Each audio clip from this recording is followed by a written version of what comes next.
Hello everyone, we are live for some daily commission, then we are going to do the Archon Quest, and after that or during the Archon Quest we start summoning for Furina, Focalors, the Hydro Archon. So let's go, shall we?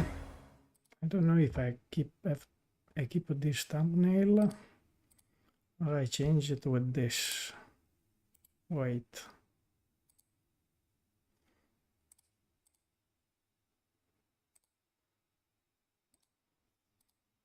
Maybe I change it with this.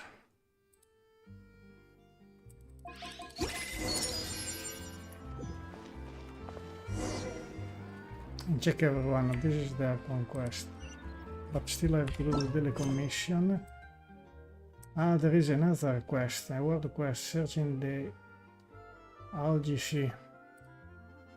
And there is the chapter.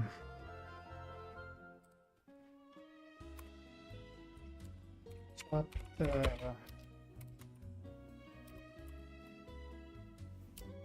5.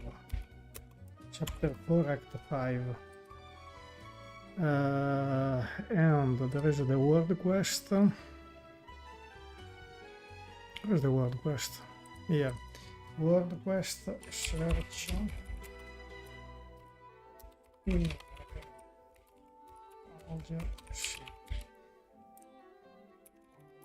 Don't think I can do both of the things today.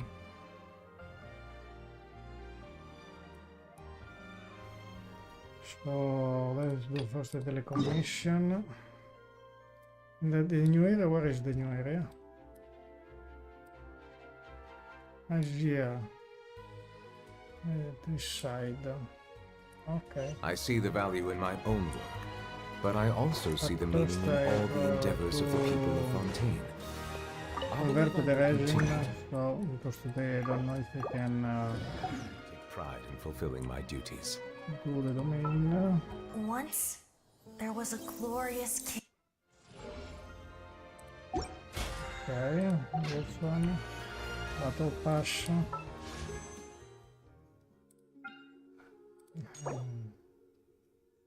Chat course, but I don't think I will get it. Daily commission. There is a new event also. This is the new boss. New area.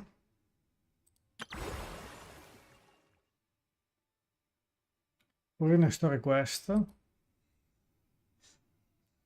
Story quest is Animula, Choragi, chapter, Animula. And this is the Furina story quest, also mini quest.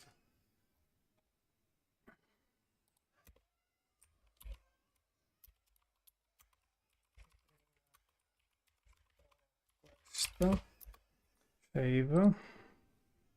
I didn't post on my Discord channel. Wait a second.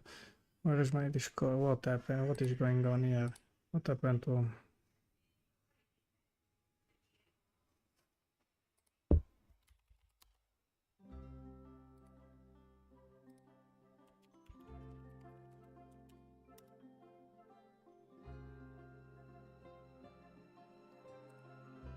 And there is the test run.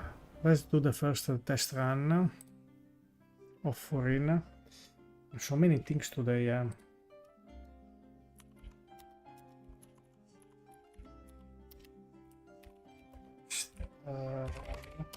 Most important is the one of Furina.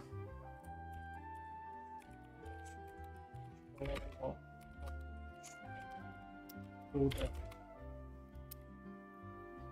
Furina test run. Let's try it. Let's check the stats. 27. A lot of crit damage from crit rate. Weapon, signature weapon level 80. The artifact, the one we know. talent 8. So he's like a vaporized team. Yeah. Dash! Go back! Get them! Strike a pose!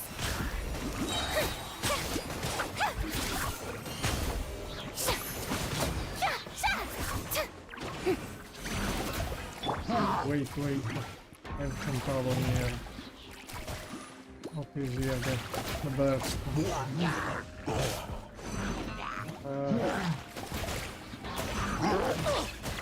Wait, leave the dominant moment.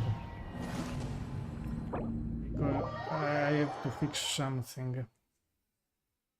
I have to fix something here. We have to get even. There is even a new redeem code. Where is my notes? Wait, I get my notes. There is a new redeem code, which is this one.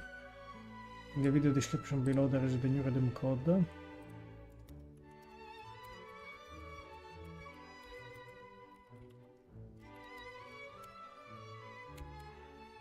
Here we go. I'm adding it now. And this one 60. And the redeem code I was talking about.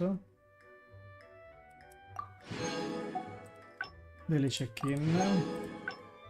Mountains 300. Other 300 here. In compensation for issue. On Neuvillette C6. Who has C6?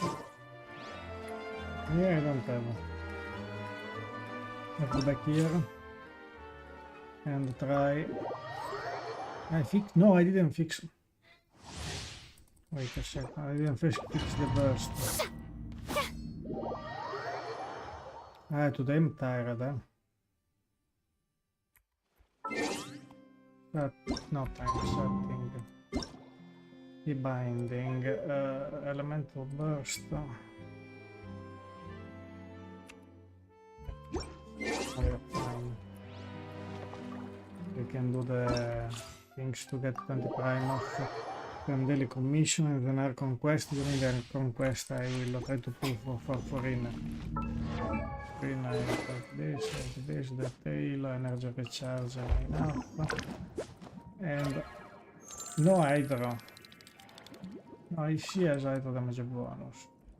No, maybe she has an Hydro artifact. Let's light it up!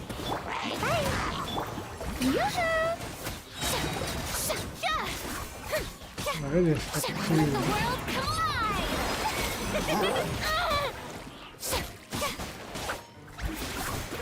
Teamwork is dreamwork! Eat this! Strike a pose! Let my name echo in song! Everybody stand back! Go back! Get them! Hey! Ninjutsu! Ma fa lot,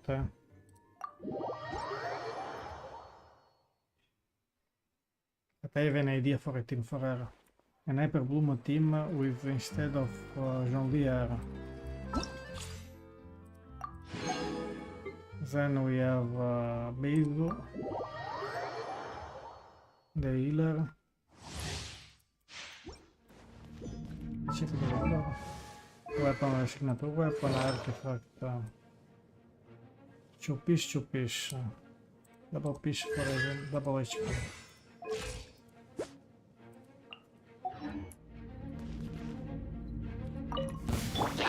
No, my sword! Come a little closer. You're in for Witness the power of Gugwa!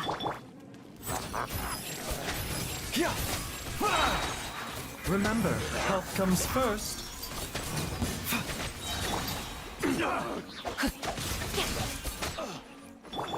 Let's spark things up a little. Come a little closer. You're in for a little shock. Let me weave you a verse. A bitter pill to swallow. Many things I think she's out. Seems like an emergency. Mind the side effects. Try not to enjoy this too much. Come a little closer. Ring cutter. The doctor was seeing. No, it went. It's another 20 primos. Then we check how many I have. Frame. Let's check the primos situation. 9, more than 9k, but I have more here. I have 26k of stuff. I don't know if I can manage to get the C2 Furina. I don't think so. Let's do the other test run.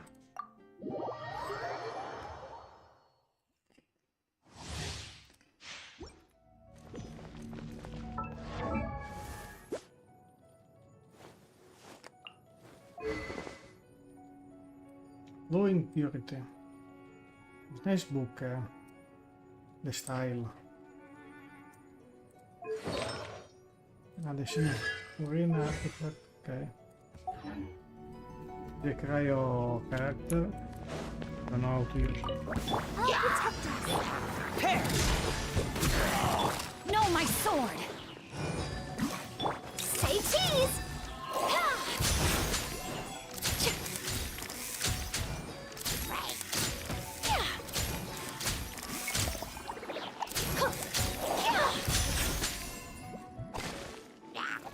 Let me weave you a verse. Frost is coming! Going under! La, la, la, la. Let the show begin. Breaking news! Hold that pose!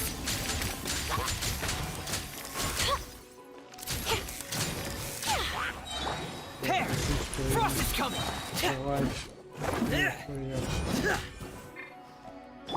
Rain outlines your fate. Witness the power of... Commencing cleanup! Getting gear! Hair! Shoot! Frost is coming! Getting gear!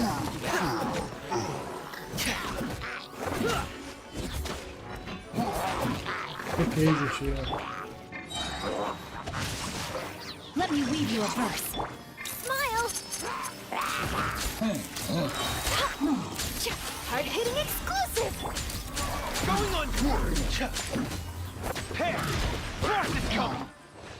Oh, I thought it was worse.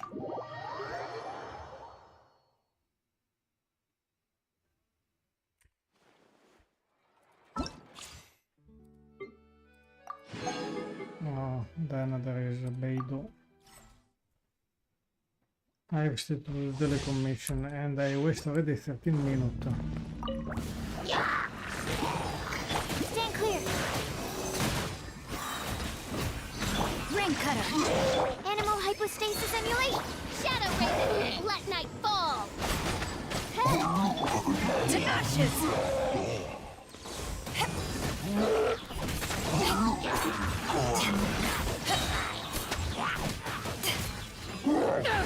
Take this! Witness the power of Gugwa! Enhanced animal module 75. Midnight Phantasmagoria! Power that ended Hydron!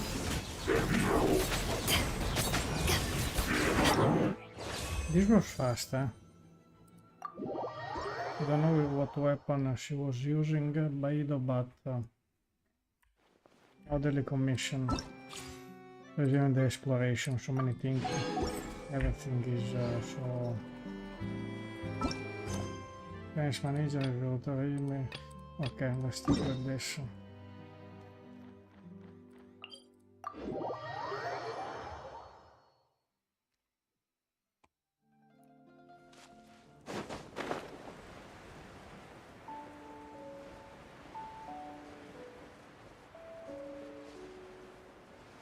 Nobody watching the live. Well, maybe I change the thumbnail again.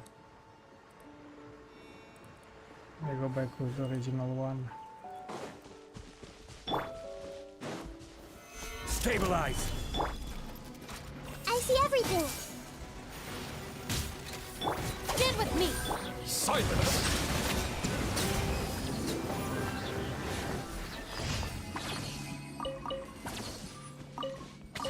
No. Okay, done here. No emergency. Let's finish all the emergency stuff. Then the Archon Quest. And we start pulling.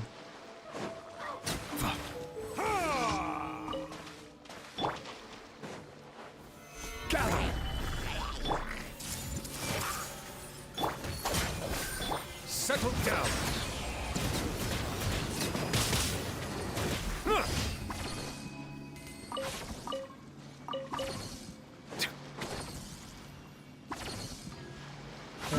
Totally commission, don't get happy.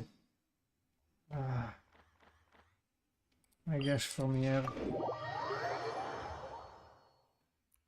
So let's go. I finish the daily commission, and then I start the Archon Quest, and during the Archon Quest I start pulling.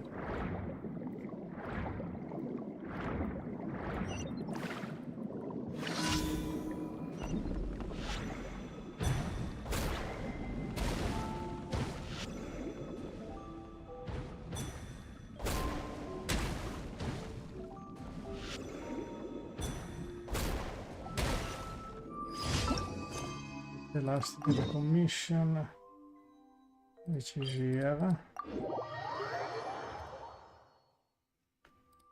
Okay, let's go.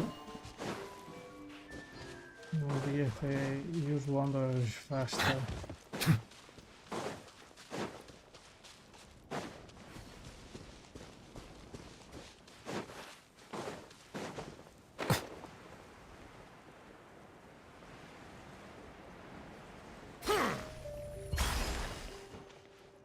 Now let's get something here.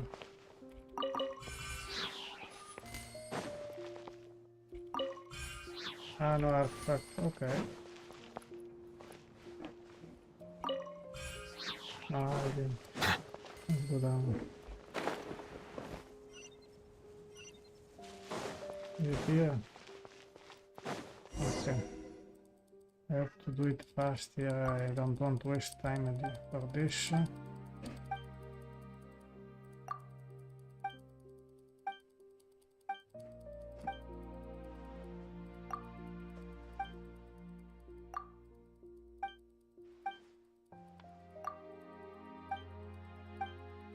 I don't know, I didn't read what I have to do. I have to clean here. Okay, I have to clean. Done.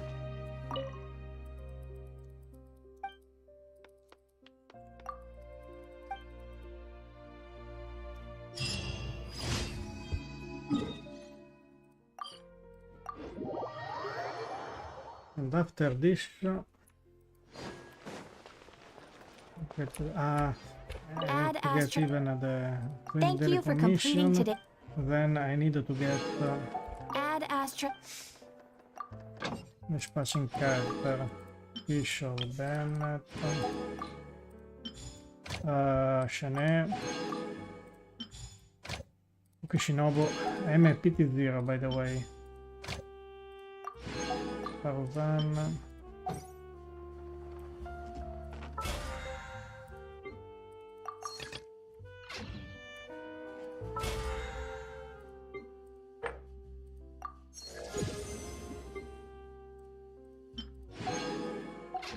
I need to make even food.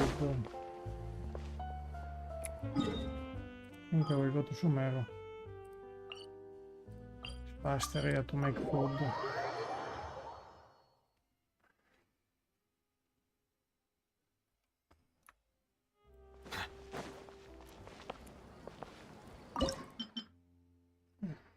We can make this. Or this we can feel like this, and the chicken.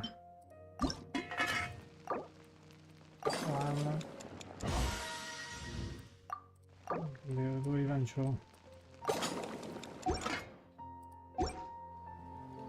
So, I think I have to level up the Fontaine because I have so many. I have so many.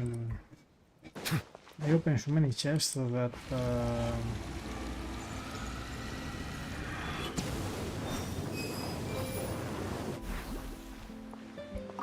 I open so many chests that this Fontaine it will level up very nicely.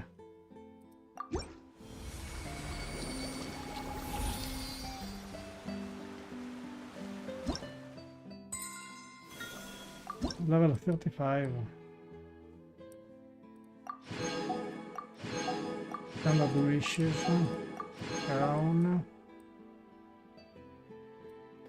So I can maybe do 2 standard pull now. Nothing. Pulling time is closer.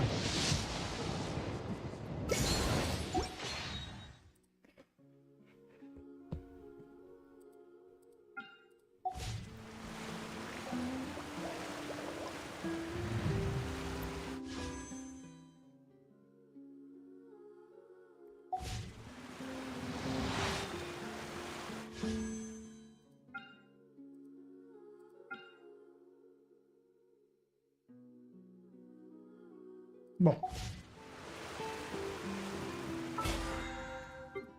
I weekly stuff, I did this. I did the commission done. I want to check on the map, what is this? There was another one here. Oh, it was that one.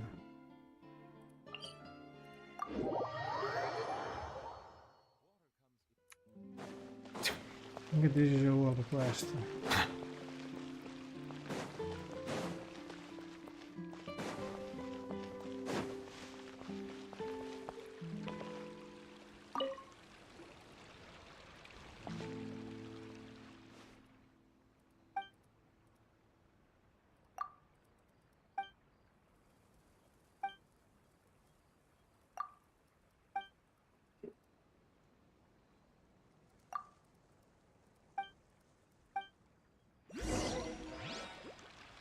Foggy Forest Path. Usually, no. They're doing it on purpose to put the things there for me. I switch to this thing. Behold!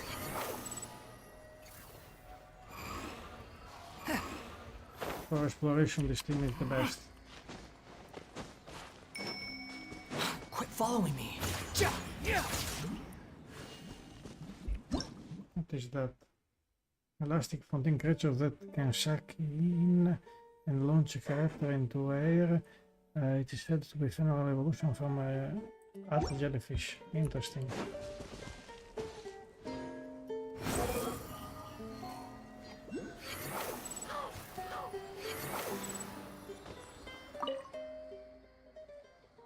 No, don't start exploring because otherwise you don't stop. If I start exploring is over. Another day for exploration. Come on.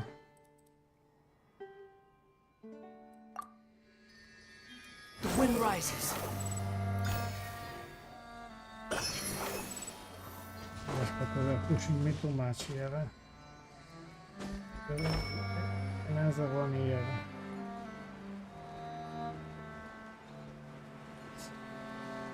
It is here. After being struck, it may open in a stress reaction. Perhaps there's something amazing inside. Stress. Solidify! Really. Let's go back. So there is, let me check the quest. There is even the wild fairy of Erinnyes. Another world quest.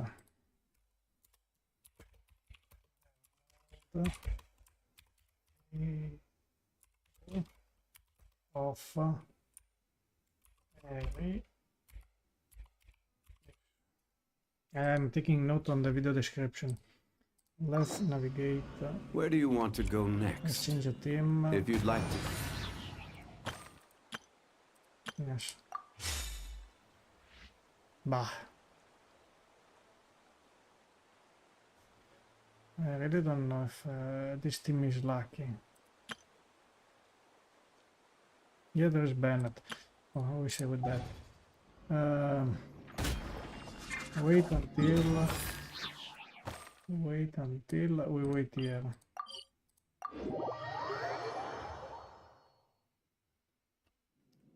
Wait here.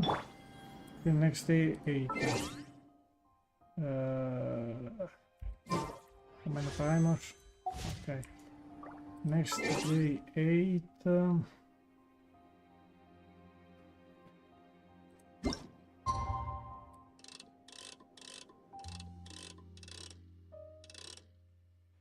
Tomorrow exactly 8. Confirm.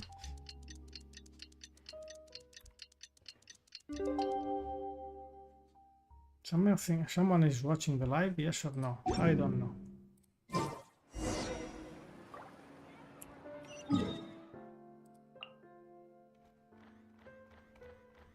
Ah, we have to go here in the fortress.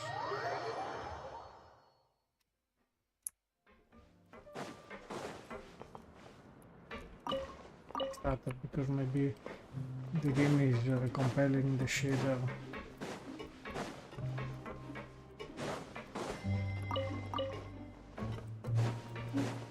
For Furina, I need only one artifact, 1 HP, 1 artifact to level up.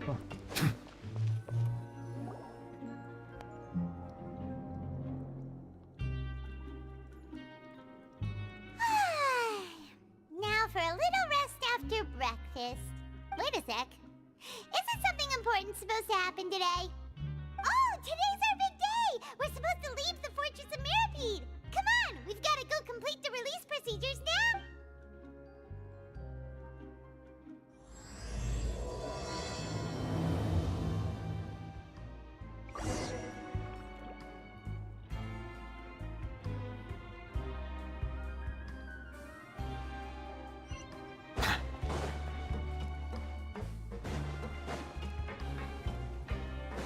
I think I will take 10 minutes.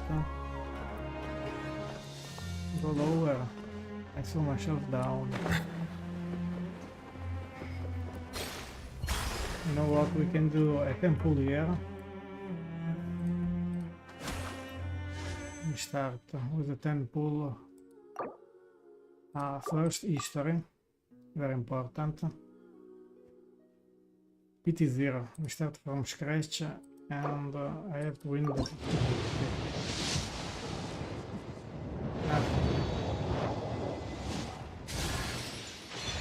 Hydro is not in the banner.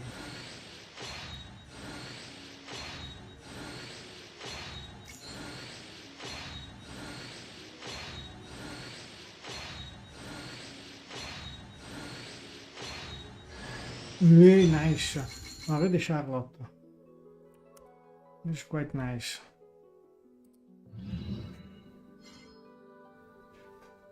This one is not C6, so let's do another 10 pulls. So we go to 20 pulls now.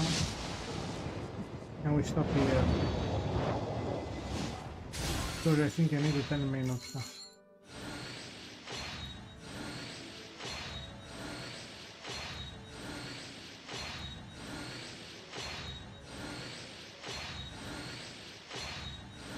Pulls. Okay, the Hydro is already C6, I guess.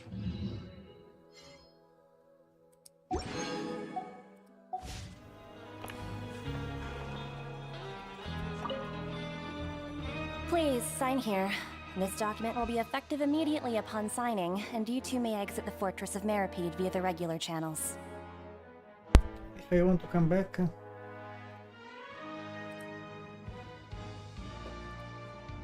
No, I don't understand.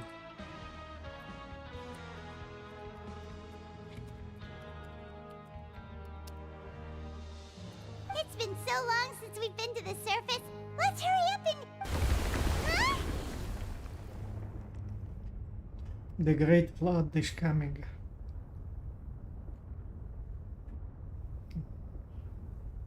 I'm coming back soon.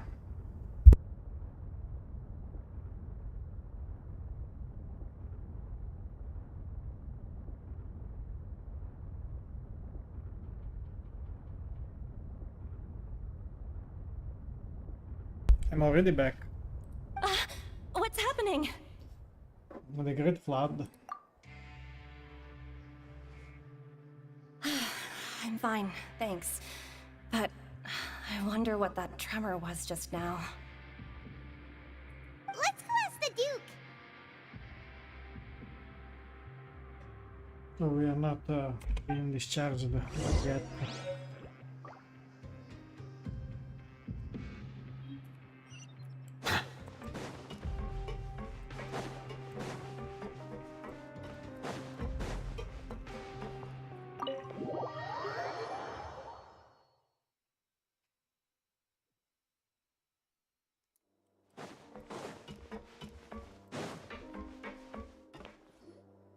Your Grace?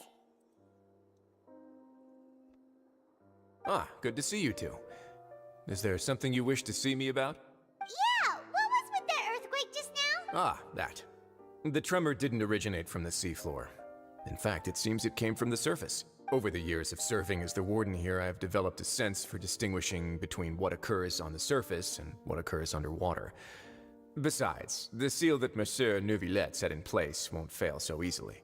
So the fortress is okay? If you recall our last incident, if there really were a problem, there would be crowds of inmates in a panic right now. Huh, you've got a point. Okay, seems we need to get back up to the surface and ask about what happened. By the way, do you know what day it is today? I believe today is this month's pipe cleaning day. Wait, seriously? Ah, yes. Have you completed your release papers? Yep. It's you two. Are you leaving now? That's right! Today is our last day in prison! But now that Paimon says that, it doesn't feel like we were confined here. It's actually been pretty nice! Oh yeah, Paimon feels fond of this place now! Then be sure to come back and visit. I'll miss you.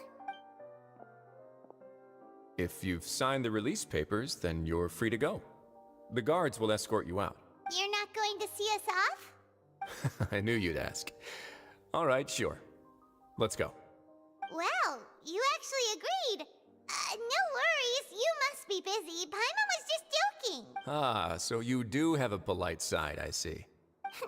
After being down here for so long, I imagine you must feel like you're lacking companionship. Shall I come along too? Yeah, don't worry, we'll come back to see you. Paimon really likes the cafeteria here. The chefs sure do know how to make good grub. I hope you won't be here as convicts the next time I see you. We'll do our best to stay out of trouble. Well, it seems our work in the Fortress of Meripede is finished. That's the end of another chapter in our journey. And since Neuvillette was the one who asked us to come here, we should probably go report to him now. Next up, the Palais Mermonia. You're going to see Monsieur Neuvillette? Please pass on our kind regards. I'm sure just your regards will do, no? I believe it would be the polite thing to do. You're right. I've heard the Palais has been terribly busy these days. Tell him that I hope he hasn't been overwhelmed by the recent string of troubles.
Already got, I think, 3 Charlotte where we were at 30 pull and now we are at 40. Another Charlotte. Let's go to 50. Okay, 50 pulls. Still nothing. I will wait. And we do some quest, Archon Quest. We are at 50 pulls. Came out a Collet.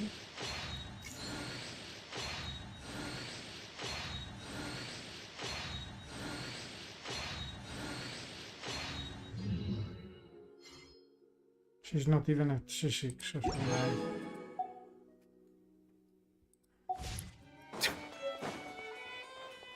I need a 10 minute, huh? The Palais Mermonia sure is buzzing with activity today. Halt! Huh? Oh, it's you two. Apologies. Monsieur Neuvillette did say you'd be welcome at any time.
I'm back.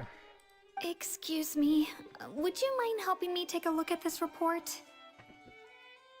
I'll be right there. Sorry, I've got my hands full here. You can see yourselves in.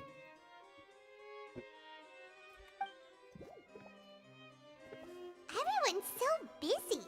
Seems a lot has been happening.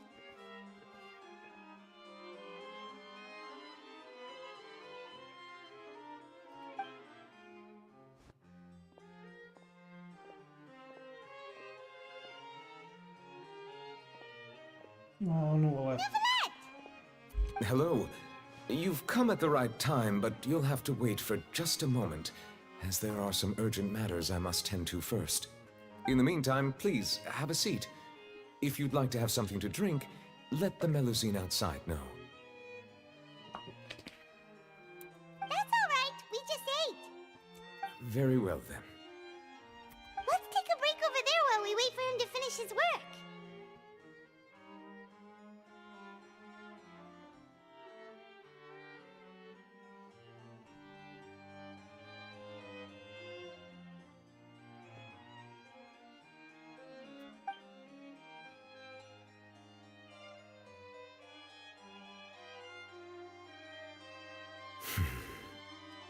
All right. That should wrap things up for now. Are you done with your work? Yes, sorry to keep you waiting. Today should be the day you were released from the Fortress of Meripede, and it appears that you have managed to complete all the release paperwork. That's right, and we came here to see you right away.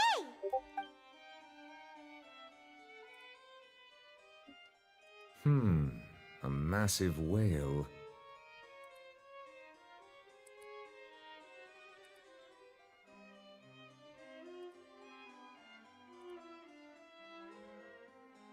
Do you have any idea what that might be?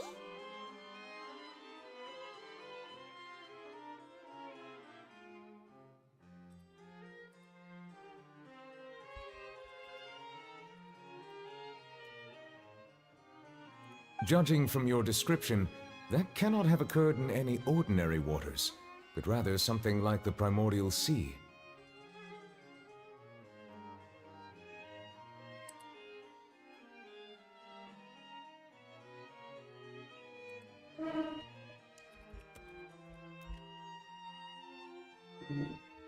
A whale of that size and shape cannot usually be found in the waters of Teyvat. Therefore, we can only assume that Child is presently immersed in primordial seawater. Oh, that whale is Child. Immersed in primordial seawater? But how? And is he okay? Most people wouldn't be capable of entering in the first place. I'm not completely sure how he could have gotten there myself. Yes? What is it? Ah, right! Paimon felt it too!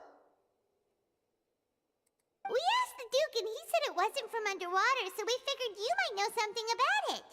It turns out that I have just received a report about this particular matter. In fact, that's exactly what I was busy with a moment ago. The source of the tremor was here on the surface near Poisson. After the shaking stopped, the water levels in the Poisson area rose at an alarming rate. The water levels rose? Oh no! What about all the people there? Fortunately, the water levels only rose for a short period of time, and have already returned to normal now. However, I still have a bad feeling about the whole phenomenon. If the change in water levels is connected with the leaking primordial seawater, then the situation in Poisson may be much worse than it appeared. Navia should be in Poisson, right? We need to go check on her! Navia is in a bad situation.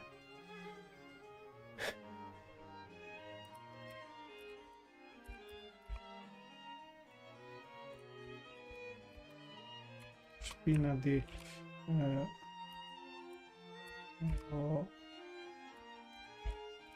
Uvas.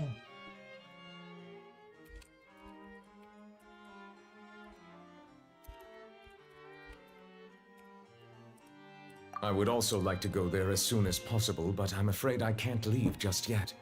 We must immediately formulate disaster prevention plans for the surrounding coastal areas to avoid potential catastrophe. I'll have to ask you two to go to Poisson first. I'll meet you there to check on the situation once I finish things here. There's no time to lose. Let's get going. Let's go. Please be careful.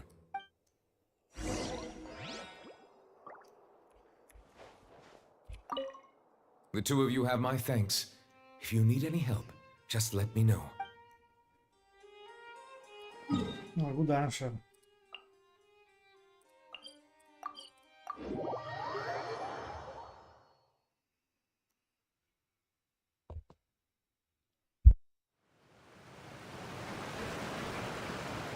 Oh no. What happened here?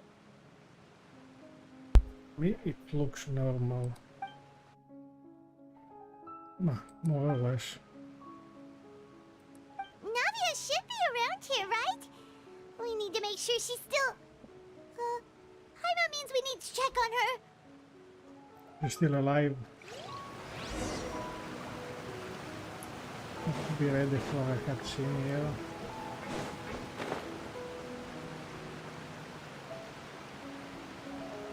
The person up there. We haven't seen a single soul all the way here. No, there's one on top of This is the getting house. scary. What will I ever do now? Look, there's someone on the roof over there. Just stay put. We're coming up. Watch your balance. All right. Just hurry.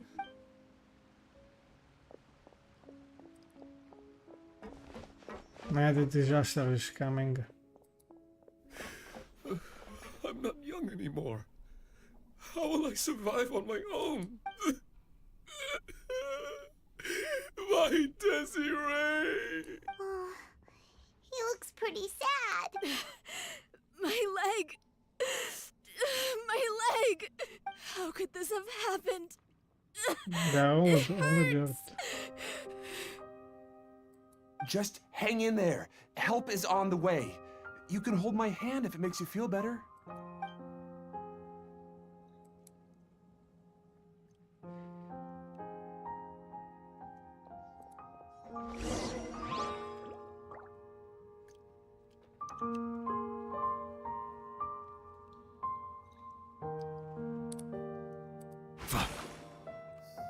To go up. It's a mark like that, always nice. In this situation.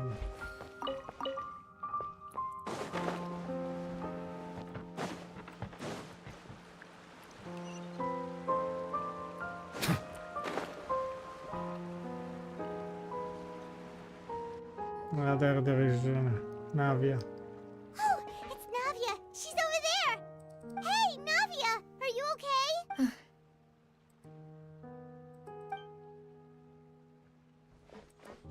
You're here. We heard there was a situation in Poisson, so we came as quickly as we could. Yes. As you can see, the water level suddenly rose. It caused quite the disturbance, in fact.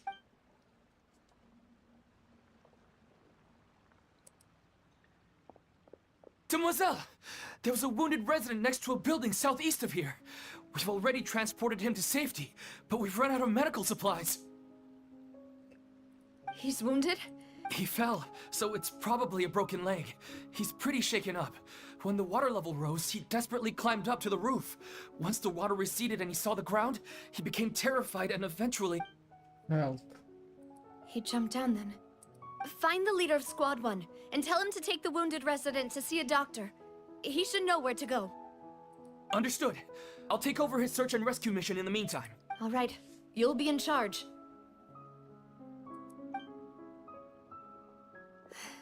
I'm sorry. Where were we? The situation in Poisson? Ah, right. What's Allow me wrong? to explain. A little earlier, we suddenly heard a loud noise. At first, everyone thought that something might have exploded in the waterways. But before we knew it, water started pouring out from everywhere. Oh, the volume went down. The rushing water seemed a little odd, almost like the unique color of primordial seawater. Some people didn't realize the danger and thought it was just ordinary water, leaking from somewhere. Everyone on the street who happened to be close to the water didn't have a chance to escape. Those who realized what was happening started to flee in a panic, desperately trying to get to higher ground. Many were injured in the stampede, and some people fell from significant heights. The Spina di Rosula initiated rescue operations as quickly as possible, but there have been a lot of casualties. Fortunately, the water began to recede after some time, and the chaos came to an end. The water that flooded the area contained primordial seawater, so the lower levels of Poisson are still hazardous. To ensure everyone's safety, I've asked the people there to leave as soon as possible.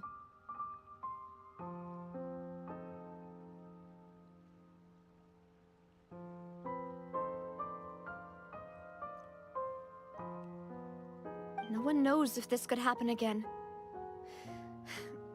All we can do for now is try our best to help evacuate the residents. We still haven't completed the head count, but we'll have some numbers soon. How awful. And all of this just came out of nowhere. It was quite frightening indeed. I only wish that everything that just happened was a bad dream. Is there any way we can help, Navia? Thank you for being so willing to help in a moment of crisis like this. You don't know how much it means to me. I really can't express how grateful I am. Don't say that, Navia. That's what friends are for. Demoiselle! We've got a situation here! I'll be right there. Sorry, I need to go for now. And out she goes. Seems it might be a while before she can take a break.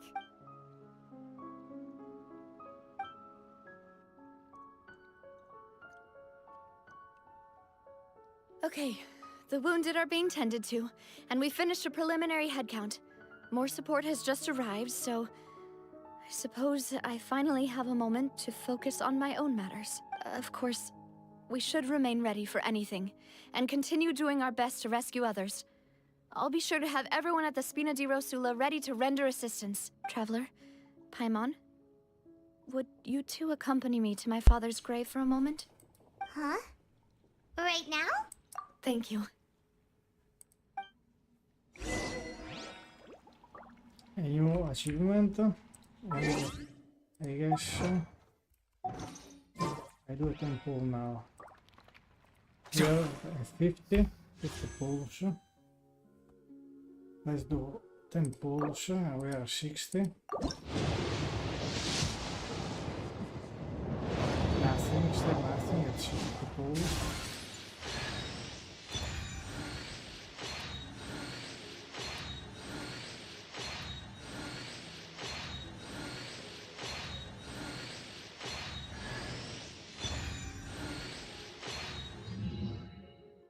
Oh, double speed. We stop here at 60 pull for now.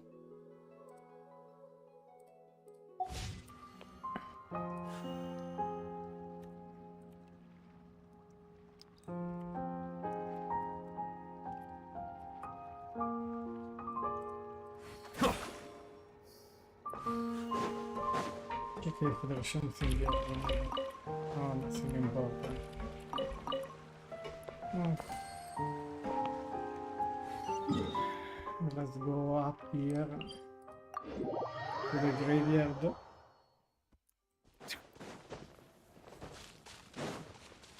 The sea level is fine now. But I guess we are at the beginning of the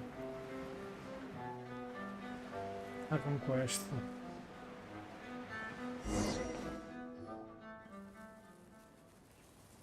Oh, beautiful.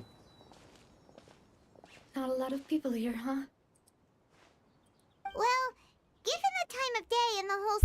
in Poisson.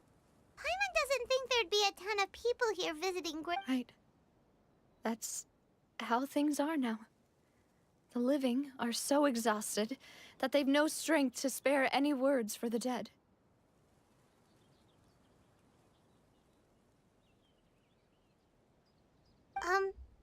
Navia?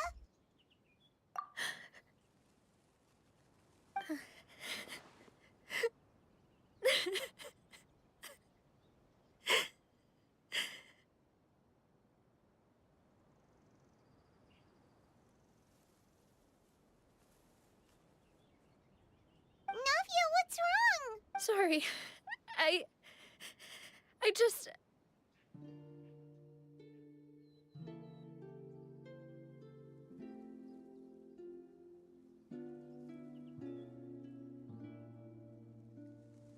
Malus and Silver. They won't ever come back here again. What should I do, Papa? Huh? What happened to them? Everyone agreed on the rescue plan, but still, I was the one who initiated it. They were helping evacuate the residents, but they couldn't leave in time, and what should we do? I've known them for so long. And I know they weren't afraid. But I could at least hold a funeral for my father. And I know where he rests. But as for Malus and Silver, they're just gone. I just can't.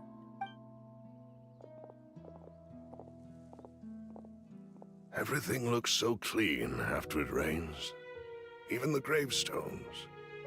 I didn't expect that you'd enjoy a glass of red wine in front of Master Callus's grave. I can understand. Besides, the scenery here isn't half bad. See, it's not just me. I always want to bring something when I visit Papa. Perhaps we might even have a picnic. He wouldn't be angry, would he? How could Master ever be upset with you, Demoiselle? Yet the cemetery is the home of those who have passed, is it not? Everyone ends up here sooner or later, no matter who you are. Buying yourself a plot in advance, are you? No need yet. But when I do, I hope you'll let me be buried beside Master Callus, Demoiselle.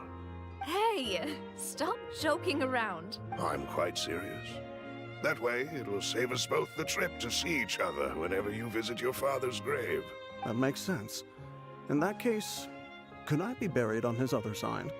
After all, besides you, Demoiselle, the two of us could certainly be considered Master's closest companions, no? Personally, I believe we fill those shoes just fine.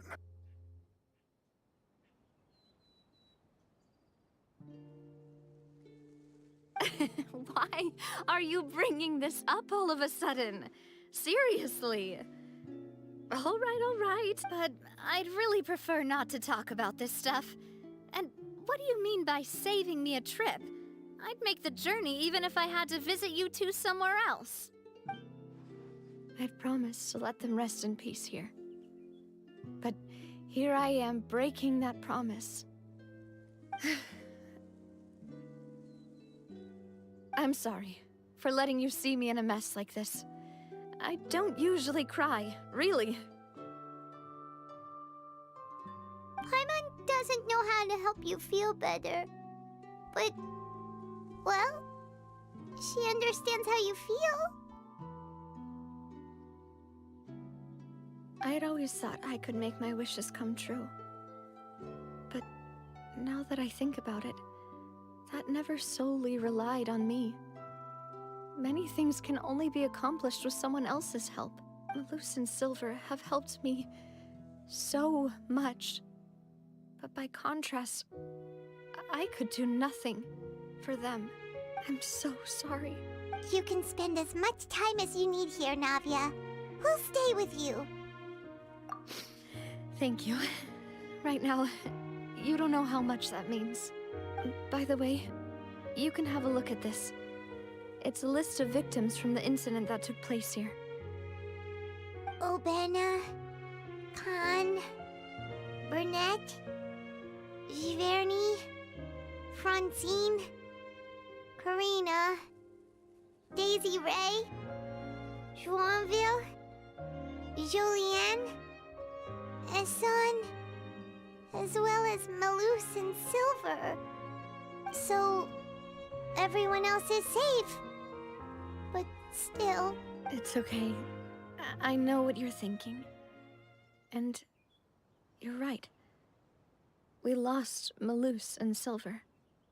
But we were able to save more than we anticipated. The overall outcome indicates that the cost was worth it. Right! Don't think that way, Navia. One person might be saved at the expense of another, sure, but that isn't something we should ever consider a trade. Malus and Silver were not the price for saving anyone. They're heroes. You're right. Thank you, Paimon. What you said just now was pretty amazing, actually. I'll remember your words. Oh,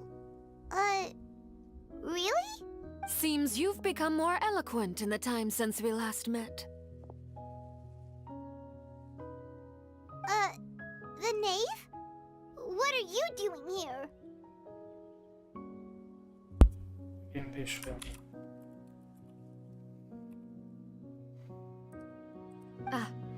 Is everything going well on your side? Yes, my people are carrying out the mission according to your request.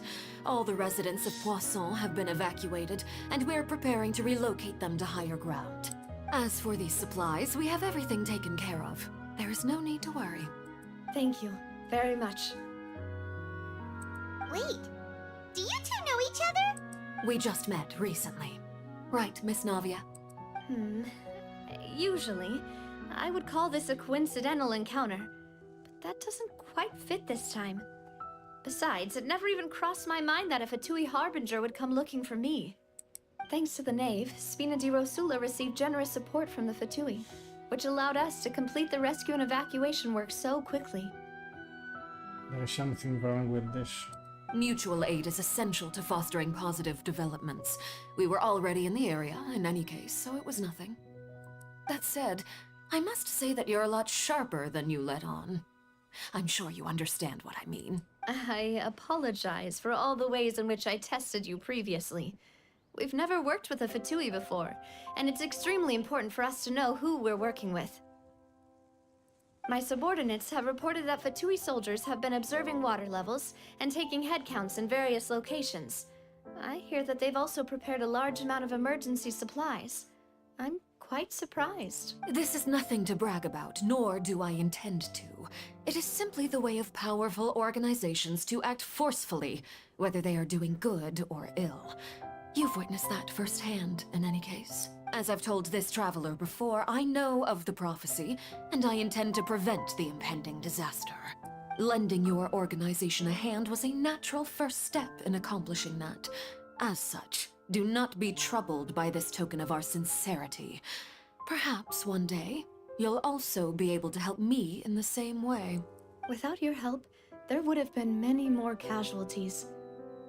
I won't forget your kindness. Furthermore, I sincerely regret what happened to Malus and Silver. I only wish that my people could have arrived a little earlier to prevent this from happening. Don't say that. You and your subordinates did everything you could. As Paimon said, Malus and Silver didn't choose to sacrifice themselves for any specific person. And they weren't the price paid for other salvation. They chose to become heroes themselves. I've never liked hearing people put it that way. It's like trying to relieve pain by saying some noble-sounding words. But right now, there's nothing more suitable. They really did become heroes. You're right. I'm sorry for your loss, Miss Navia. Water is life to Fontaine's people, and it also spells disaster. It's no wonder that people always say that prophecies represent fate. Fortunately, I've never been one for such opinions. So, you're one who will try to change fate, then? Of course. That is why I'm going to Hotel Bouffe de Thé. I still have some things to take care of, and the children need my attention. By the way, Traveler, Paimon, one more thing. Alright, then we'll just... Huh? This isn't right. Paimon thought you would ask us to walk with you for a moment so you could tell us something in private. That is a clever and useful conversation technique, which I do like to use when necessary. But there's no need today. It would not hurt to have Miss Navia listening in. Traveler, I'm sure you remember that I said we could work together when we had the chance. You and I both know that there may be issues with the Primordial Sea. Previously, it was the Fortress of Meripede's sluice gate, and this time it was the water levels in Poisson. These are both signals. Indeed. Allow me to share the latest intel I've received from the House of the Hearth's intelligence network with you. During some recent investigations, a child claimed to have discovered some ruins near Poisson. The ruins date back to ancient times, and seem to be worth investigating in many ways. Judging by the dating of the ruins, they may be related to the prophecy and the coming crisis. The situation is becoming more urgent, so any pertinent information will prove extremely precious. My people initially came to prepare for ruin exploration. Unexpectedly, this disaster struck, and at present, we're all busy prioritizing the rescue effort. So that's why the Fatui were already in Poisson. I wanted to take the children along, but unfortunately, Linny, Lynette, and Fremine have all been dispatched to higher ground to assist affected residents. Linny told me that outside of the house, the person they trust most is you, which is why I want to give you this task. The House of the Hearth's members see each other as family, but Linny, Lynette, and Fremine said that they also see you as such, even though you are not from the house. I'm sure you already understand how earnest they consider their friendship with you to be. Oh, that somehow makes Paimon feel kinda happy. The intel I just shared about the ruins could fetch a high price. But since the children consider you family, it's only natural that I freely share it with you. Got it! So all we gotta do is go to some ruins, right? We can handle that. I don't know. There are some tricks here. Excuse me, but may I tag along? Bad idea for you. You wish to join, Miss Navia? But are you sure you're up to exploring some ruins? You need to rest. Well, I'm sad, yes, but I can't just go back and plop myself into a chair by the roadside and do nothing. There's no point in being depressed while we still have a disaster on our hands. As my father's successor, I must live up to the hopes he had in me. Besides, I'm also doing this for myself. I need something, a distraction, to keep my mind off Malus and Silver.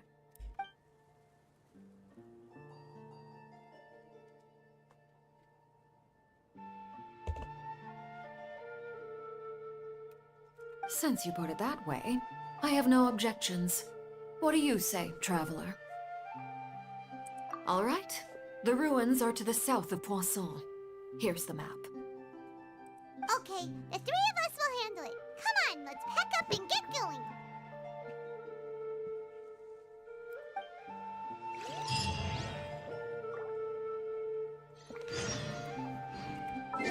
There is a new achievement. I forgot to take notes.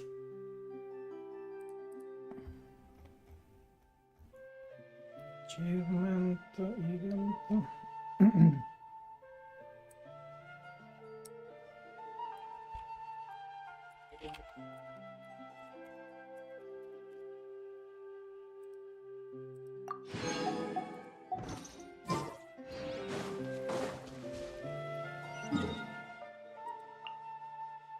It's not a new area.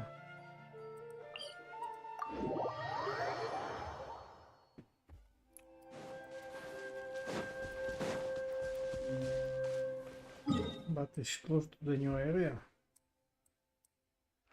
Yes.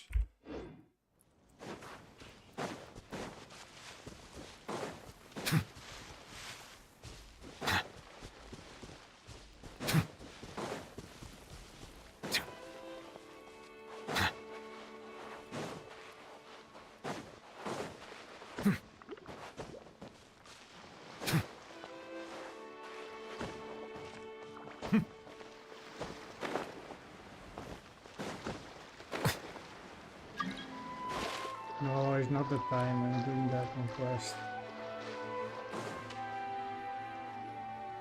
So, are these the ruins the knave was talking about? This is the domain. Whoa, talk about old. They seem to be pretty ancient, all right. Let's go in and have a look. Just be careful. Even you.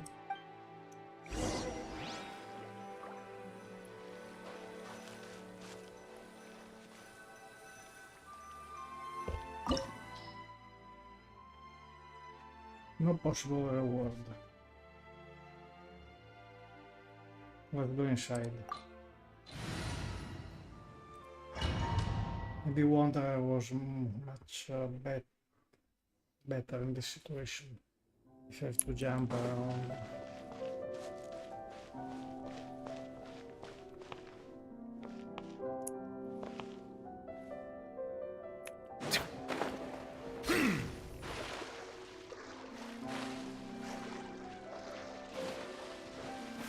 Chest here.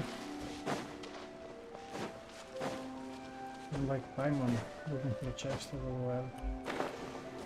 Cannot go there. Look at this. No, I cannot go.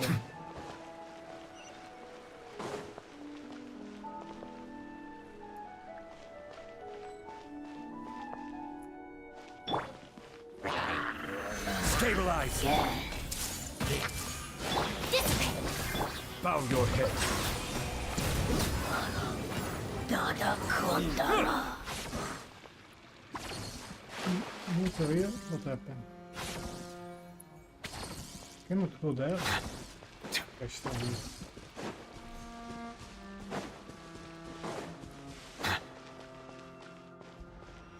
I don't have Wanderer, I cannot go up there. Or go. There's no chest here. Strange.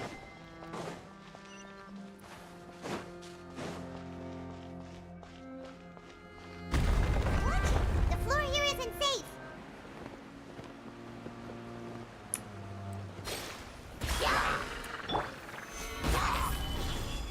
Everyone hold hands. Get with me!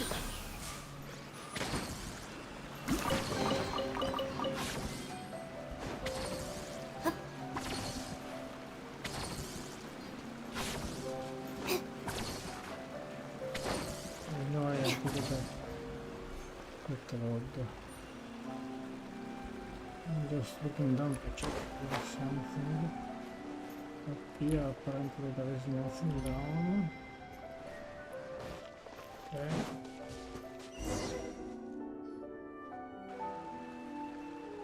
This place has also been contaminated by primordial seawater.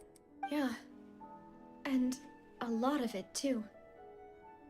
A Fontainian would most likely dissolve the moment they fell in. Right! You can't go down if there's primordial seawater. It's too dangerous, and it won't be any help for you to just stay here. Don't get Paimon wrong. We're not saying you're useless. It's just that... No, you're right. I can't do anything in this situation. I'll leave this to you.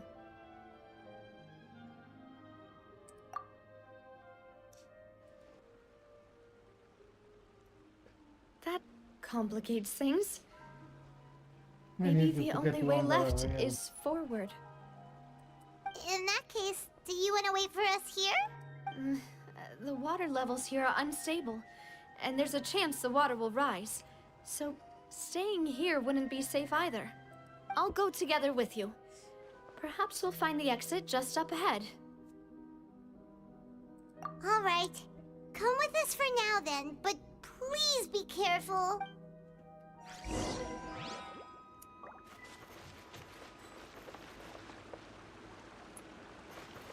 Oh no, it's a dead end!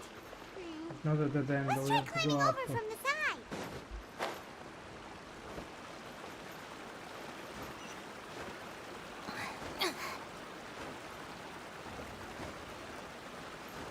I had to on the...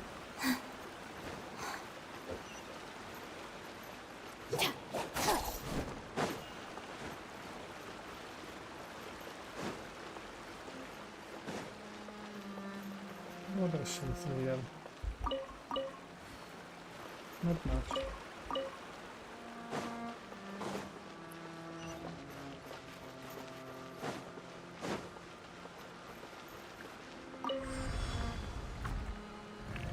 Must have something here.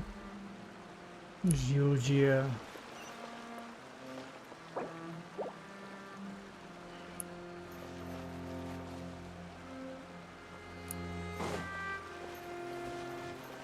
want to take a picture, but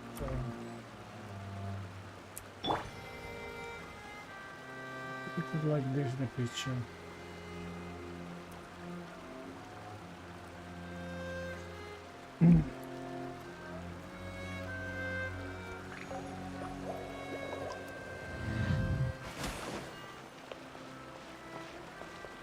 More than seawater even here down.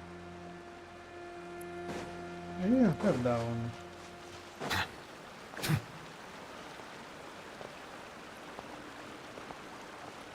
Yeah, the camera has reached the...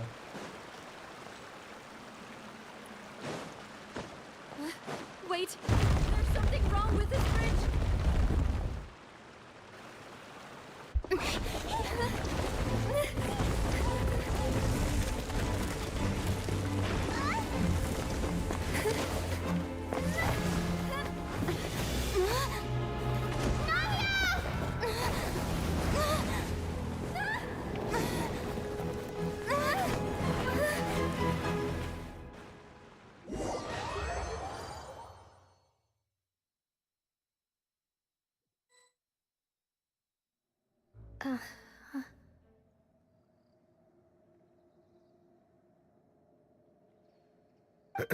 Demoiselle?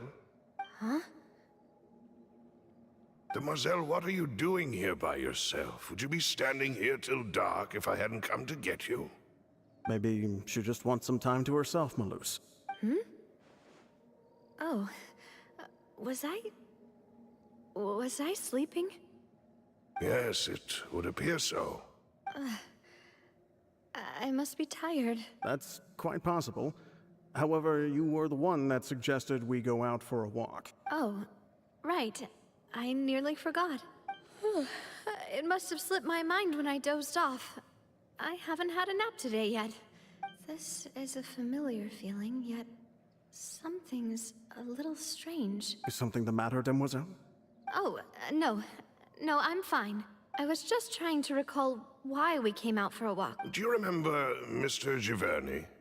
He'd requested our help before with foreign merchants who had a debt dispute with him, and we'd resolved the matter not long ago. We were headed to see how things were going with him at the moment. Ah, right. Yes. I remember now. Oh, Miss Navia. Ah, Mr. Malus. And Mr. Silver, too. It's good to see all of you. How have you been?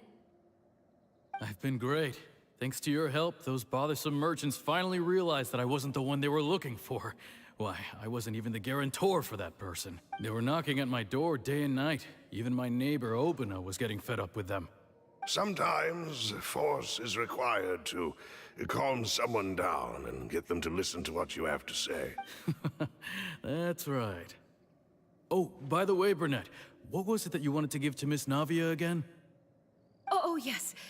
One moment, I have it right here. Miss Navia, these are some flower seeds that I prepared. Please take them. They're a very good variety, and they'll become very big and beautiful once they bloom. I don't know what we would have done without your help, so this is a little token of our appreciation.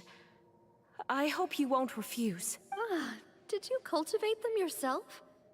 Thank you so much. I'll certainly take them. Malus, we do still have some empty flower pots at home, right? Why, we can have as many pots as you'd like, Demoiselle. Perfect. In that case, we'll swap out some of the decorative plants for some of Mrs. Burnett's flowers. Very well. Wait. Something seems to be off here. Excuse me, madam. If I'm not mistaken, your name is Burnett, correct? That's right. Is something wrong? No, it's nothing. This is the first time we've ever met, but your name seemed familiar to me. I must have heard it when I was discussing things with your husband previously. I've heard this name before. Sometime recently, I'm sure of it. And why are there so few people around here? Where did everyone go? We must mind the time, demoiselle. We still have important things to attend to today. Huh? We do? Like what? Well, now, did you forget? Miss Navia, here you are. I've been looking for you. Please, come to the Opera House. Your trial is about to begin. My trial? Wait, why would I need to go to the Opera House? Yes, she's right, demoiselle. It's just about time now, so we should get going. Oh? All right then.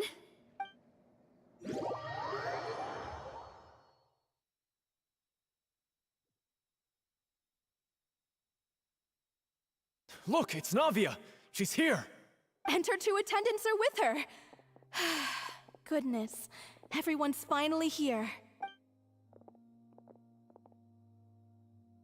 There sure are a lot of people here to see the trial. And they all seem to be oddly excited about something. I even know some of these people. Karina, Desiree, Joyville, Jolien, Essen. Why are so many people here? And why do I have no recollection of this case? And as for the judge... huh? Where's Monsieur Neuvillette? Please sit in the defendant's seat. Don't worry, Silver and I shall accompany you. All right. But are you sure you can stand behind me? Typically, it wouldn't be allowed, but today is an exception.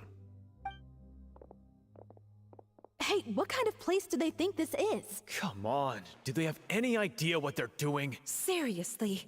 Enough with the whispering! Could someone please tell me where Monsieur Neuvillette is? And why I'm standing trial? My dear Miss Navia, have you not yet realized what you've done? In that case, allow me to explain. As all here know, you are Master Callus's successor, the head of the Spina di Rosula, someone held in high regard by every soul in Poisson. After you took over the Spina, you treated all of us just like the late Master Callus had. If anyone in need reached out to you for help, you responded. Not only you, but your butler, your subordinates, nearly everyone in the Spina di Rosula fought for the well-being of those in Poisson. Wait a moment. Aren't you just proving that I'm a good person? Yes, correct. Absolutely right. And that is why you stand accused. You have helped so many people get through so many difficulties. You are one with us. We are inseparable.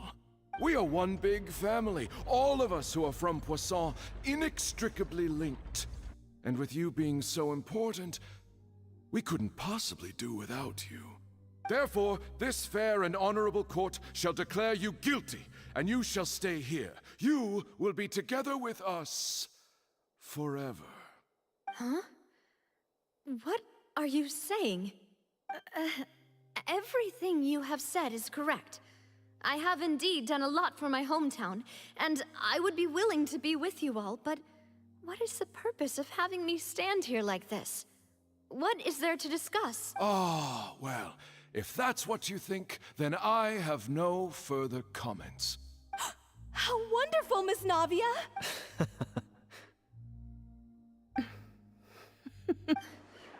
I know all these people. Why are they laughing? I seem to remember now. Yes, I get it. This trial is... Wait just a moment. This isn't right! Malus? What was that, Mr. Malus? Our conclusion is very clear and unanimous. Let the court judge her now. She's guilty! Stay here, Navia! You're one of us! Demoiselle, don't admit guilt. This trial means to keep you here forever. I wish to exercise my right to defend Our Lady. Mr. Tranquil, you only know of Navia's goodness, but nothing of her utterly independent mind. She was born a free and independent spirit. She has never been tied down by anything. Indeed, even the death of Master Callus couldn't stop her. Her actions cannot serve as proof that she identifies herself as part of any group. She merely acted as an individual, extending her hand to help others. Please do not mistake her actions as being otherwise. Really? As an individual, you say? Don't forget, we are all Fontainians here. This is the nation of justice, the nation of Hydro. Even if Miss Navia only voluntarily rendered her assistance, that doesn't change the fact that her beautiful soul must return to everyone. Water accepts all, blends with all. It will surely accept her kindness. Everything is measured here in the nation of Hydro, and in the end, everyone shall meld together. Thus, when a unanimous opinion emerges, that opinion represents justice. Now, I speak for everyone. Our opinion is consistent. Navia should stay. We and Navia are one. And you would call this justice? Preposterous. You are merely jealous that Demoiselle still has a chance to exist as an individual. Have you forgotten how much you all once longed to become individuals, to become independent? Do you mean to defy our justice? If your justice is flawed, then why should we acknowledge it? As you said, we can also have our own justice. Silver and I shall defend Demoiselle. And that is how we will enforce justice. Ugh, my head... it hurts. Demoiselle. Silver, it hurts. My head is spinning. All I can see is stars swirling in front of me. I remember now. Everything that seemed odd from the very beginning. Karina, Desiree, Joyville, Jolien, Essen, and Mr. Giverny and Mrs. Burnett, who we met earlier. Even Malus and Silver. I don't want to admit it, but they're all dead. Don't be afraid, and don't admit guilt. We will protect you to the very end. Absurd! Who are you to say that she cannot be judged? We are the majority, and in the nation of trials, the majority is absolute justice. We are the will of all. Don't let them escape! We shall keep Navia here with us! Mr. Malus and Mr. Silver, must you be so stubborn? How could the two of you possibly hope to stand against the collective? Do not resist. This judgment is fair and just. Navia belongs to us. After all that happened, she should not be left alone in Poisson. What are you saying?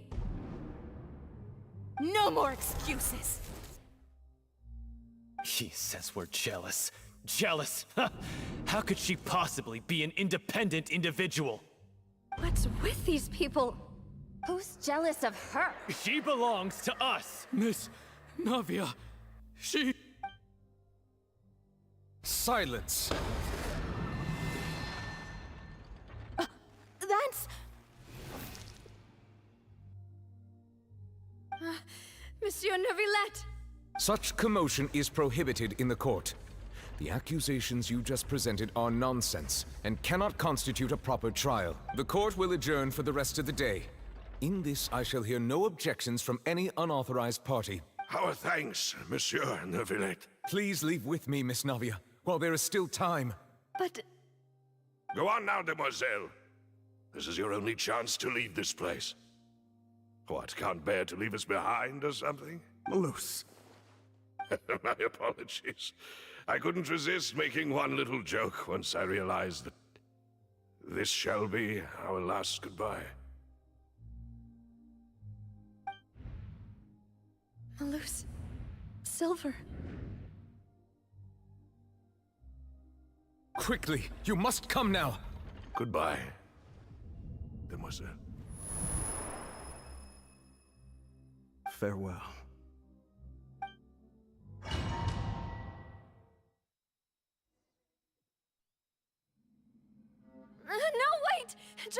second! Navia? You're awake. Good. I must have been dreaming. Malus and Silver were still alive, and they were defending me at some insane trial. It looks like you're all right. Did all the sad feelings cause you to have a nightmare? Paimon could give you a hug. The ruins you were exploring suffered a cave-in. When I arrived, I found you falling toward the water. You were just about to be dissolved within, but I... What is it? I think I saw 2 Oceanids protecting you. It was only for a moment, perhaps even a fraction of a second, but they gave me the chance to retrieve you. Were it not for their intervention, I would not have been able to rescue you before your consciousness dissipated. Wait, did you say Oceanids? You mean like what happened with Vache? Perhaps those 2 Oceanids were the people you saw in your dream. I always told them that they didn't have to protect me. To think that they'd keep doing so even after death. Please come with me.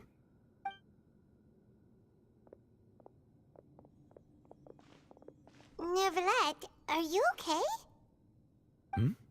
Oh, I am quite all right. Perhaps there's something we could chat about? Why do you look so stiff all of a sudden? Oh, Paimon knows. You're the type who feels awkward when there's nothing to talk about, right?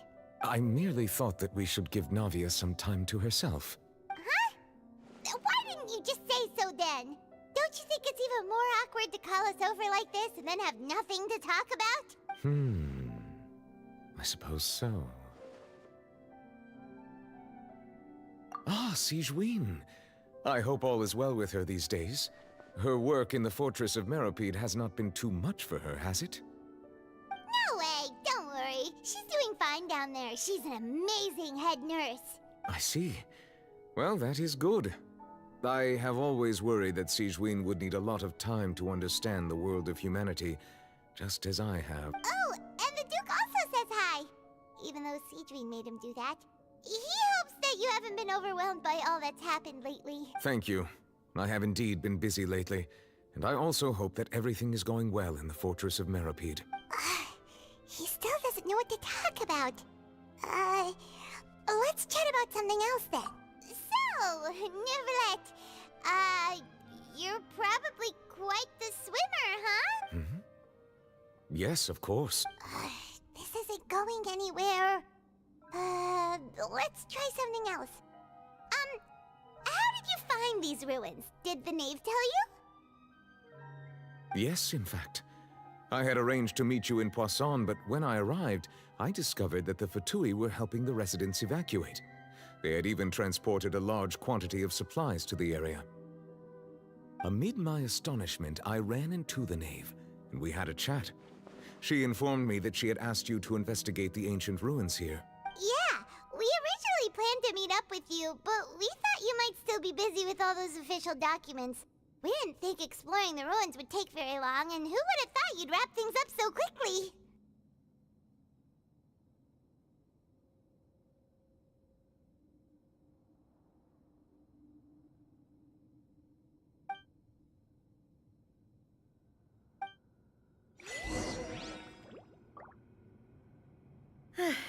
I'm sorry to have kept you all waiting like that.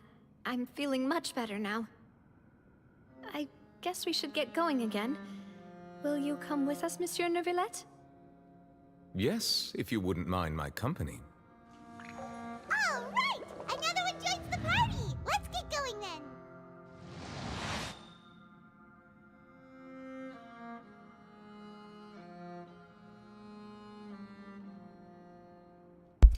Oh, while I'm here, I do another temple, and we are very close to the 50-50 to where 60 pools. So let's go. 10 wishes. Now we go to 70 pools.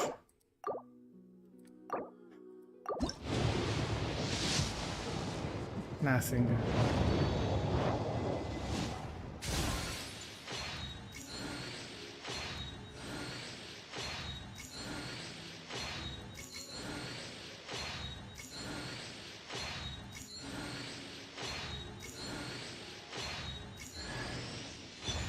in Collet.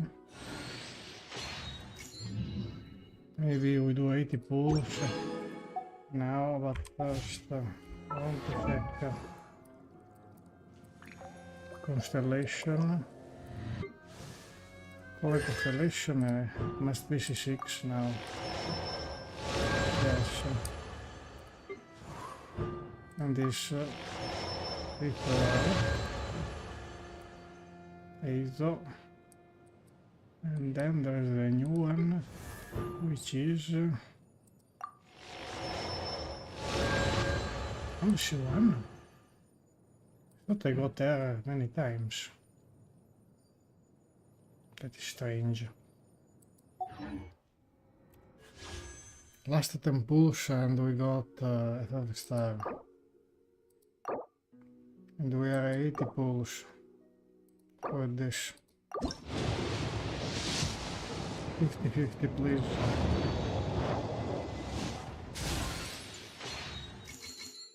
$71, $72, $73, $74, $75, $76, $77, $78, $79, yes. At 79.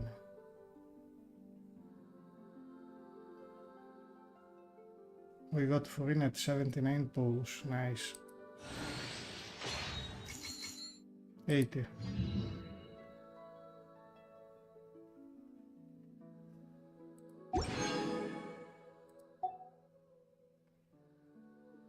I think I will keep going.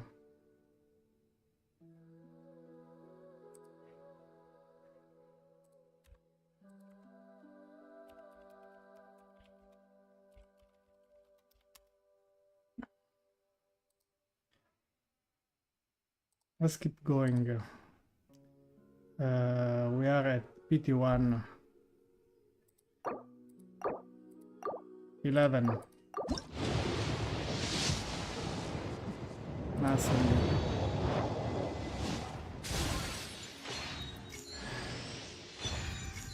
By gain. We are 11. We are 11. Noel is not in the banner. We are at PT 11. Let's keep going. 11 or 21.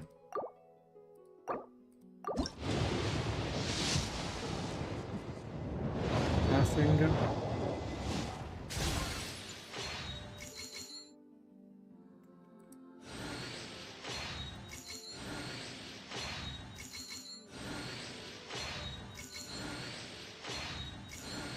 This is 21, right?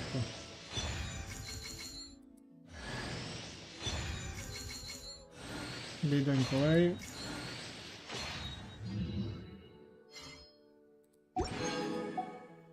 $31.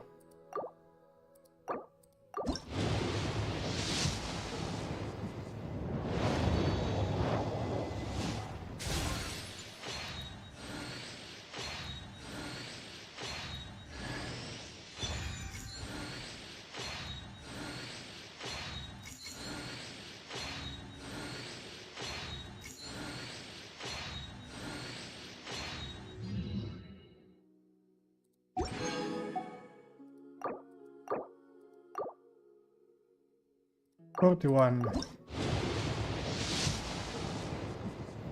Nothing.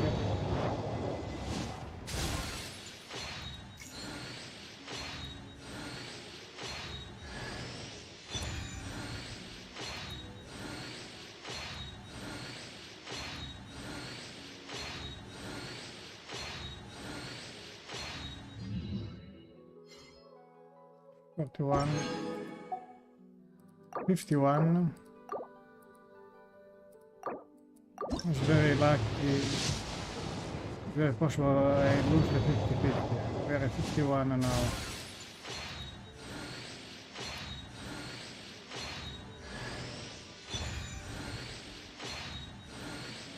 50-51.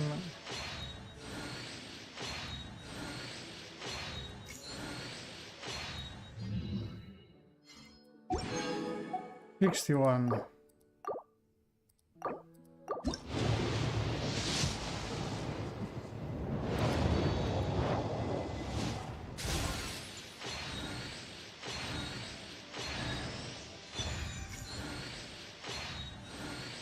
Very close.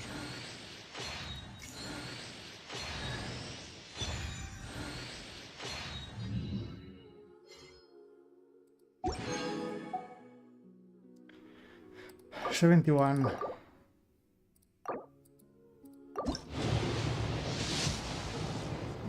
Nothing.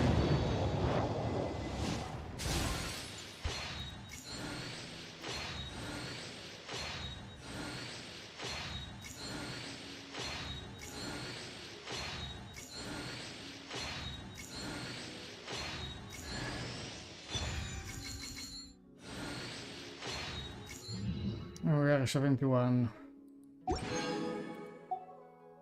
And 81, if I have still 81.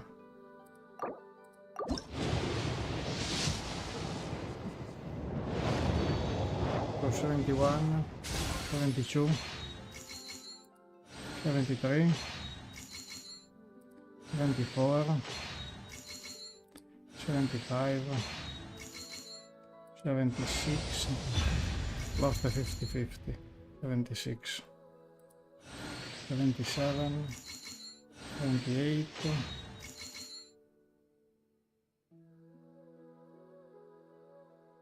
what was PT3? 3, 1, 2, 3,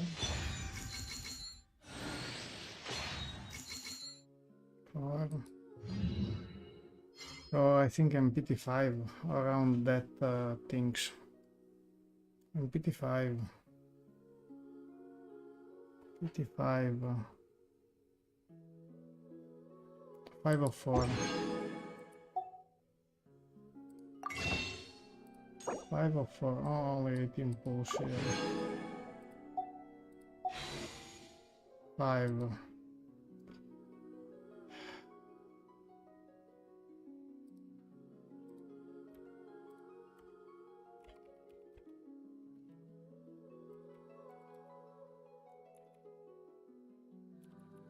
$76. 91. Oh, we are at PT5.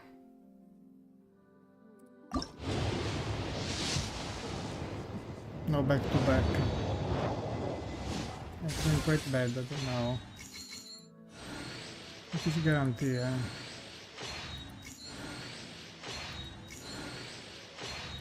To get a C1 is impossible.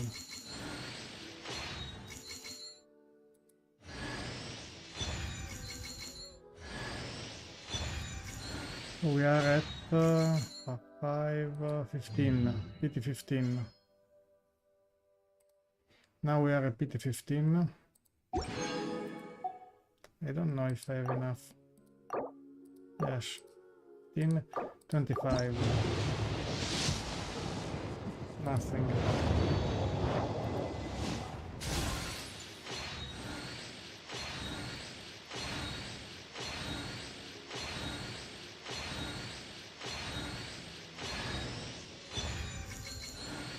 How many koi I'm getting? 25.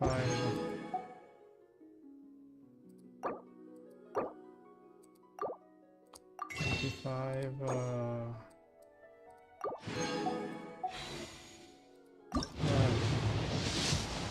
26.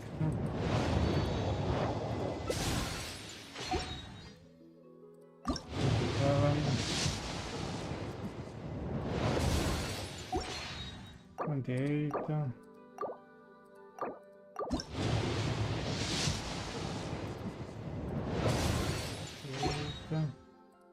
29,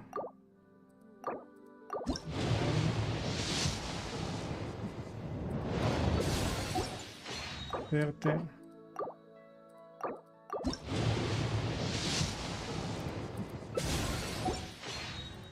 31.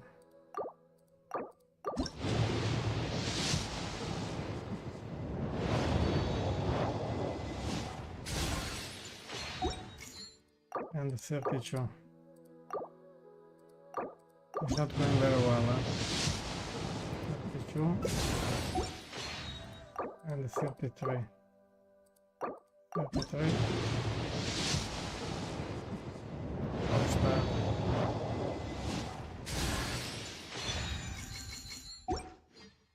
33. And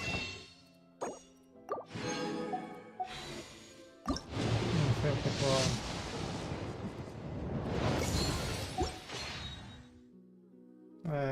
34, I don't have more wishes now. 34.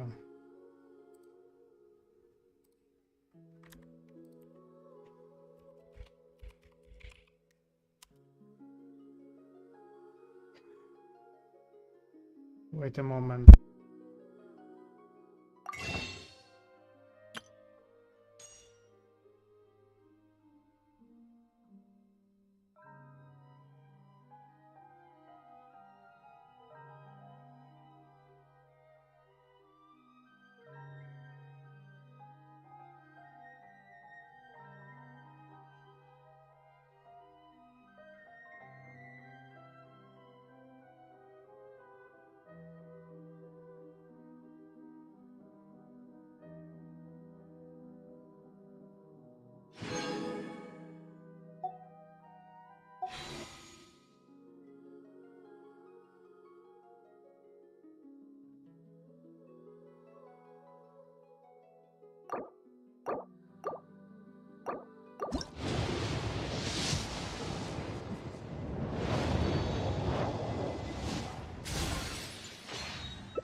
And pity 7. I'm ready to do some bad things again.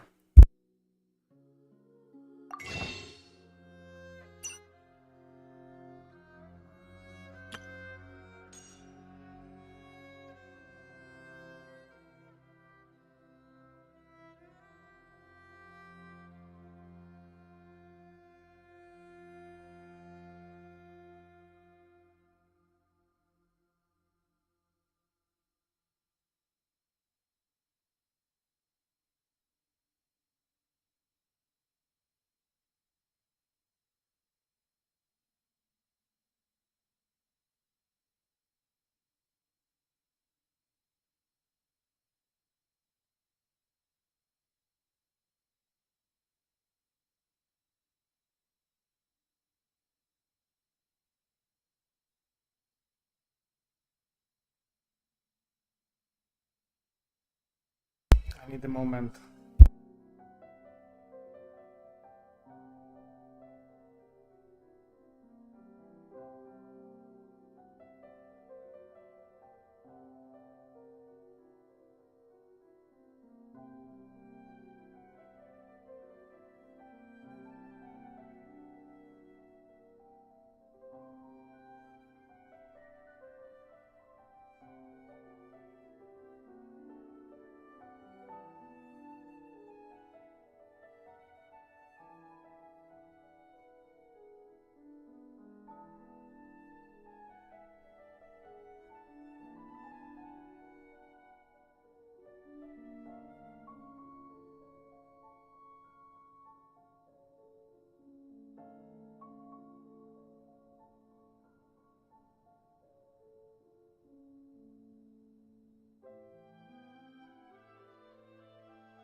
PT7.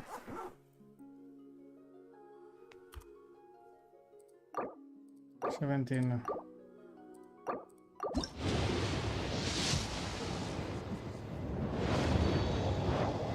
No, back to back.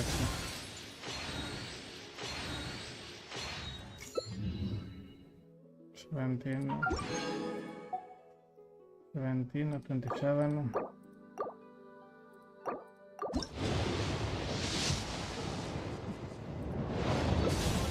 37. 37.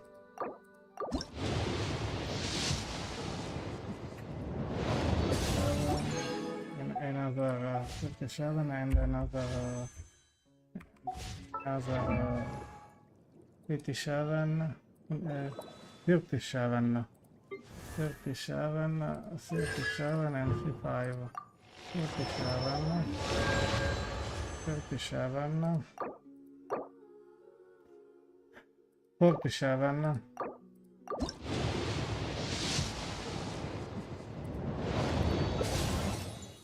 47,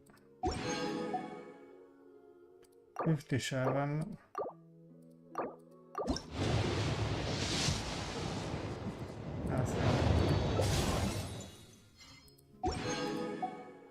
67. I don't have enough. 67.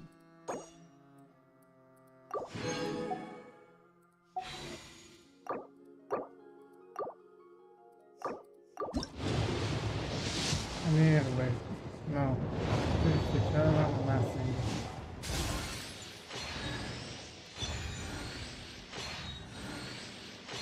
Like win the 50-50, 67, but nothing again.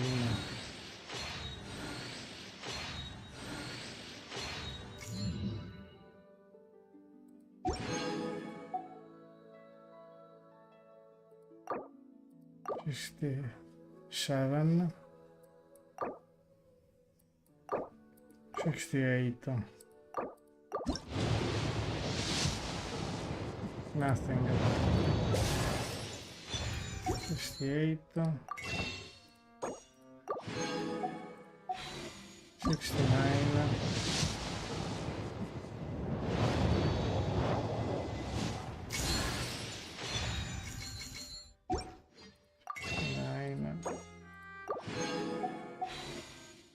70. Nothing. Oh, pity 70.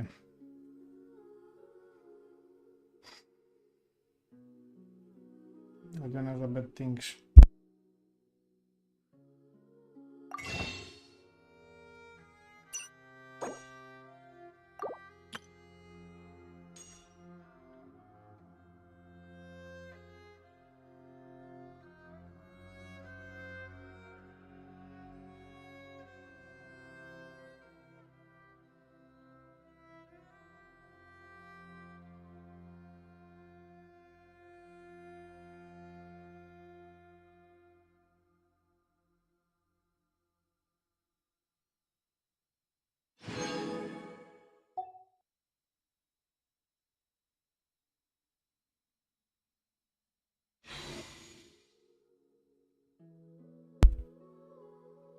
We are at pity 70.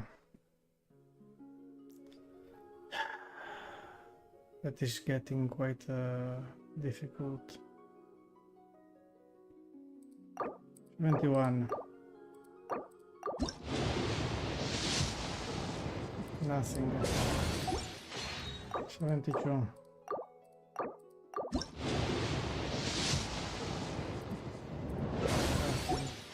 73.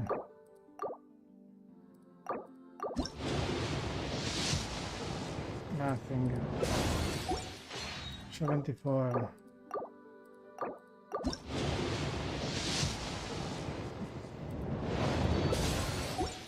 75.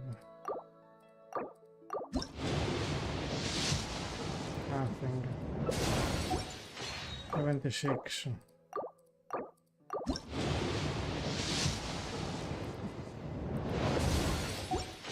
77.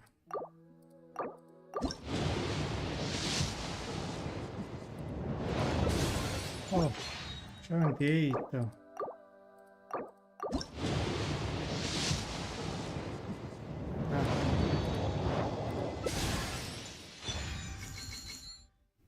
78 and C6 per lot at this point. Melusines are beautiful. 76.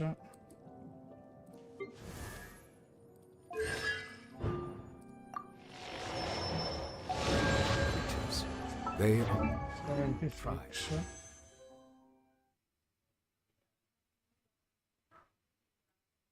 78. No, to 78. 79.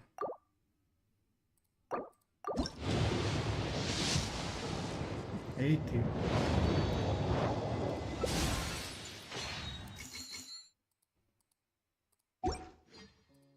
81.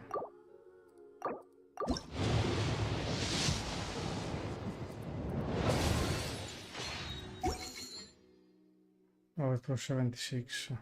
77. 78. 79. Maybe now it's 79. I hope, because I don't want to pull anymore. No! Oh, your verse. They are horrible.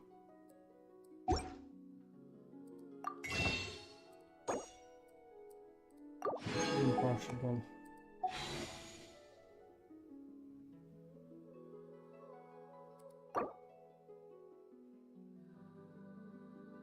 We're at pity 0, I guess.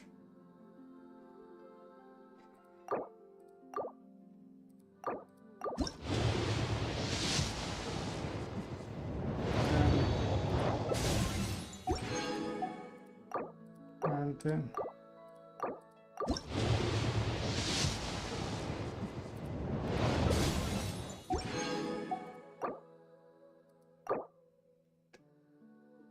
Forte.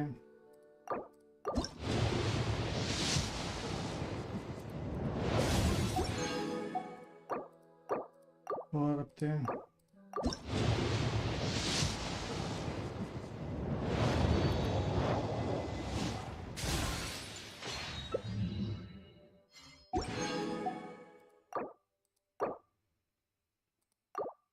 Forte.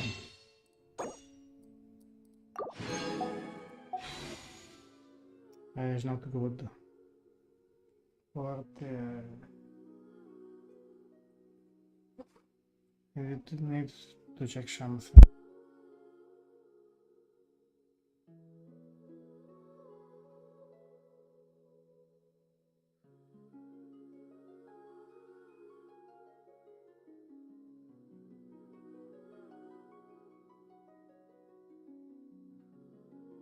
Coming back soon, a moment.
Final at 78.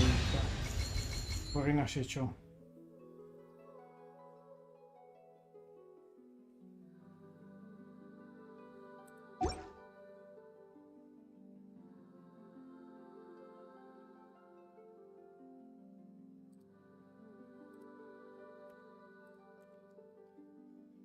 Furina Shicho.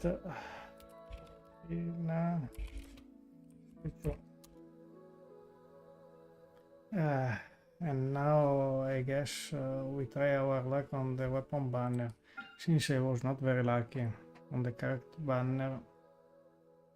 I lost 2 times the 50-50. I hope here the history is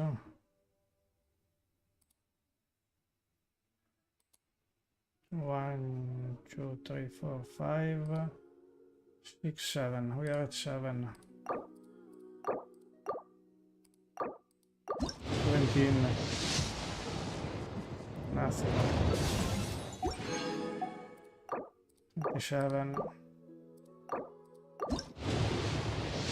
27. Oh, ayo.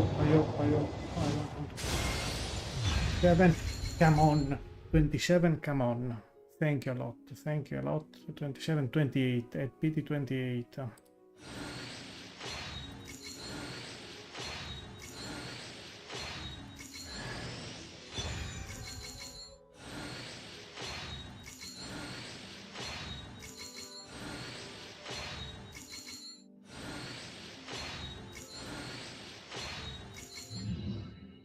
At PT 28, when I'm not lucky in the character banner, I'm lucky in the weapon banner. PT 28, the weapon. Fontaine. Be sure. PT 28, the weapon, and here is Furina. Weapon. With air weapon. Where is it? This one.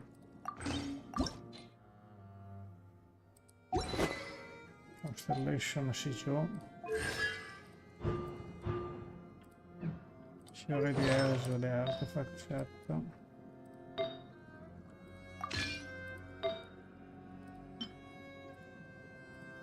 Almost complete the artifact set. Need only an HP here. I was not recording.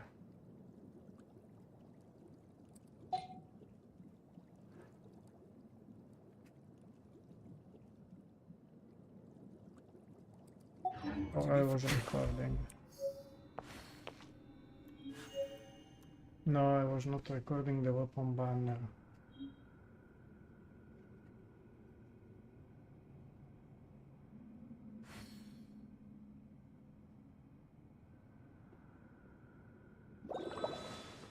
To 10 the weapon banner. Wait a moment.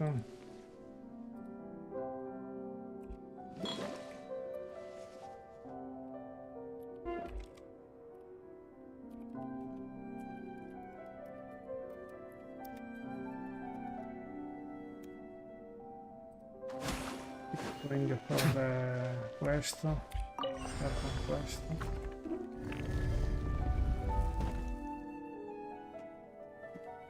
In the end it didn't go very badly. I don't want to fight a moment. Leave me alone.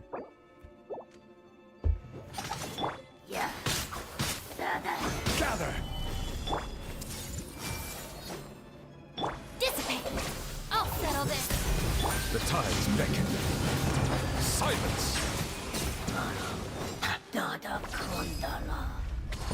Oh, we are close inside now. We're PT 28.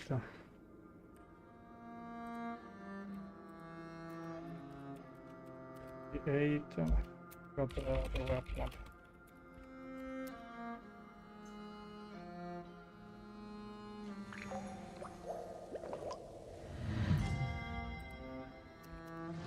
Weapon banner was very lucky. As always, when I'm lucky in the weapon banner, when I'm not lucky in the weapon banner,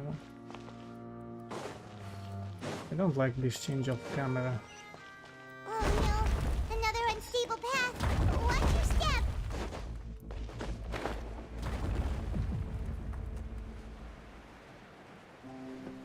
I'm back at the beginning.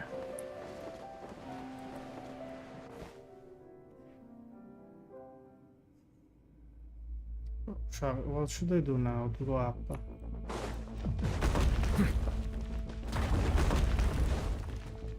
Okay. I don't know if I can do it. Because my stamina is very low.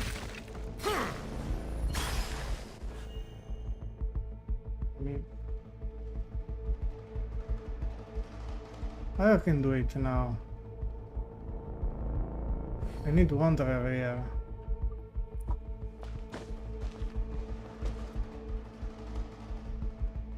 Okay.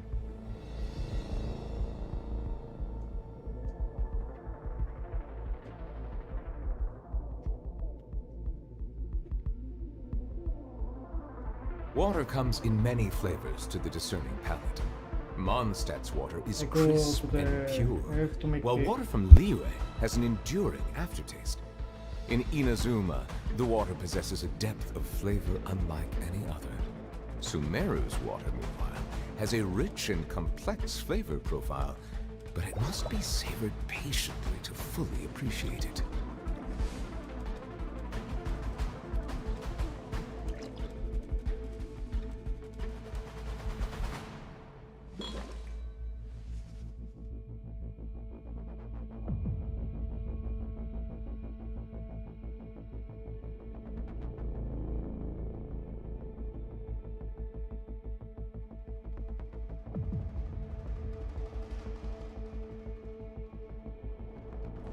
Melusines are beautiful creatures.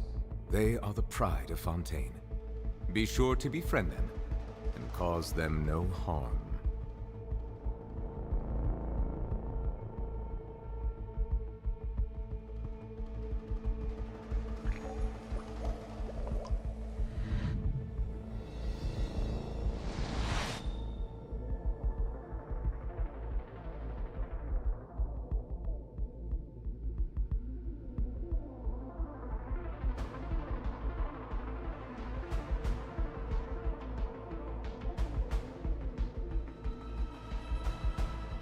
Water comes in many flavors to the discerning palate.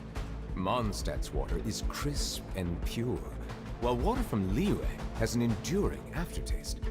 In Inazuma, the water possesses a depth of flavor unlike any other. Sumeru's water, meanwhile, has a rich and complex flavor profile, but it must be savored patiently to fully appreciate it. I'm back with Erinnyes.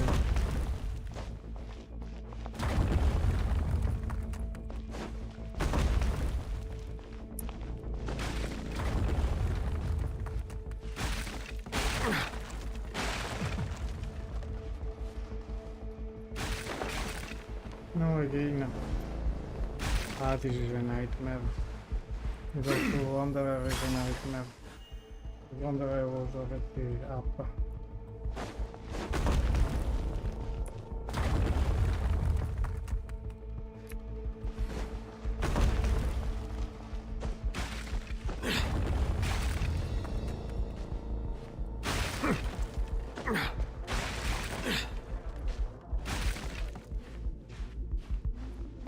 Oh, did it.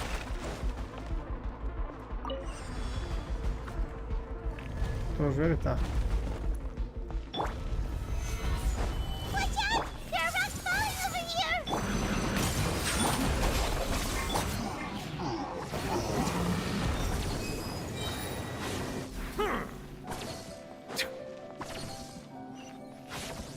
Again, lasciamo stare.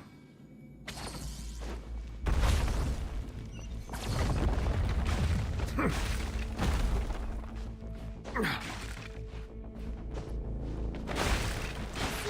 almost at the top. Keep it up!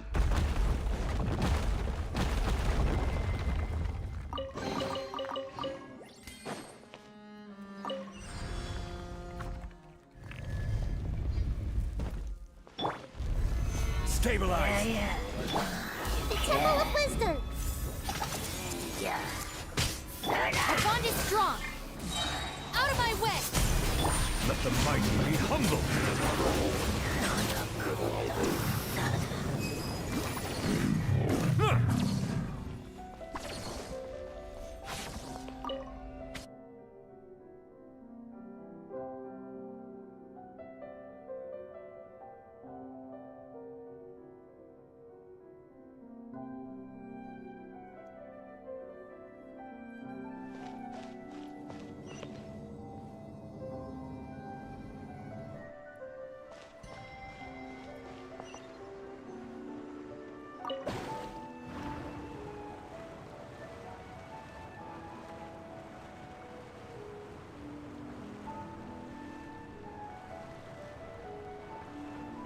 What is it? The exit? I know it.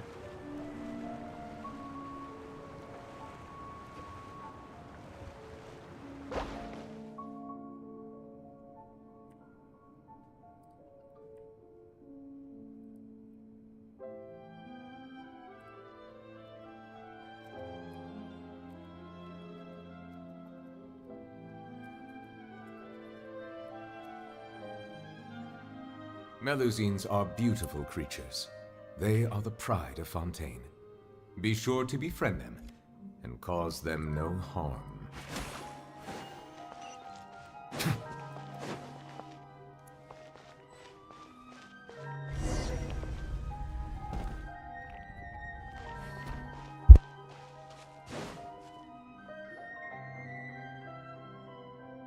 Looks like we've reached the end. This is the place? There should not be any other hidden spaces in the vicinity. The path sure had some twists and turns, but it turns out that this place isn't actually that big.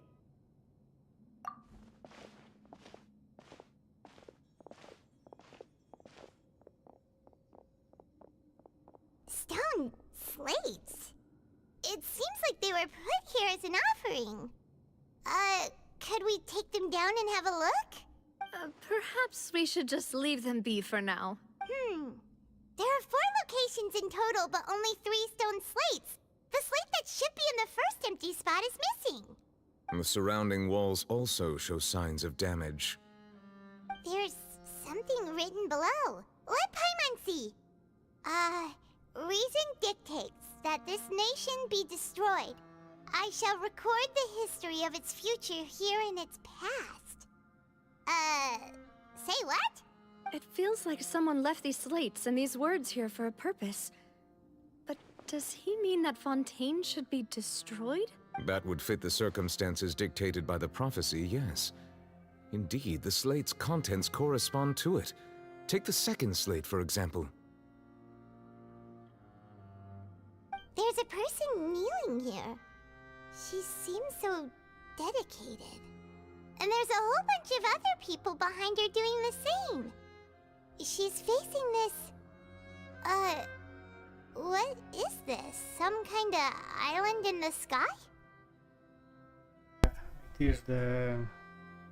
how it is called? And is that Lady Furina in the third image? Did the Hydro Archon fall into the water? And is that a ring of people around her? Paimon doesn't quite get it. Are they all in the water? This is the judgment of the people. The fourth image. I know this one. This exactly matches the content of the prophecy.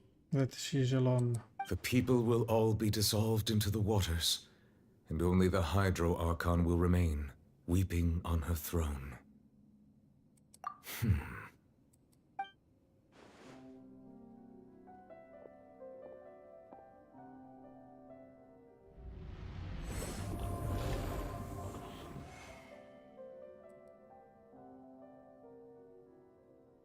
More information should be hidden in these slates, but I fear I cannot easily uncover it, most likely due to us missing the first slate.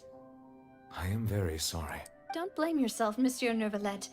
Deciphering ancient stone slates isn't one of your duties. Ooh, Paimon's getting the chills just looking at these. This says that it's the history of the future, right? That means the prophecy's sure to come true. I really hope it doesn't mean that. Still, Paimon feels like these images are kind of weird when you look at them together.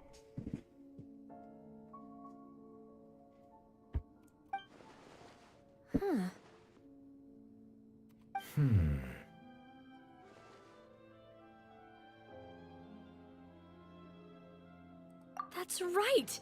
If the images are in chronological order, shouldn't the fourth, the waters drowning Fontaine, come before the third, where the Hydro Archon herself falls into the water?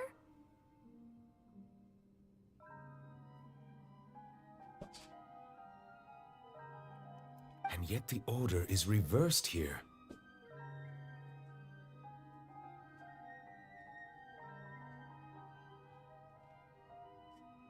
If we go by timing, Lady Furina only emerges in the third image. That means that the person in the second image might be the previous Hydro Archon.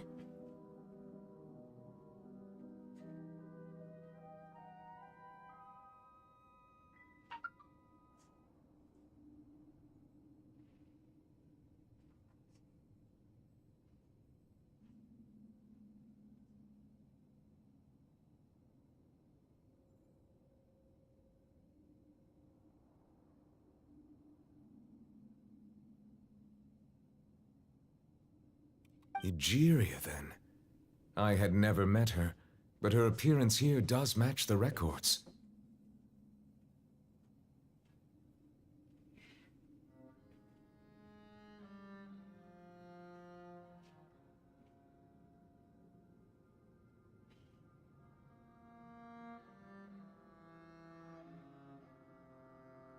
The previous Archon kneeling before the floating island in the skies, as if confessing a sin.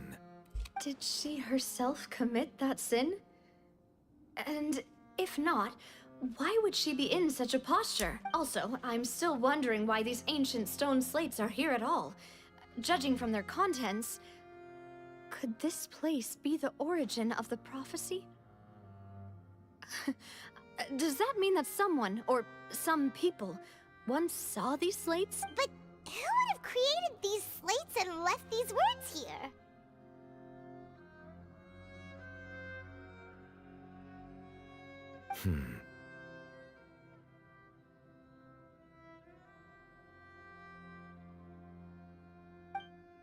It seems that any further clues will have to come from Furina.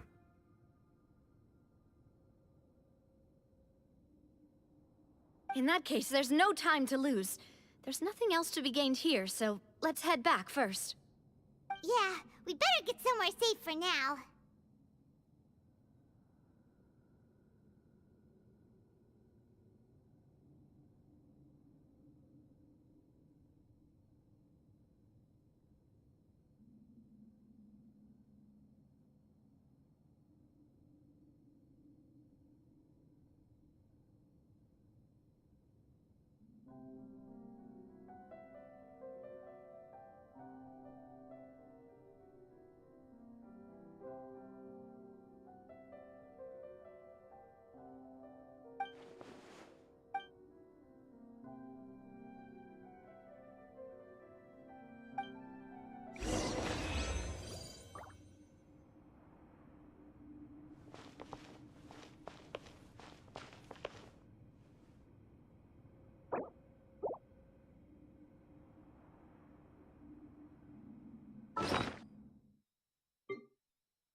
Let's split up here.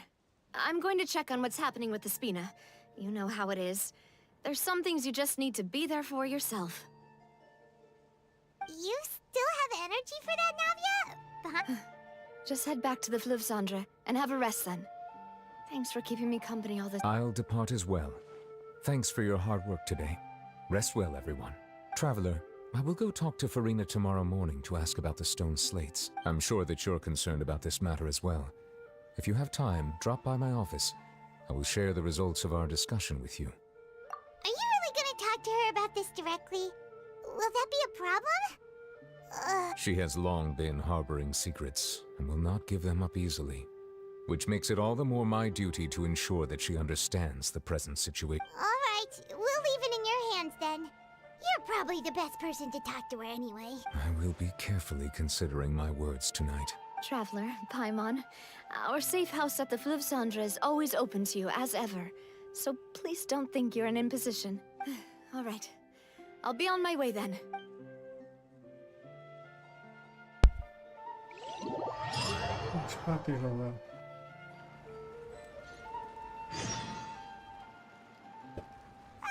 We're finally back! Welcome back. We've got a special menu prepared for you two tonight. Yay! And there's good food too! Navia, no, the boss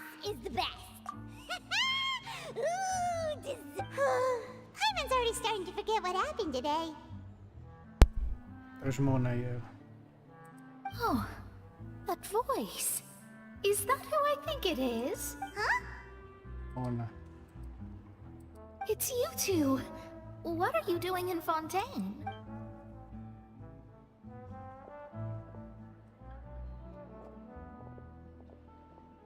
Mona? She write article for journal, I think. Seriously, nobody just uses a scry glass whenever they've got time to just see who they'll meet on the road.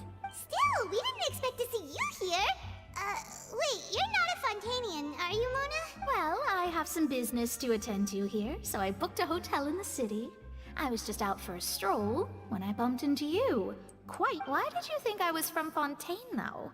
Is that because Magistus doesn't sound much like a Mondstadt surname? Yeah, let's go with that. Well, I used to have my own surname, which was, well, some other thing. Either way, the old hag told me when she took me as her disciple that the first step to being a great astrologist's pupil was to change that name. There was nothing for it, really. She really is amazing at astrology, so I changed my name to what it is now according to her wishes. To my surprise, however, Magistus is not the name of some ancient house or clan. It isn't? Nope. Although it is used by us in place of surnames, it generally just means great. Wow! Imagine including a boast in your name. Wait, I reckon so. In any case, I'd give my disciple a name like this as well, if I were to take one. Astromancer Barbeloth Trismegistus. Whoa, that's a long one. Does it also mean great or something? My name means Mona the Great Astrologist. As for the old hag, hers is, in plain speech, the thrice as great Scholar of the Stars. Just take it as a title specific to astrologists.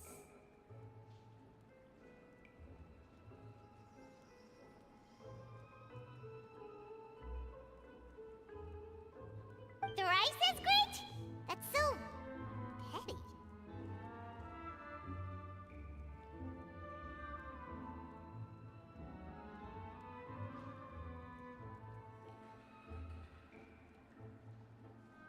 I know, right? That's just how she is. She used to call herself Magistus, actually, but when she took me in... Talk about excessive.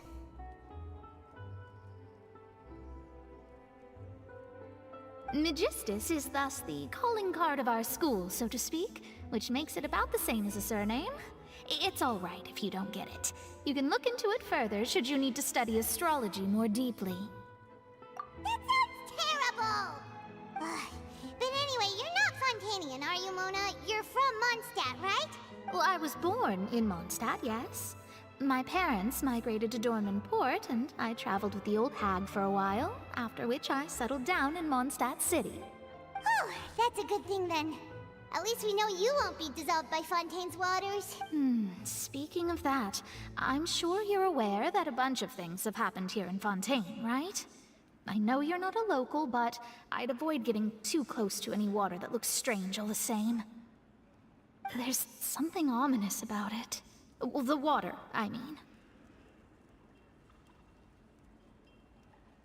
That was the main reason, yes.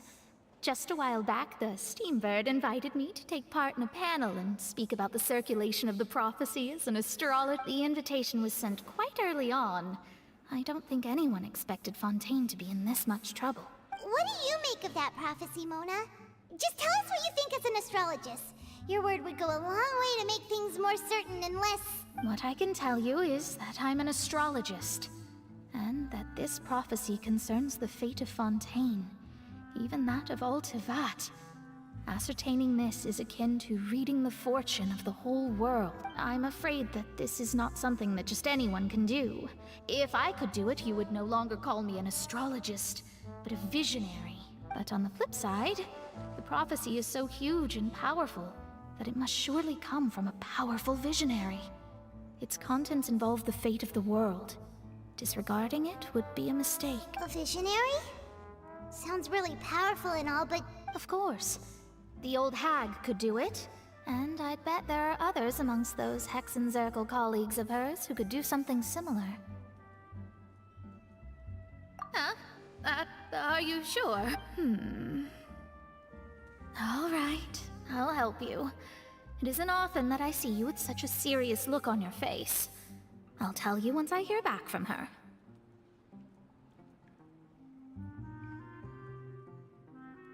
Thanks, Mona! You're amazing as always! Oh, well, this is something only I can do after all. So yes, your praises are quite welcome. That's the greatest of astrologists for you! Of all the people we know, you know this! Indeed.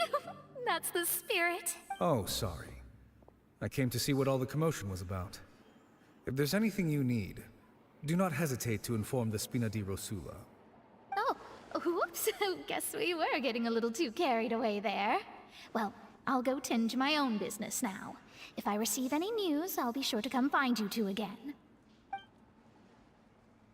And there she goes, quick as rushing water. And here we are with the Spina guy giving us right, but we were able to recruit Mona's help, didn't we? Our Fontainian friends will thank us someday.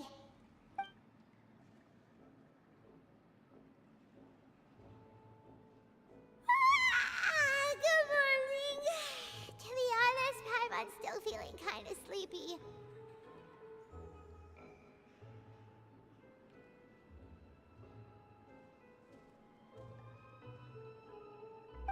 But it's time to get up, Traveler. We agreed to go see Neuvillette, so let's pack it up and get going.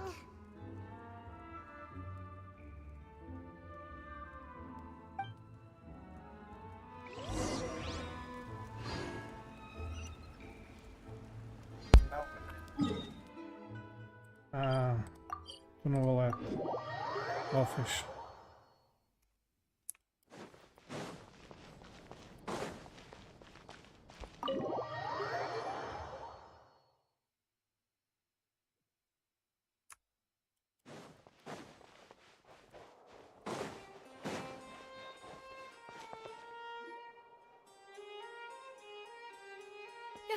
You're here! Finally! Is something wrong? Monsieur Neuvillette and Lady Furina, they seem to have gotten into a dispute. Please go see for yourself.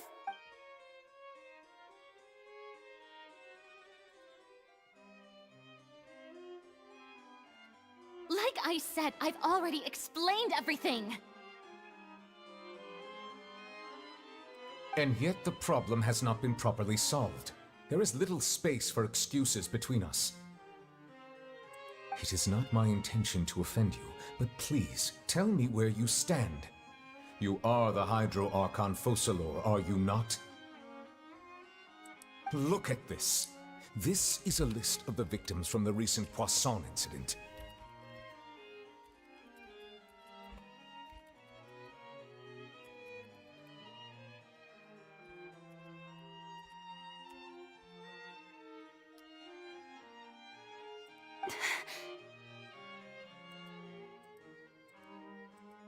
You mean... they're all... We did not arrive in time to avert this disaster, and I will not have it happen again. I will say this once more.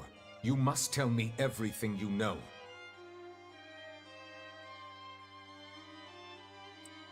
Yesterday, I found 3 stone slates in some ancient ruins near Poisson. Do you know anything about those?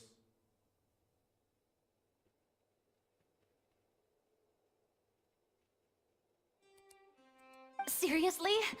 You're questioning me like this is a court case now. I don't know anything about that. But you found them in some ancient ruins, you say? That's correct, which is why I came to ask you some questions. There should have been 4 slates, but one of them was missing. The other 3 feature different images that seem to correlate to the prophecy. The prophecy? The second of these slates depicts the previous Hydro Archon Egeria kneeling before a floating island in the sky, as if confessing something. Do you know nothing of this either? I don't. I've never seen such slates. I'll ask you again. Do you really have no information regarding the previous Archon? My deciphering of the slates indicates that the Hydro Archon Algea once had to confess to, or apologize for, a certain sin. If anyone would know about it, it should be you.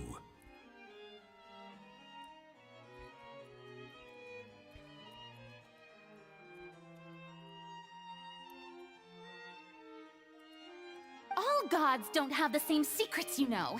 She was herself and I'm me. Is it really so strange that I know nothing? I understand your concerns, but I'm sorry. I just don't have anything to tell you.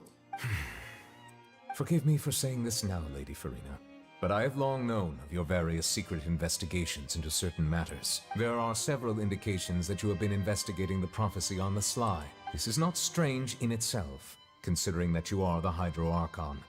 But it is strange that you should also claim to not know any of Algea's secrets, as well as do nothing following your inquiries. You have never been as superficial as you have presented yourself to be, nor are you a fool. And yet, your behavior is very inconsistent.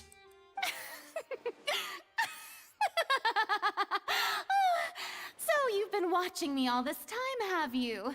I didn't think you were that type. You... Well, since you know about my secret investigations, then you should know I'm actually working to take care of it. There's no point questioning or suspecting me. You're the Eudix, but you're still my subordinate.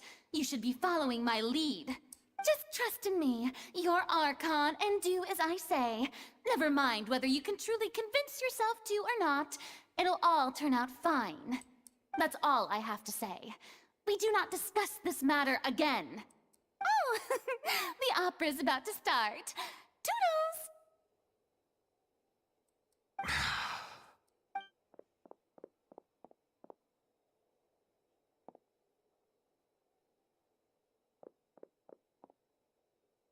Did Furina not notice us standing by the door?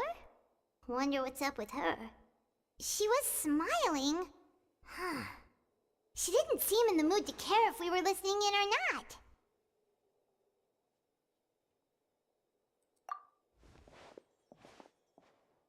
I assume you've been outside for a while now? Oh, you noticed. Seems Furina didn't even realize we were here. She was in a great panic, though I cannot discern the reason. Our discussion reached impasses time and again, a state of affairs that we cannot allow to continue. Still, I do not understand. Dialogue is the basis for understanding, so why did she keep refusing to engage? Everyone in her inner circle has noticed that she is hiding some secret.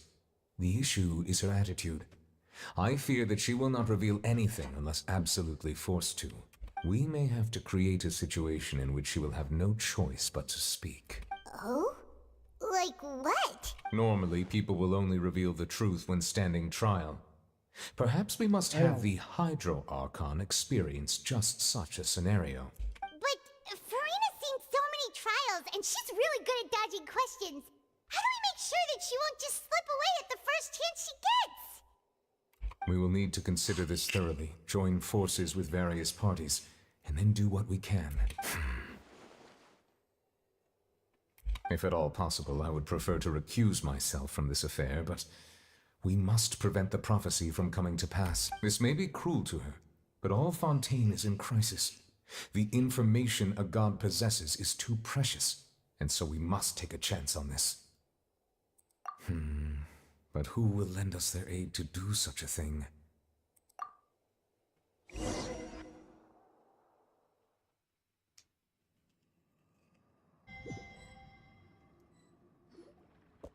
Well, that's everyone, huh?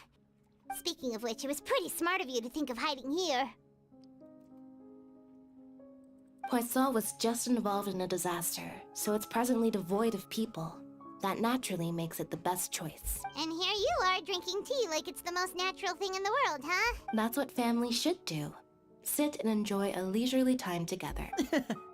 It's nice to enjoy tea here, you know? Care for a cup? Lend me your ears, everyone. Or perhaps one of you might like to start us off. How about you, friend? Me? No. I don't think I can. Then, how about you, good sir? I fear that I will cause the mood on this boat to become as somber as it is in court. Well then, I guess we're lucky we've got a local like me to organize things. Wonderful, the spotlight at last. I guess I'll be facilitating things from here. That was a little long-winded, don't you think? Oh, you might be right. Anyway, to cut to the chase, our friend here, the Traveler, has brought us together to discuss something. As for what that is, well, let's start by saying that we'll be pooling our efforts together to create a series of traps. Oh, how intriguing. Well, it's just an expression, really. One that I just learned from Chlorand, and used on the spot. So, let's invite her to explain in detail. A round of applause, please. Huh?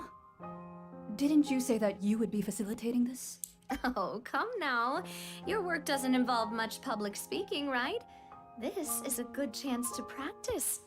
You might even pick up some fancy oratory tricks to impress your boss with in the future. I see. And what does my boss say? He is glad that you consider him your boss. Do go on.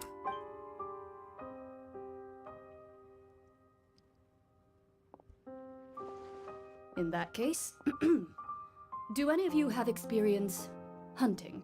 Not that I recall. Fremine and I once used a wooden stick in a basket to catch wild rabbits when we were younger. As for Lynette, oh, right. You were sick that day, weren't you? I've also gone diving to catch some fish before. Does that count? I'm afraid not. You may or may not have heard, but Fontaine once played host to a group known as the Marechaussee Hunter. Though that was their name, they did not hunt animals, but rather various monsters left behind by the ancient dynasty of King Remus. Today, Fontaine's monster population has already thinned greatly, so the hunters have blended back into society, taking up arms in other lines of work. They even left a unique methodology of hunting in their wake. A trap comprises of the following components: bait, a trigger, and so, if we were to build a trap together, right now, what would you choose to build it with? For me, I would prefer something basket-shaped. Pigeons and rabbits will see the bait and naturally enter the snare. Our line of work requires a deft hand, and we're some of the best in the industry, so you can count on our techniques. You used some of those techniques while moving the people of Poisson, didn't you? My subordinates mentioned that you even performed some magic for the bawling children. Yes, and I even managed to gather some intelligence in the meantime. I'm quite the multitasker if I do say so myself. I'm afraid I can't claim that as my strong suit. I prefer more stable methods, like placing bait in the water and waiting for the fish to come within reach. That's the kind of method I would count on. Calm and steady. Exactly the kind of person who would catch loads of fish. And I can be their assistant. With discretion, I'm sure. I'd probably use some sort of mechanical animal. Papa once bought me some small clockwork squirrels, mice, and such. When placed in the forest, they can attract others of their kind. I remember that you liked those too, didn't you? I did. And that would be a good way to go about it. If they're realistic enough, animals of the same kind will follow them all the way to the trap. What about you, Monsieur Neuvillette? I fear I do not have any related experience. That makes sense. You usually solve problems directly, without the use of any such tricks. But I do have one more question for you, Monsieur. If we were to create a trap now, how would you design it? I would like for it to be effective, but bring no harm to the prey. A more gentle trap would be ideal. Kind, as always. However, our intention doesn't necessarily change the containment device and the type of implement we need. If we wanted to kill the prey in one strike, we would need a powerful implement. However, that also goes for prey that must be captured and safely contained. Wait, why's that? Only a hunter who's a true expert at subduing their prey can snare it without harming it. The line that divides life and death is often exceedingly thin. So are we going hunting together? We hadn't thought of seeing ourselves as hunters. It kinda works, but maybe it's still not the best metaphor. If our means of capturing and dealing with our prey is to put them on trial, then the hunting metaphor is actually quite accurate. But we shall require much more courage than any hunter to judge a god, a being whose seat is an exalted throne. Oh, so that's what's going on. Sounds very interesting.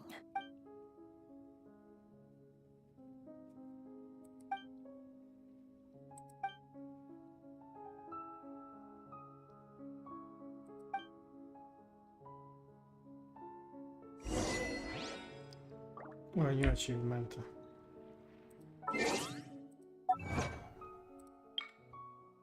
Oh, true new achievement.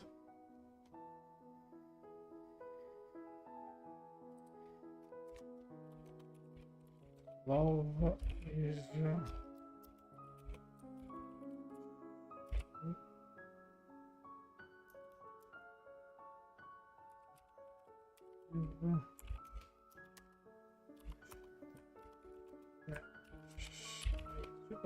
Fate.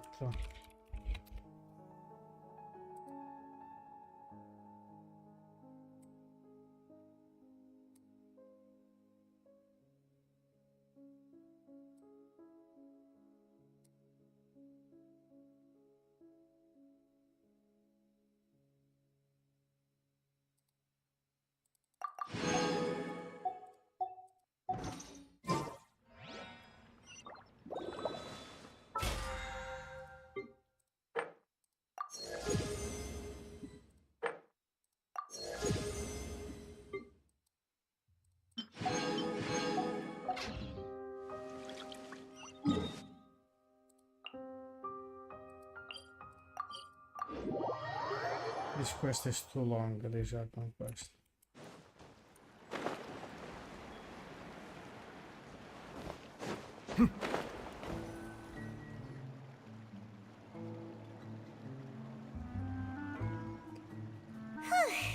It's been a tough few days, hasn't it? Paimon thought they'd be at least a little frightened. Well, Fremine was, now that Paimon thinks... it's hard to say. Paimon does... After all, you're the most reliable person... did you just pour some... Then what's that? Paimon's never seen that cup before! Don't be frightened. I'm just joining you two for tea. I merely refrained from saying anything till now. Who's that voice? Aw, have you forgotten me already? Wait, you are familiar. You're the voice we heard from the sky in Sumeru. The voice from the sky, I fear that description is wrong. Though, not completely wrong. You're feeling lost now, just as you were feeling previously. I sensed that confusion and thus came to you. Guiding people is an irresistible hobby of mine, after all. Consider me a passerby, just accepting a commission from my friend's disciple on a whim.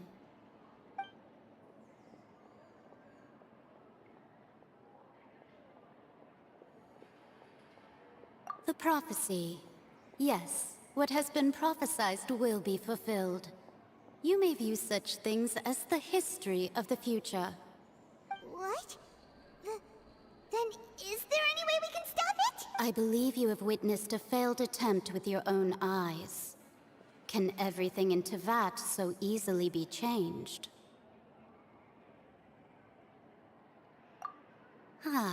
So you've caught on. Just as prophecies are usually only the future as seen from the perspectives of the gods, could things be happening in hidden corners where the gods' gaze does not fall? Are the things that you shall see different from the fate that the gods perceive? What is she talking about? It all sounds really impressive and important and stuff, but it also sounds kind of scary. I believe that you understand, right? Some things are insignificant, but others you must reach out to change. Ultimately, fate shall serve as your only guide, no matter what will happen in Teyvat's future. All you need to do is to play your part. This was good tea, by the way. Thank you for your hospitality. Well, that'll be all for today. The voice. It's gone.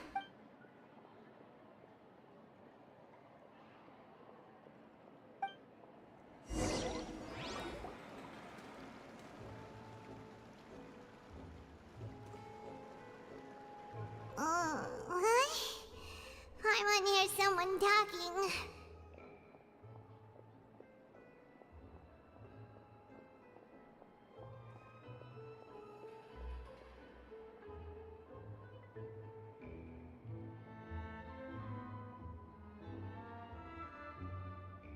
All right, coming. Hey, it's you who's getting lazy, okay?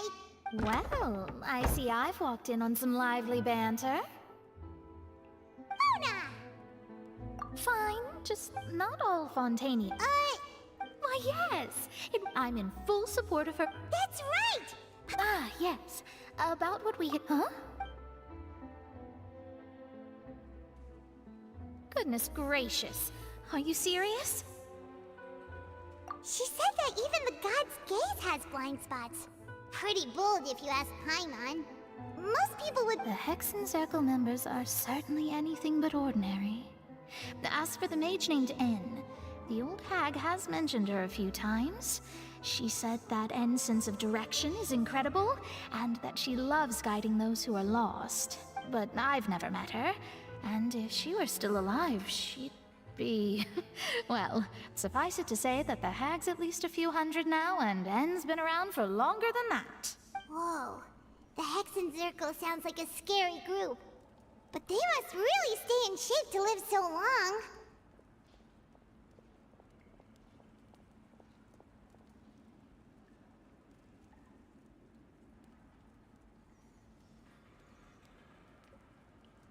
Their abilities alone are pretty terrifying. If she came to see you personally, then the problem you're facing must truly be of great importance. Well, it's not like Paimon could understand anything she's— Yes, she was quite cryptic, but I suspect she means that there is still a way to turn things around. She didn't say when or what that would be, though, so perhaps it is something that you cannot... Traveler, Paimon? Oh, we're— I see. I guess you could consider me someone who has often witnessed, but even so, perhaps that's what N was trying to tell. I did originally think of steering. Huh. You do have a point. There I go, talking about it was worth trying to comfort you. I suppose that might be why we always see... Paimon feels kinda moved by what Mona said. But also kinda sad, too. Hey, Traveler. Paimon suddenly feels like going outside for a walk. Let's walk around the city, shall we? There's a few spots we always like to walk.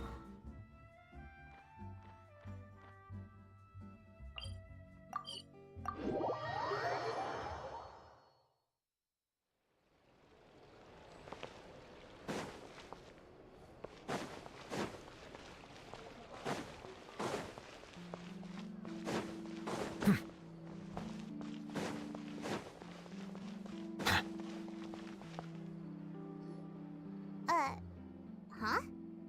Our names are written in this newspaper.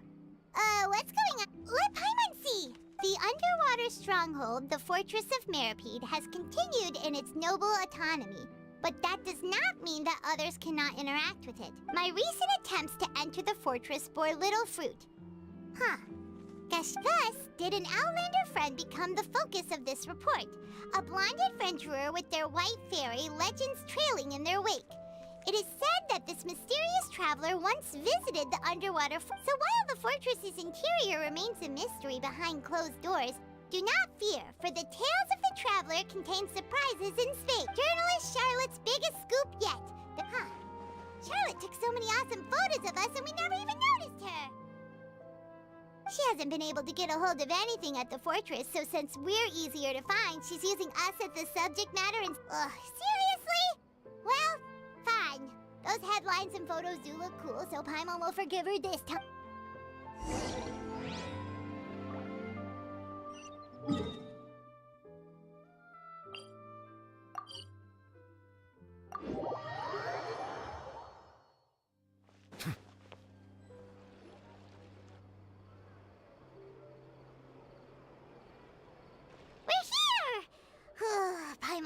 hurry. Should we go in and get... Paimon si sugusing.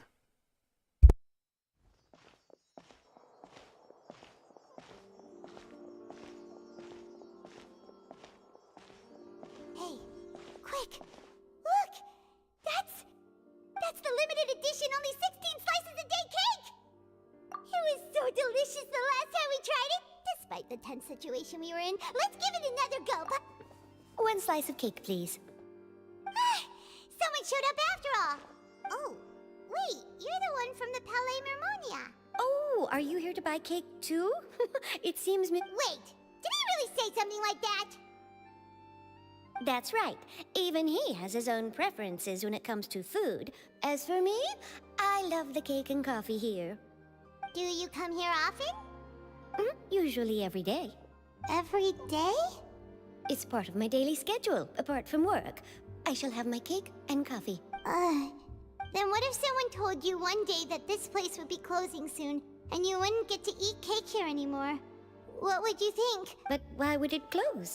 Well, Paimon doesn't know either, but maybe the waters will rise tomorrow.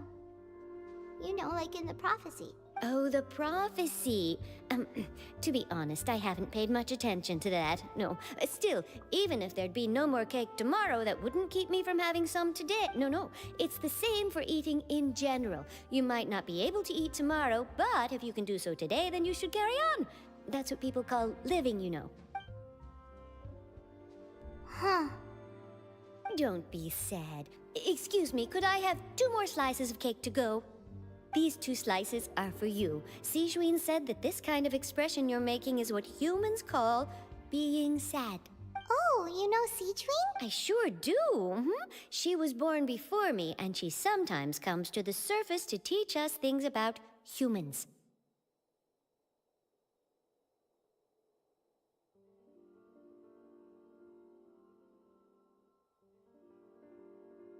She said that humans are creatures that are saddened easily, yes, and you can only lift their spirits by feeding them delicious food. So please try the cakes here.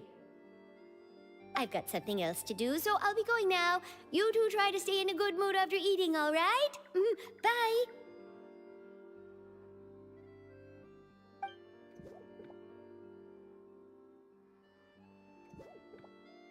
And there she goes. All right, let's dig in.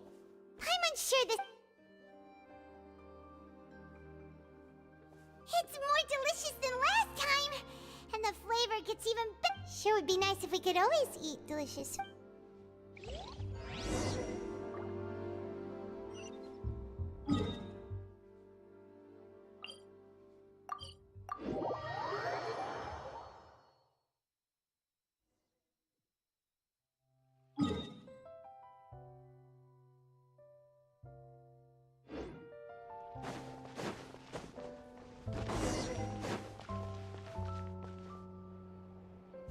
Wow!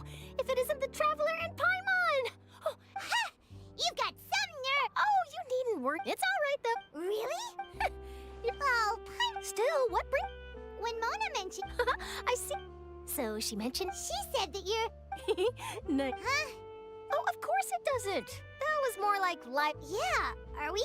Why not? Oh, in that case, we'll just chat when you have the time then? Oh, so that's a yes? Ooh, splendid! Ooh, so much... Wait, Charlotte, Paimon's still got a question for you. And what's that? If, just for example, Fontaine were to be flooded tomorrow, what would you do today? Huh, that's the prophecy you're talking about, isn't it? I mean, I do hear about it often, but I've never once thought that the day could be tomorrow. If you're seriously asking, then I might try and think of a way to leave Fontaine.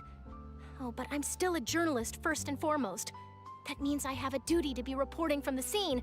And secondly, I wouldn't forsake my homeland that easily. From what I've seen, most people don't know what they'd do should the worst come to pass. In truth, it might be better just to behave like normal rather than worry over such an... So in all likelihood, I'd probably still be prepping at the office for that interview of ours. I know what you're thinking. That sounds a bit sad, but I've always believed that it's best to do what... Just think about it. If this nation really were to be and then do you know what I'd do? Well, I'd write that story. I'm not a dreamer, but anyway. That's so nice. Anyway, let's go and take a look at the sea, shall we?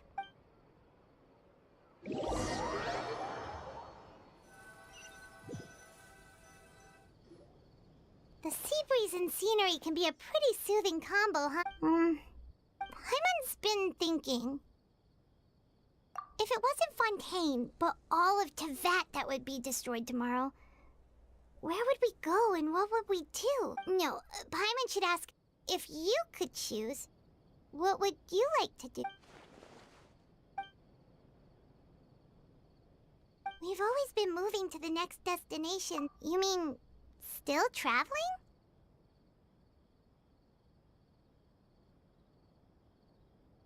Huh.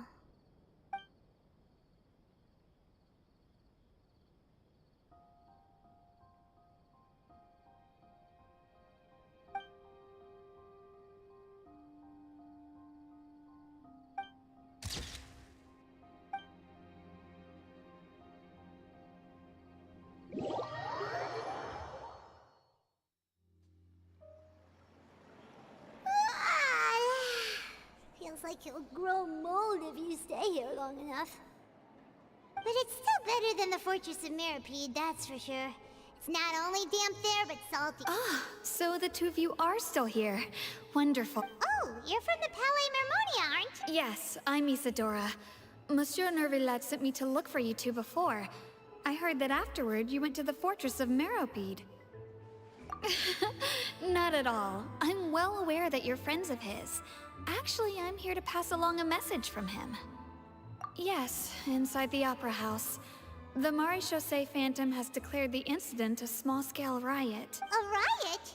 Well, that said, I don't personally think it was that serious. Lady Furina was watching a performance at the Opera House, and while she was resting during an intermission, some other audience members suddenly started harassing her, loudly accusing her of doing nothing about the prophecy crisis. And before she could respond, others started to join in. The crowd continued to grow, and protests against the Hydro Archon started to break out. So people have started to put the blame on Furina.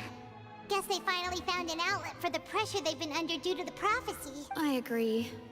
People will naturally rely on gods, as is customary. But the moment people feel threatened, gods are also the first to be blamed. So what happened after that? Is Furina okay? Seeing that the situation was spiraling out of control and that further argument was pointless, she claimed that she'd gotten tired of this and left in a hurry. The Maréchaussée Phantom had their hands full maintaining order and did not catch where Lady Furina had gone. Only when things had stabilized did we realize that she had gone missing. So, you mean she's still missing? That's right. The Maréchaussée has dispatched many people to search for her, but we don't have any leads yet. That said, I don't think there's much to worry about. She could. Monsieur Neuvillette sent me to tell you about the situation, but he didn't say anything else. Don't worry. This is more than enough to go on. Thanks for keeping us in... Is that so? Well, all right then. In that case, you two take care. I'll be heading back to the Palais now.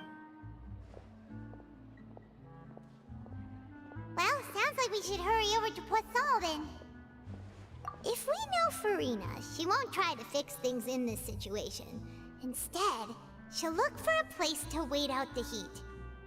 And, as we also know, she may be loud and dramatic, but she doesn't have a heart of stone. When Neuvillette was talking to her in the Palais Mermonia, and she heard about Poisson, she couldn't hide her sadness and remorse. It would be hard for her to ignore being accused by the public today. Paimon thinks Furina's probably taken the opportunity to slip away to Poisson and try to relieve the sense of guilt that she's... Huh! Well, what do you think? Paimon knows the answer, of course, but Paimon can do the analysis. In that case, there's not a moment to live.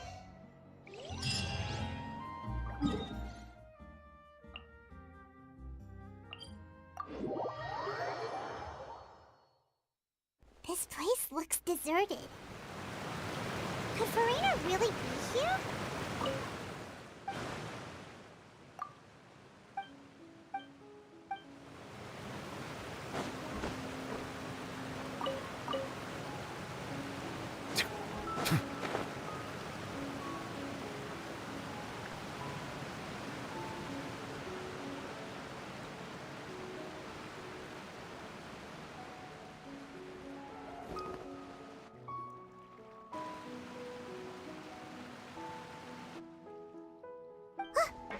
Furina, right over there. She really is here all on... Should I just give up? This is all meaningless. What was meant to happen did happen after all. Everyone's dead. I'm sorry. I'm so sorry.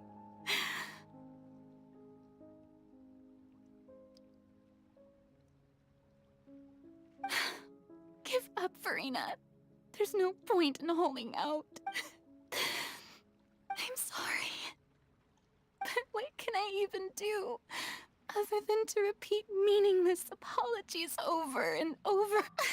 Who's that? Don't worry, Furina. It's just us. So it is you, blonde traveler from another land. Why, I almost thought you were someone from that mob of my ignorant subjects, come to kneel and beg for my forgiveness. Furina, you were crying just now, weren't you? The tear stains on your face are obvious. What do you mean, tear stains? Oh, I remember. The show at the Opera House earlier this morning was so moving. Who did that uncivilized rabble think they were? Disturbing my enjoyment of the art. They even dare to tout their Archon. I must teach them a lesson. Oh, and I'm sure Neuvillette and those people from the Marsh Chaussee Phantom are freaking out right next to them, too.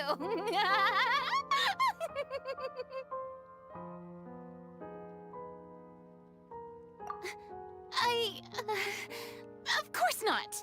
Hey, there she is! The Hydro Archon's over there! Quick, after her! Furina, those people seem to be after you. They are? They're just some rabid fans who want to cut the line because they haven't been able to meet me in person, aren't they? That's against the rules. I can't let them get their way. Furina just ran off! Quick, we have to catch up with her!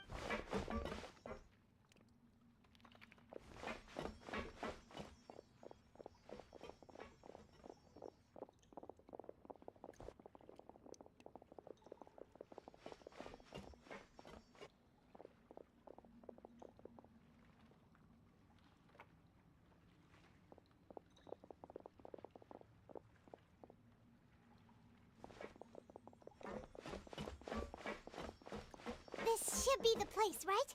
Hey, Furina! There's a good hiding spot over here. Quick, come to Paimon before the... What is this place? Hurry, they're almost here! Fine, fine. I suppose haste is warranted. Lead the way.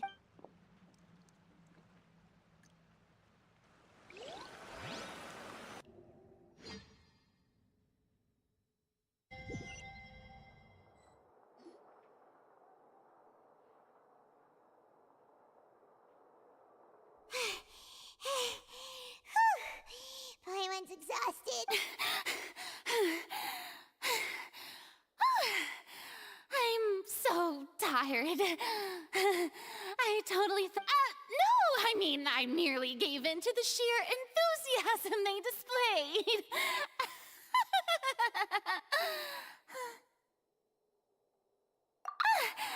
You're right. Yep, that's a good girl.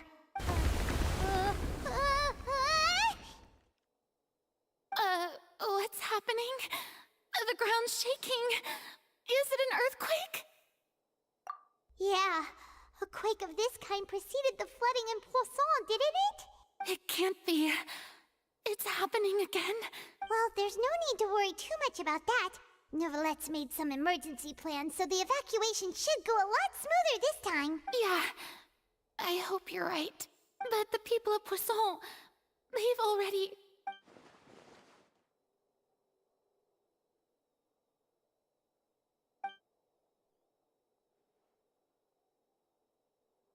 It's true.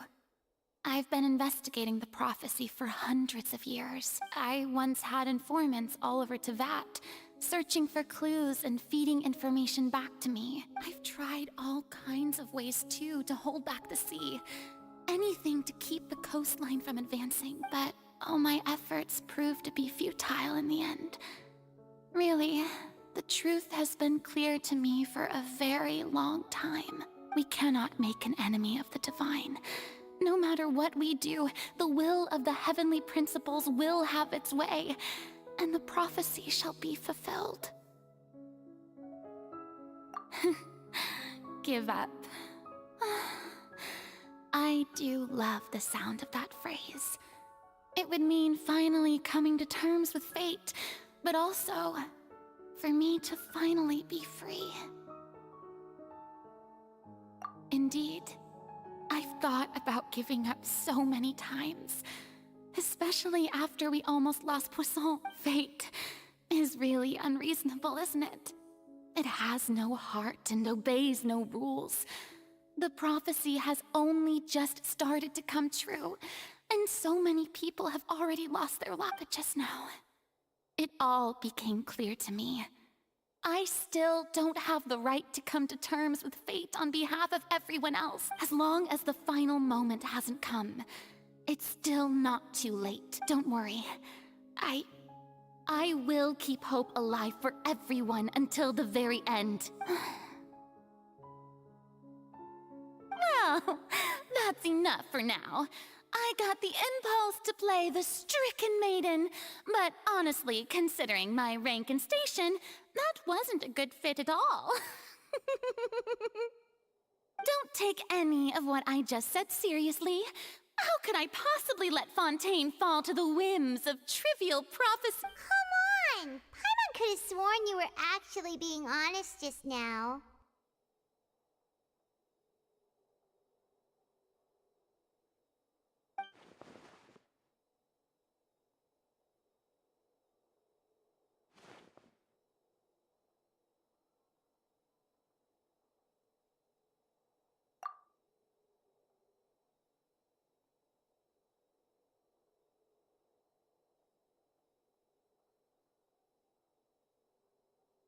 Share my burden. That's impossible. It was fated right from the start that this would be my duty alone.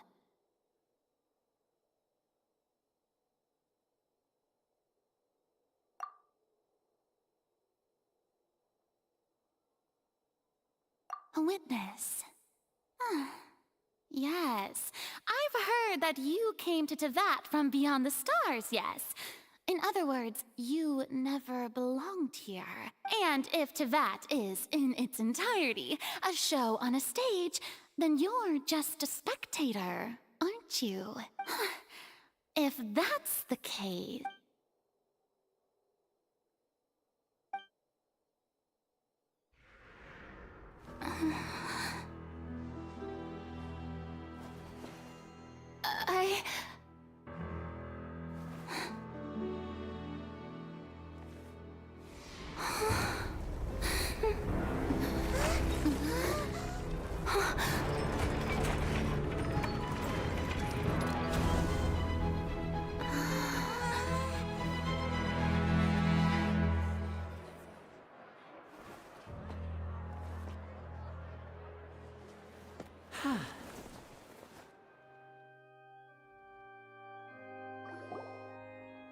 Ladies and gentlemen, this concludes my opening performance. Now, without further ado, we may proceed to the trial of our god.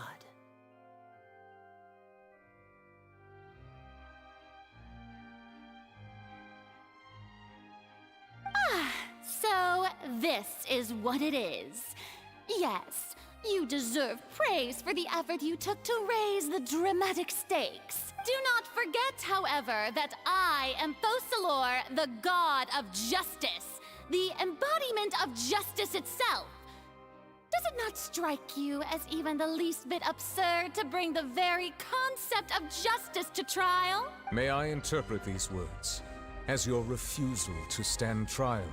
In that case, you will have the opportunity to defend your honor through a duel. You would draw your blade against a god?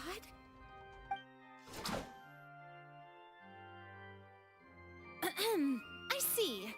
It seems like you have made up your mind.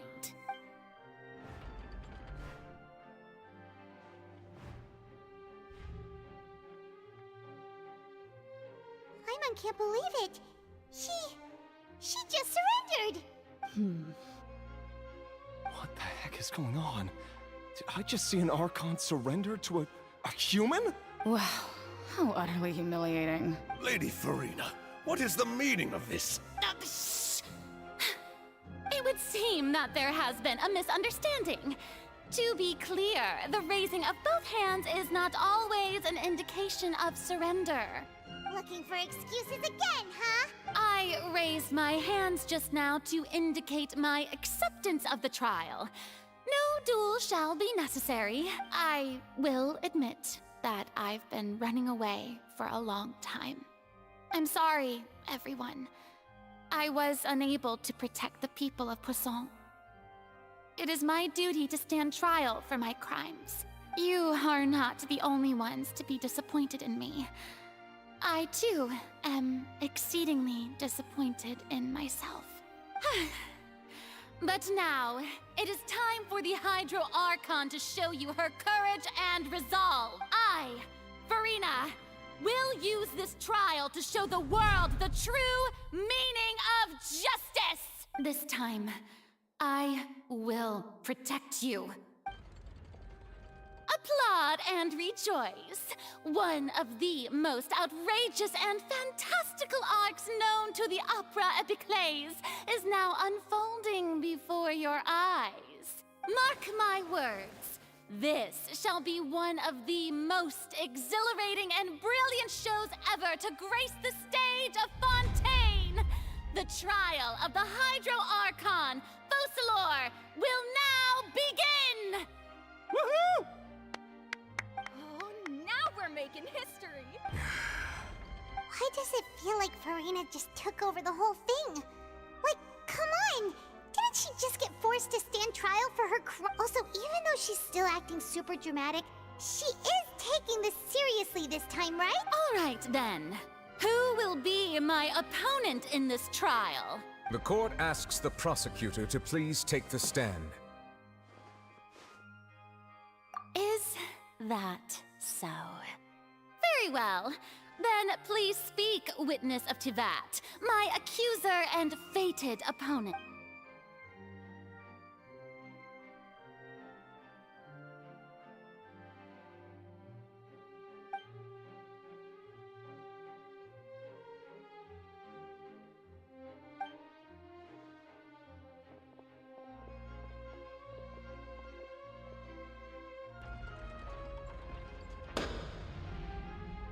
Also, please allow me to ask, as a final question before the trial begins. Just how much work did you do to force me onto this stage? Well, we did do a lot of prep after the meeting that day. I can go over the tasks assigned to the Spina di Rosula, since they were rather straightforward and easy. Navia, the president of the Spina di Rosula. Most of the people who participated in the disturbance this morning were my subordinates.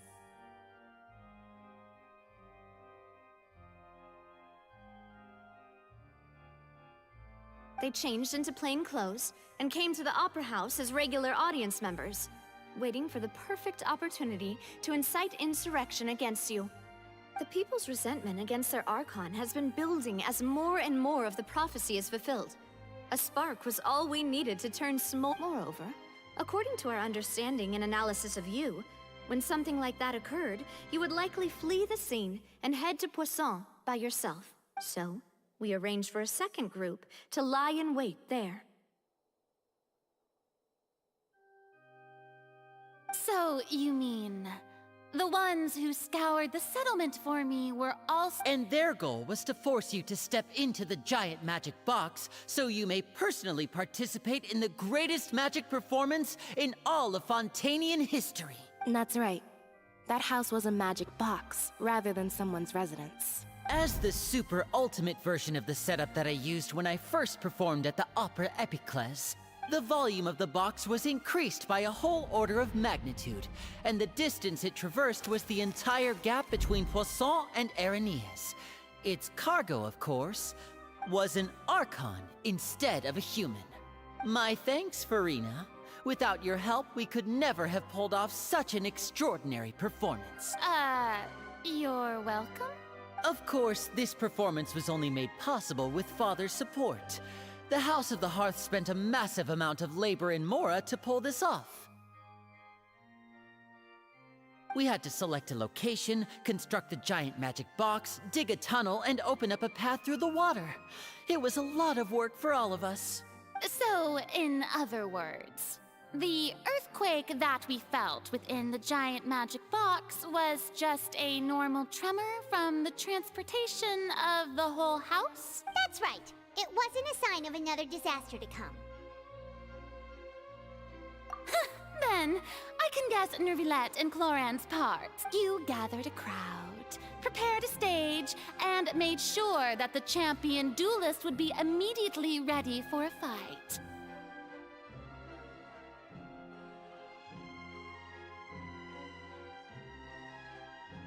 Also that as soon as I appeared on the stage, the trial may commence without a hitch.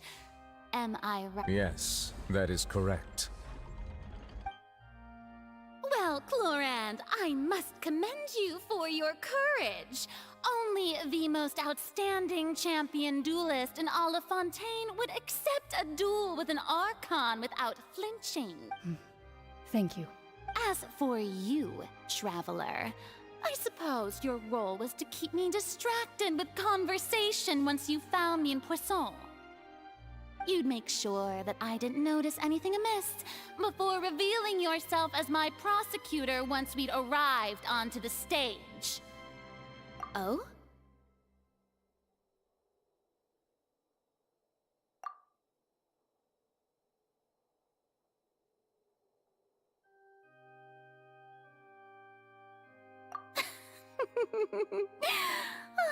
Is that so?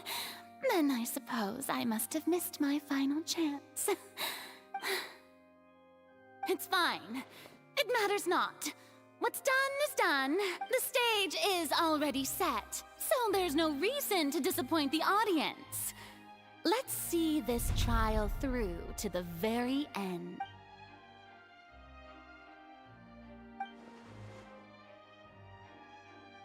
Madam Prosecutor, please allow me to pass this along. This is a document that Miss Charlotte applied for and received permission to share with you during the trial. According to her, it should speed up the proceedings. Huh?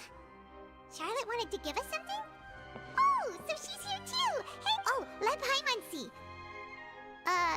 Isn't this the exclusive interview that she did with us before? So she's already finished it, huh? Wait. Then that means this document is a perfect timeline of everything that's happened ever since we stepped foot in Fontaine. So in other words, we can refer to this anthology of evidence every time we want to use something from our journey as evidence for an argument.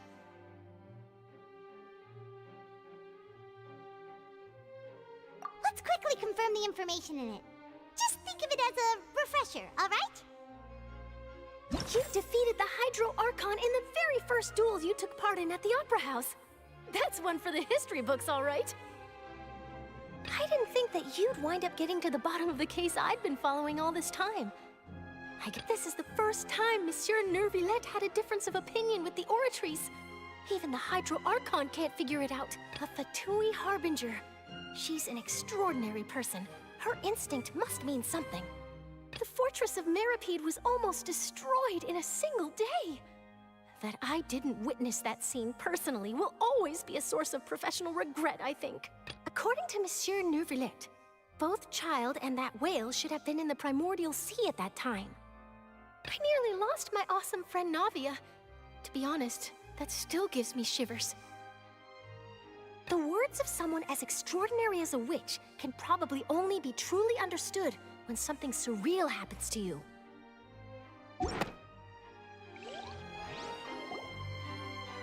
The prosecution and the defense are both in position. The trial shall now begin. Oh, come on, Neuvillette. There's no need to repeat all the unimportant legalese.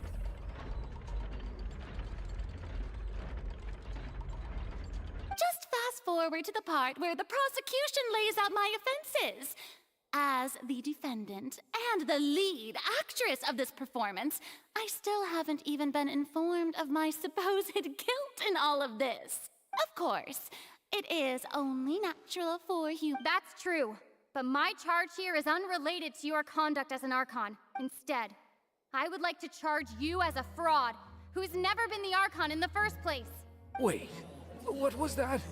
Lady Furina's a fraud? Hey, I came here thinking that we were going to try the Hydro Archon for forsaking her duty, but did I hear that right? She's not our Archon at all? Charge accepted. Lady Furina, do you plead guilty to the charge? Lady Furina. I plead not guilty. How can I be guilty? There is no way that I, Focalors, otherwise known as Furina de Fontaine, a member of the Seven and the Regina of all waters, kindreds, peoples, and laws of Fontaine, could be anything other than your true Archon. Yeah, even though Lady Furina can be rather eccentric, isn't it going too far to doubt her very identity? Yeah, I've never questioned her identity either. Sure, Lady Furina can be super irresponsible. I have cause to believe that common sense will prevail in this case. Many of the members of the audience have known me as the Hydro Archon ever since they were born. There would be no fooling there. See? Even the Oratrice has decided to show me its favor. Are you sure you want to commit to a charge that will never be upheld? If you wish to drop the case, I can promise you as the God of Justice that you will not have to face trial for making a false accusation. We will treat everything that's happened as a dramatic spectacle and move on with our lives. What do you say to that? An argument with near impossible odds, huh? We have to not only refute Furina's claims, but also overturn the long-held beliefs of the people.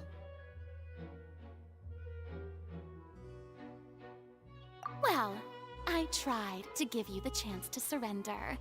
If you must persist, then let me ask. If you believe I'm not the Archon, then what manner of being do you think I am? And if I was not the Archon, then how did I manage to live for over 500 years?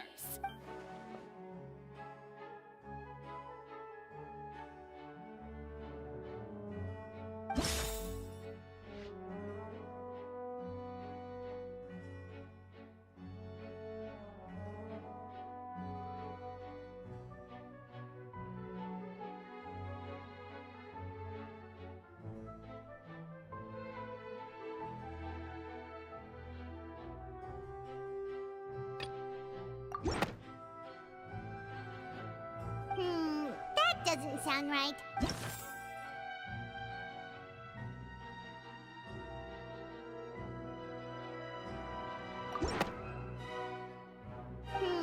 That doesn't...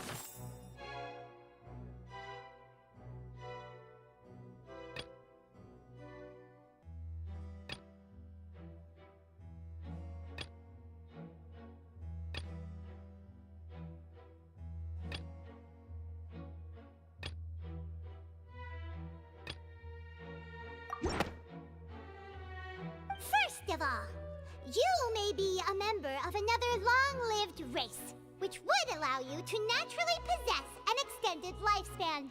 And second of all, even if that wasn't the case, there could be other ways to extend your life. Who gave you that idea? Was it the knave? You'd sink so low as to use a harbinger's words against me. But in light of this claim, perhaps what I sensed was not your divinity, but a curse after all. You sensed it too, huh, Neuvillette?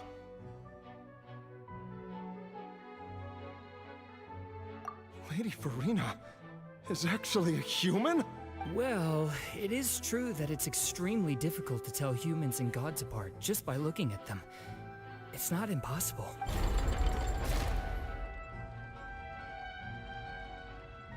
Well, don't start celebrating too early now.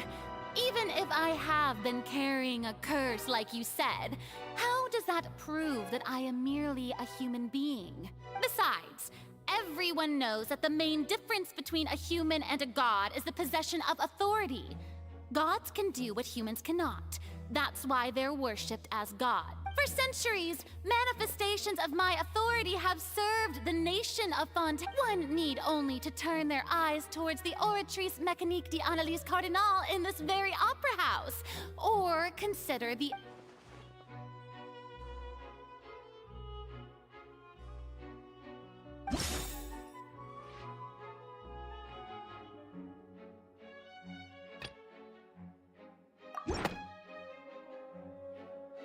You tried to reference the Oratrice, but weren't you as confused as all the rest of us when the Oratrice declared Child to be guilty without any proof?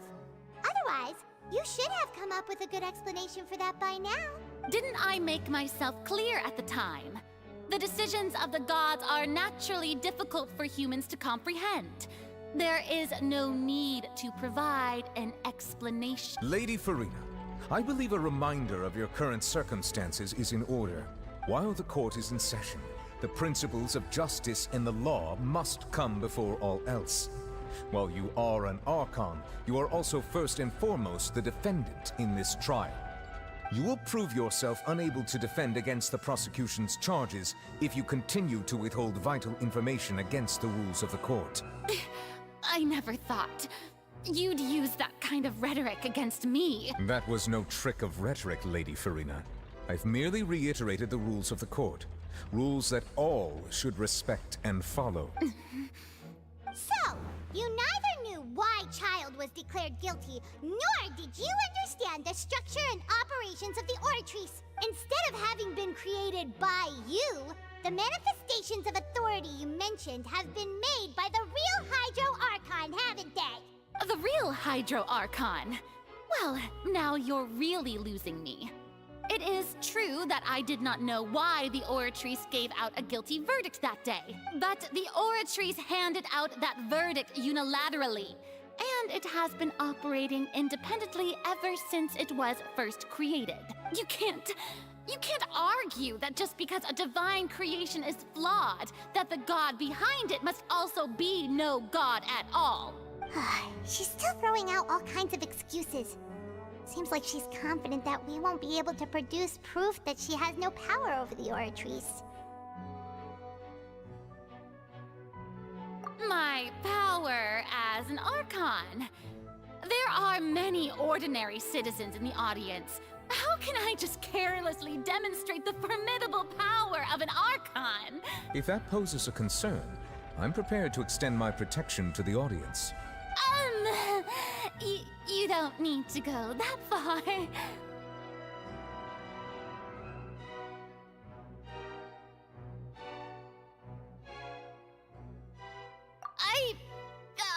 Aren't you the Hydro Archon?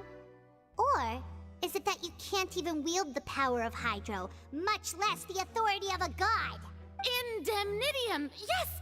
It's all because of Indemnitium! All Archons derive their power from the faith of the people, and I've converted the people's faith in justice into Indemnitium. Thus did I give up all of my divine power to provide everyone with energy for their daily lives. Have you ever seen a more magnanimous god? Isn't that a huge stretch? Yeah, no matter how generous an Archon... It seems like nobody's buying Furina's excuse. Hey, come now, everyone. Please don't stare at me as if I was a liar. I'm still the same Furina you knew, right? The one that you loved. Shouldn't you want to believe in me? Please? You've got to believe me. If what the prosecutor said is true, she really has committed a grave offense. Did she deceive all of us? And all of our parents and grandparents too? And then all of our ancestors? Enough. That's enough. Tell me then, if I'm not the real Hydro Archon, then who is? If you have no evidence of another Hydro Archon's existence, nor can you find anyone who can back up their claim to be such, then what grounds have you to say that I'm not actually the real deal? Wow, she came up with yet another argument. How can we refute her now? Seems like she...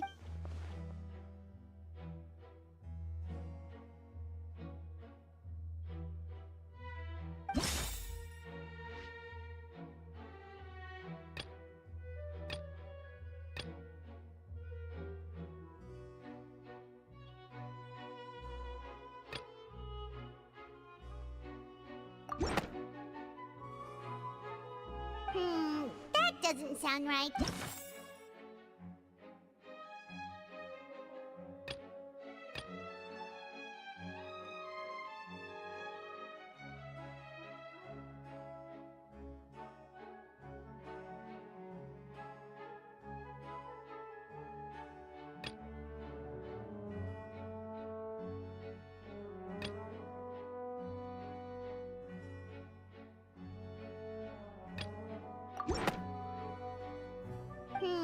That doesn't sound...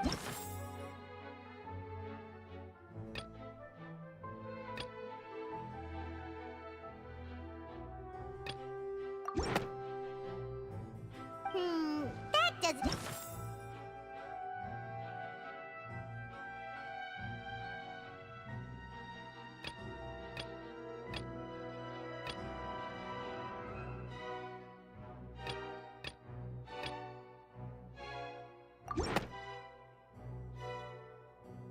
It has been established that all Fontainians can dissolve in water from the primordial sea.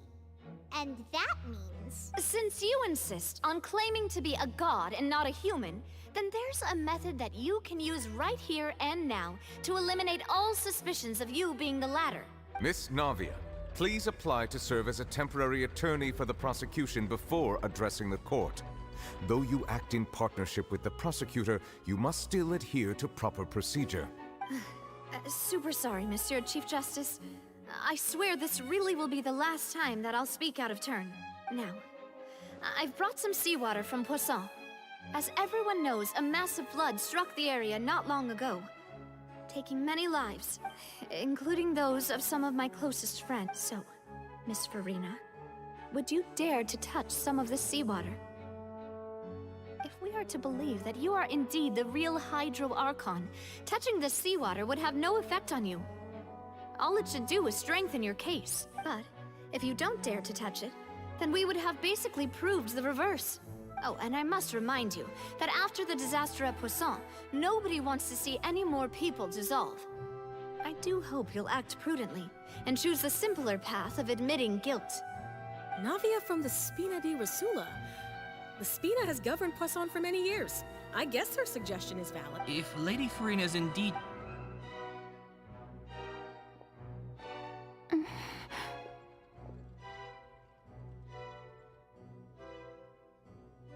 Lady Furina, this test has been unilaterally proposed by the prosecution.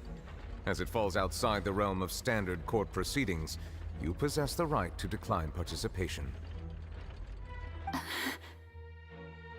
Well, of course he had to tell her that. But refusing to participate is basically the same as a confession of guilt. She's just staring at the water without saying a single word. What's going on? Is she really planning to... That's not what we thought she would... Due to the inherent risk of the test, Lady Furina, you may... Hey!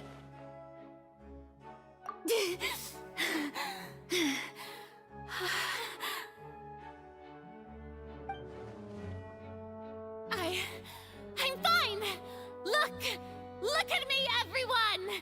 My hand is still here! I haven't been dissolved! Will you believe me now? I really am your Archon! I'm nothing like a normal human who would fall apart as soon as they touch this water! Really, was this not the most obvious thing in the world? Miss Siegewing? If you are present, Miss Siegewing, please come forward and attend to the defendant. Siegewing? Don't be nervous. It'll just take a few seconds. Let me see. That should be enough. Please announce the results of your evaluation to the court, Miss Seed. As everyone doubtlessly saw, Miss Furina was displaying symptoms of hyperventilation and flushed skin. These indicate that she was experiencing the adverse effects of exposure to primordial seawater. The extent to which she was affected is the same as other humans when exposed to primordial seawater of a similar concentration. Thank you, Miss Siegewing. Lady Furina, you may return to the defendant's stand. Oh, wait. What did she just say? I didn't get dissolved. Shouldn't that be enough to prove my innocence? Well, considering your tendency to run from your problems, we did originally prepare a direct sample of the seawater around Poisson. However, after extensive discussion, we exchanged it for a sample that is not concentrated enough to dissolve an actual human. After all, on the off chance that something entirely unexpected might occur, we don't want anyone else to lose their life to the sea. Yeah, so out of regard for Furina's life, you secured a low-concentration sample and asked the head nurse to serve as an expert witness. It's a great thing that the direct sample wasn't actually used. Furina could have... I can't believe... You...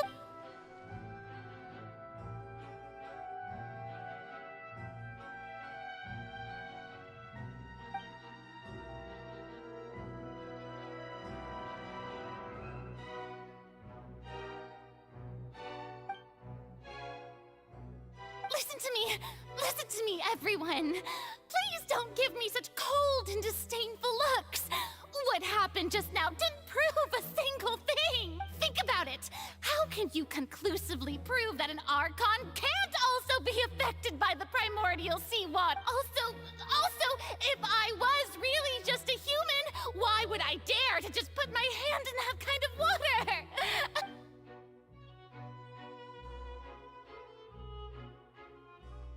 Please, everyone, anyone, just listen to me.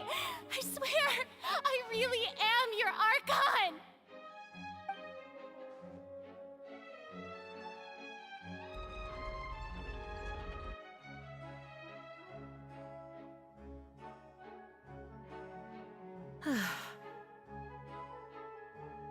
I don't think anything she says at this point will sway anyone.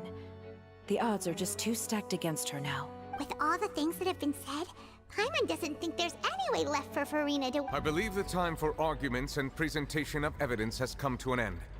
If there are no objections, we will move on to the final judgment.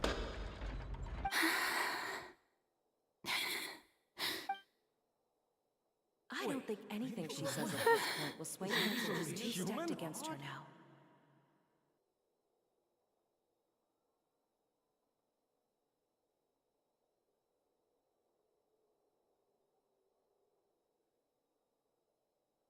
In my capacity as Chief Justice, I shall now render judgment on Furina's misrepresentation of herself as the Archon of Fontaine. As a human who knowingly deceived her fellow citizens, Furina is... guilty.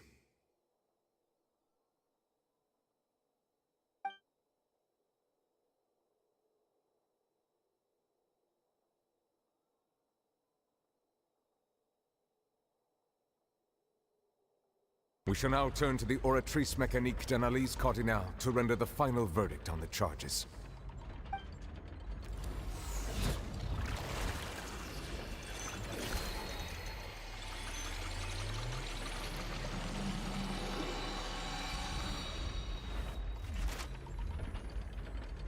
According to the judgment of the Oratrice Mécanique d'Analyse Cardinale, Furina is... Well, what's wrong? What's the Oratrice's verdict? No, the Oratrice also displays a guilty verdict. Isn't that correct then? However, the exact wording of the verdict is thus: the Hydro Archon, guilty to be punished via the death sentence.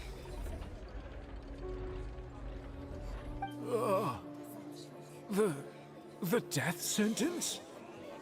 That's actually one of the available sentences? I've always thought that it was just a myth. The one and only time the death sentence has been handed out at the court, and it's been given to the very person we've worshipped as the god of justice? What an unexpected twist. Furina's been sentenced to death by the Oratrice? We just wanted to use the trial to show her the seriousness of things so she'd tell us the truth. How did things escalate this quickly? This outcome is indeed quite strange. According to Fontaine's current definitions of justice, as well as its recommendations for criminal sentences, is this sentence really appropriate for the crimes that have been committed? Yeah! Even Fauché wasn't sentenced to death by the Oratrice. You know, the real evil mastermind behind the serial disappearances case.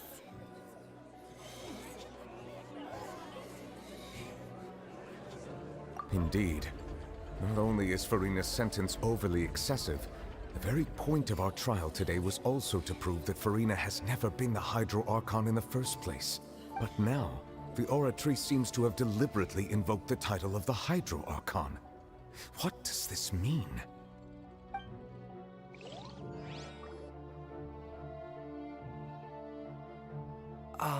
Excuse me, if I may interrupt. Is the trial still going? Fremine! Oh, you finally made it. I assume this means you've completed your mission? Mm-hmm. Any mission Father assigns to me will always be top priority. Is that the first prophecy slate?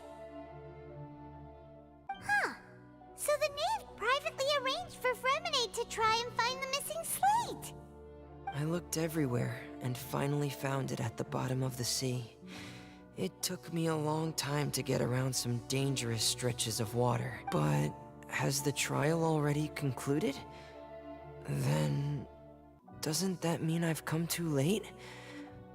Oh no. Father will be disappointed in me. Thank you for your hard work, Mr. Fremine.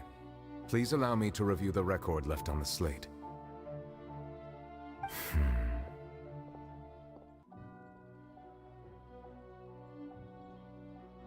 Traveler, I believe that you have already seen the other existing slates, and would like you to come here and confirm their contents. Huh? So what do you see? What is it?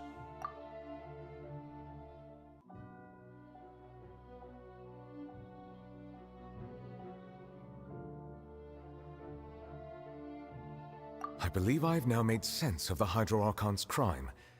It has to do with Fontaine's lost history. Huh? Isn't the Hydro Archon just guilty of deceiving her people? Oh, wait, no, that's Furina, and we've already proven that she's not the Hydro Archon. So when you say Hydro Archon, do you mean the real Hydro Archon we've been kinda talking about? In truth, everything that you've encountered in Fontaine up until this point can be traced back to the contents of these stone slates. However, I'm uncertain as to how much sense they currently make to you. Okay, let's try to recall the contents of the other 3 stone slates. Paimon will do her best to help you remember.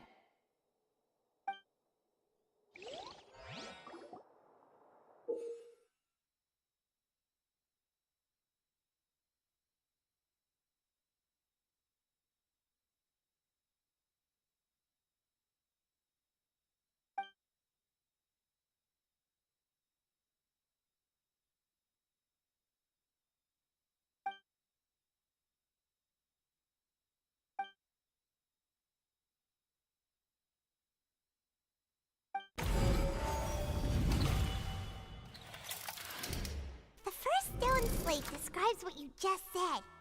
It seems to show the previous Hydro Archon using her divine power, and then the Oceanids turn into humans. Does that mean that Fontainians are transformed Oceanids? Oh, Paimon wasn't expecting that. But if Oceanids can turn into humans, then perhaps this process can be reversed as well. The second stone slate shows Celestia floating in the sky, and the Hydro Archon and her people worshipping it together. But the heavens still brought judgment down upon them. This must be the point when the Hydro Archon and the Fontainians were branded with their original sin. Does this mean that the original sin and the Hydro Archon sin are the same thing? The third slate shows the Hydro Archon sinking into the sea surrounded by many people. That reminds Paimon, didn't we also watch that happen to someone else? Well, the fourth slate is the prophecy the Fontainians have been talking about. People dissolving into the sea, the Hydro Archon crying on her throne, and so on. We didn't believe that such a crazy disaster could happen at first, did we? But after that incident, it was just a question of when and not if.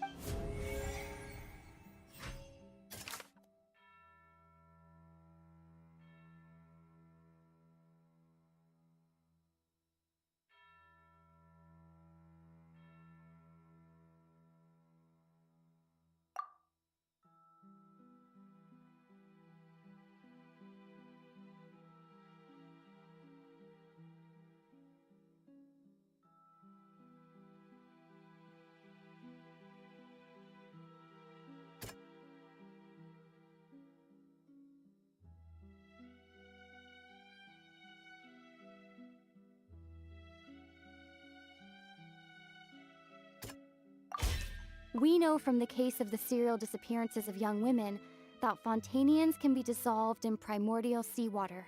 This might be the reason that Fontainians can dissolve.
It's not as simple as falling into the sea. When Navia fell into the sea, her consciousness was subjected to judgment.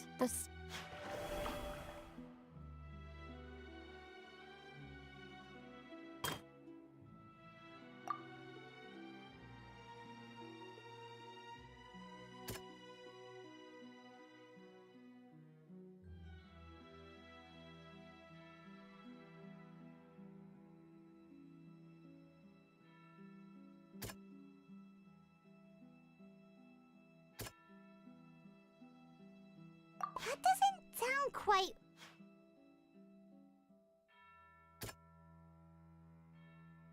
That doesn't sound... The prophecy from the stone slates found its way into society, but not many people believed it at first. If we hadn't dealt with it in time, things could have gone very badly.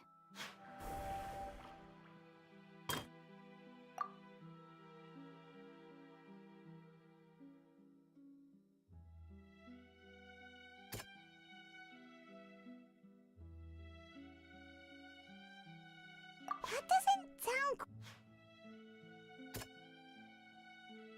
That doesn't sound...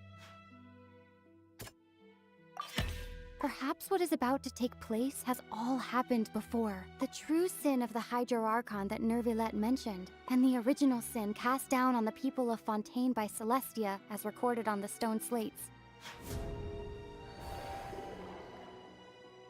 They'll dissolve into the primordial sea, but won't cease to exist. their essence will flow in the seawater, converge, and take the form of an Oceanid. The Hydro Archon was sentenced to death in court, shocking everyone present. Perhaps this means that her sin was actually Fontaine's original sin.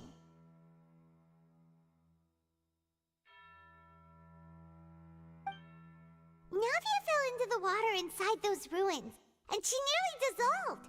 She was surrounded by the people of Poisson in a court within her consciousness, and was forced to take part in a trial meant to make her stay. The eruption of the primordial sea at the fortress of Meripede was the surest sign that the prophecy was about to come to pass no matter what.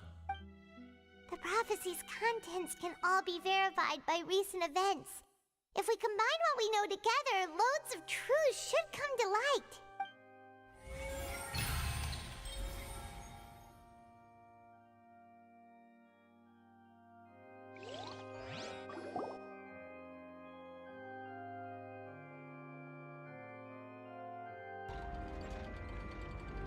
Huh?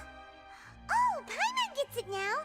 So that's how you can make sense of it. But then it feels like we're going to have to share some truly shocking revelations. Let's hear them. Incredible. Linny, did you hear that? We're not real humans. All Fontainians were originally created by the late previous Hydro Archon, with Oceanids as their basis. The evidence for that can be found in how only Fontainians could dissolve in primordial seawater, and how all the girls Vacher dissolved were also turned into Oceanids. Oh, and according to Navia, when she was about to get dissolved, she also saw everyone gathered around for a trial, all of them in the shape of Oceanids. Indeed.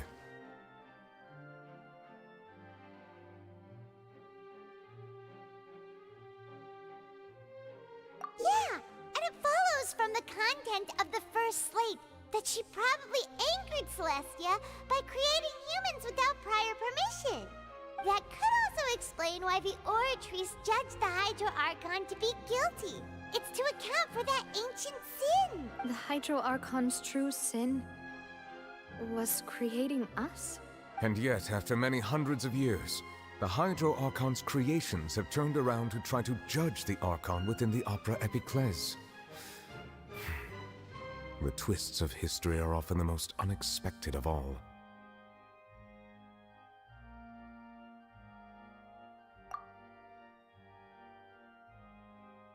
Yeah, isn't the image here just like when Navia fell into the sea? So wouldn't it be trying to show the image of the Hydro Archon also falling into the sea once the prophecy has been fulfilled in the fourth slate? In the end, the people will all be dissolved into the waters, and only the Hydro Archon will remain weeping on her throne. Only then will the sins of the people of Fontaine be washed away. Did Paimon get all that right? You've made some keen deductions. I must say, given how much you still don't know, it is impressive that you've already managed to connect so many pieces of the truth. However, while you were able to decode all the information on the slates, they've also been etched with an additional layer of hidden information using a different power source. When we were at the ruins, I tried to decipher the hidden information recorded in the slates.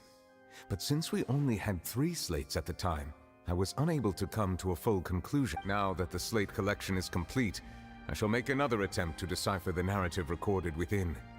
If everything goes well, we should finally be informed of the unadulterated truth.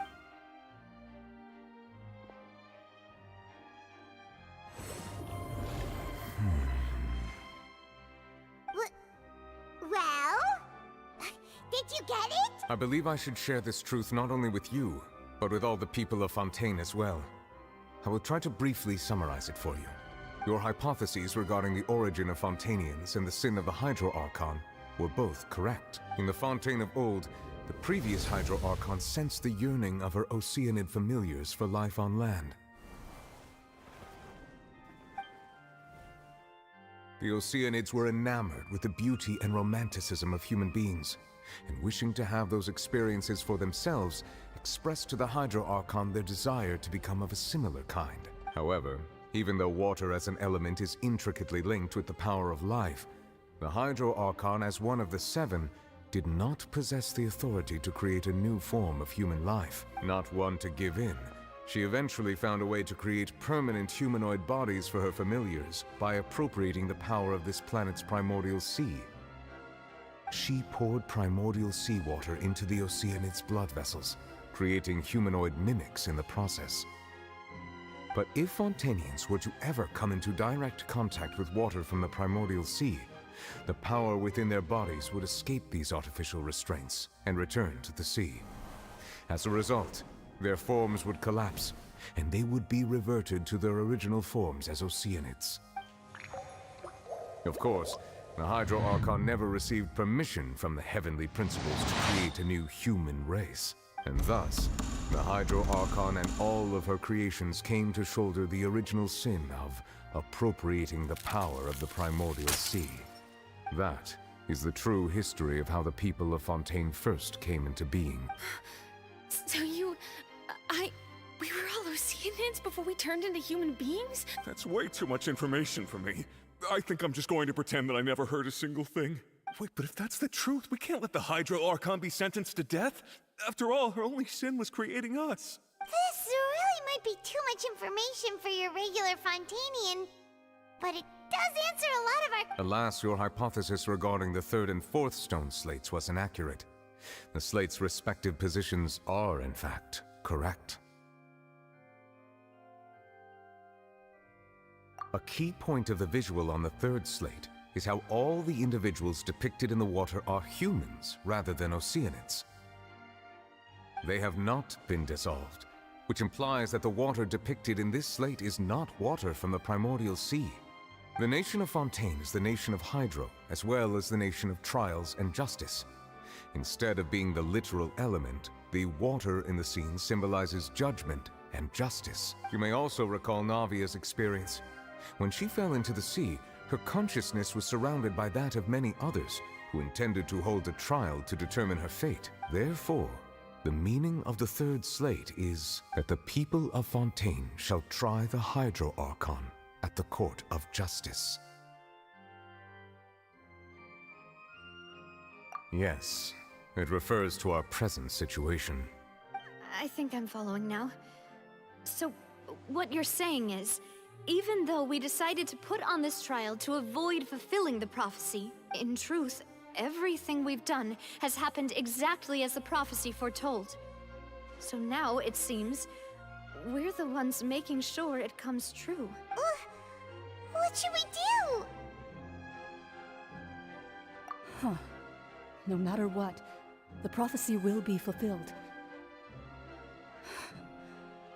Is this what it feels like to be a prisoner of fate? If that's the case, does that mean the scene in the fourth slate will also be fulfilled soon? Traveler, I would like to point out another small fallacy in your deductions. About the fourth slate.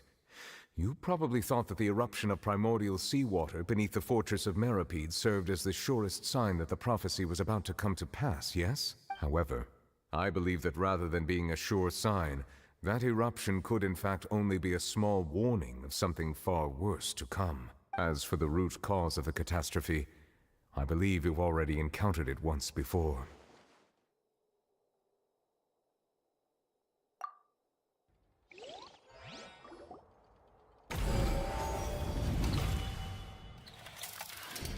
This eruption was just a small warning of the things to come. We must find the root cause of the disaster.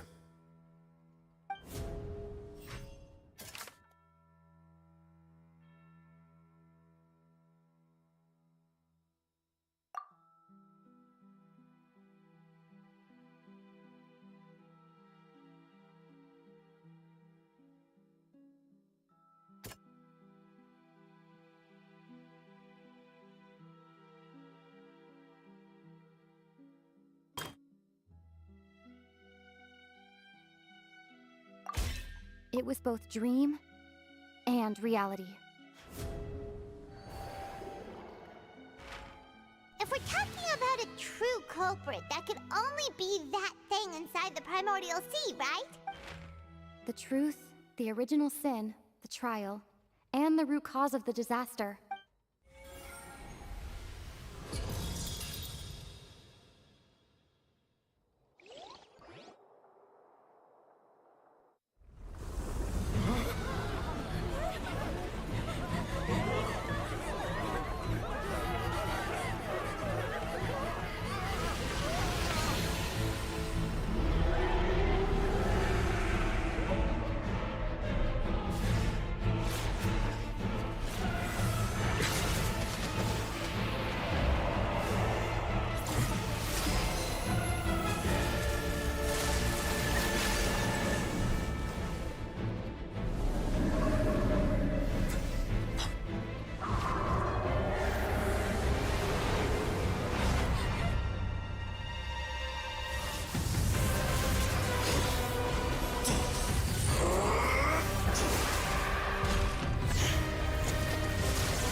So we've met it at last.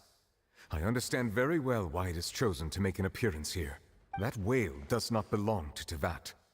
It is a monster that has traversed the stars, weeping all the while. It has been greedily consuming the energy from the planet's primordial sea, using it to grow. That is the main cause for the rising sea levels. And once it has finished consuming all of the energy contained within the sea, its next step will be... You said that when the Hydro Archon first created Fontainians out of Oceanids, she filled their blood vessels with primordial seawater. Precisely. That whale finds the blood of Fontainians nigh impossible to resist. Therefore, when it left the primordial sea, it decided to make its next stop a packed opera house full of food. Food in the form of Fontainians. We just barely managed to push it back, right? In that case, won't it come back to target the people again once it's managed to recover its strength? That is correct. Indeed, it is more accurate to say that we should thank that Harbinger for buying us some time. Without him, the whale would have likely come onto land fast. From the way he looked, he must have been fighting the creature for quite a long time. That battle maniac. We've always known that he had a special connection with that whale, but we definitely didn't expect it to help us out like... Anyway, now that we know that this whale is the actual cause of the disaster recorded in the prophecy, all we need to do to stop the prophecy would be to find a way to beat it up, right? It is too late. It had already absorbed too much of the primordial sea's energy before we could notice it. At this point, it has become practically integrated with the sea itself. Even if the entirety of Teyvat were to be destroyed, it could still survive and swim off towards some other world. That's not something I will accept. We've already done everything we can, and we even found the true culprit. We've come so far. You can't just tell me that the last hurdle is some impossible foe. Indeed, that's not how a grand performance should end. I'll fight it to the end, no matter what. So the prophecy will be fulfilled no matter what, huh?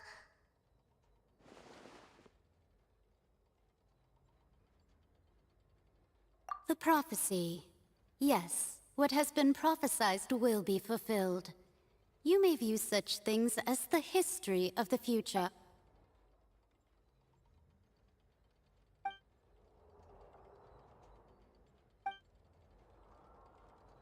Just as prophecies are usually only the future as seen from the perspectives of the gods, could things be happening in hidden corners where the gods' gaze does not fall? Ultimately, fate shall serve as your only guide, no matter what will happen in Teyvat's future. All you need to do is to play your part.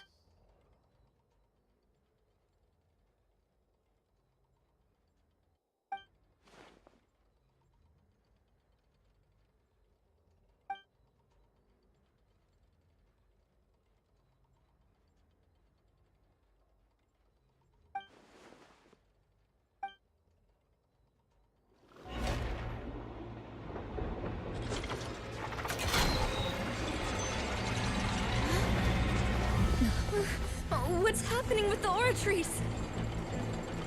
I believe it is preparing to carry out the death sentence.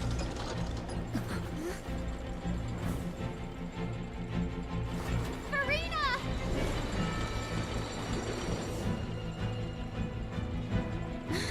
No, I still need answers!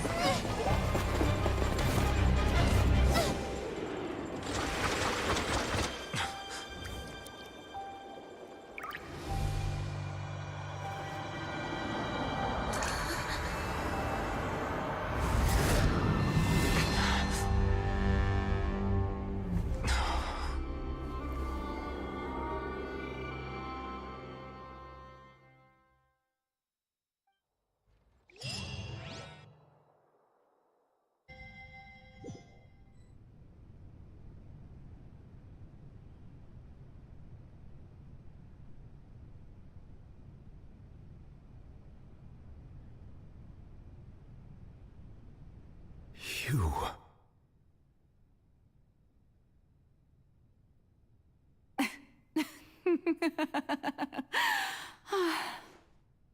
Sorry. That shocked expression on your face is just too amusing. I couldn't help myself. You are not Furina. Who are you? Ah, the sweet sound of bewilderment. Marvelous. A sure sign that my attempt to deceive everyone was a resounding success. But to answer your question, I am Focalors. You know, the god. Focalors? Why did you deceive us? Oh, that wasn't my goal, of course. Goodness, no.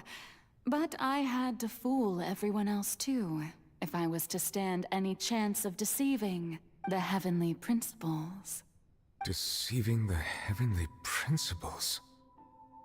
It's all because of that pernicious prophecy. Dreadful, wasn't it? Everyone doomed to dissolve. Fontaine condemned to be flooded. One was not amused. In fact, one was positively bemused when that problem was thrust upon me by my dearest predecessor. That's the former Hydro Archon Egeria for the uninitiated. It hardly gets more disastrous than a preordained national catastrophe, now does it? She knew full well that the prophecy would surely come to pass. And as one of the seven, she also knew full well that one defies the heavenly principles at one's peril. So yes, as you have no doubt surmised, it was a rather impossible situation that I found myself in. I spent a terribly long time mulling it over, alone on the ocean floor. And I was almost growing barnacles by the time I finally realized there was only one possible solution to this confounding conundrum. I had to outwit the heavenly principles, allow the prophecy to be fulfilled, ostensibly at least, while saving everyone at the same time.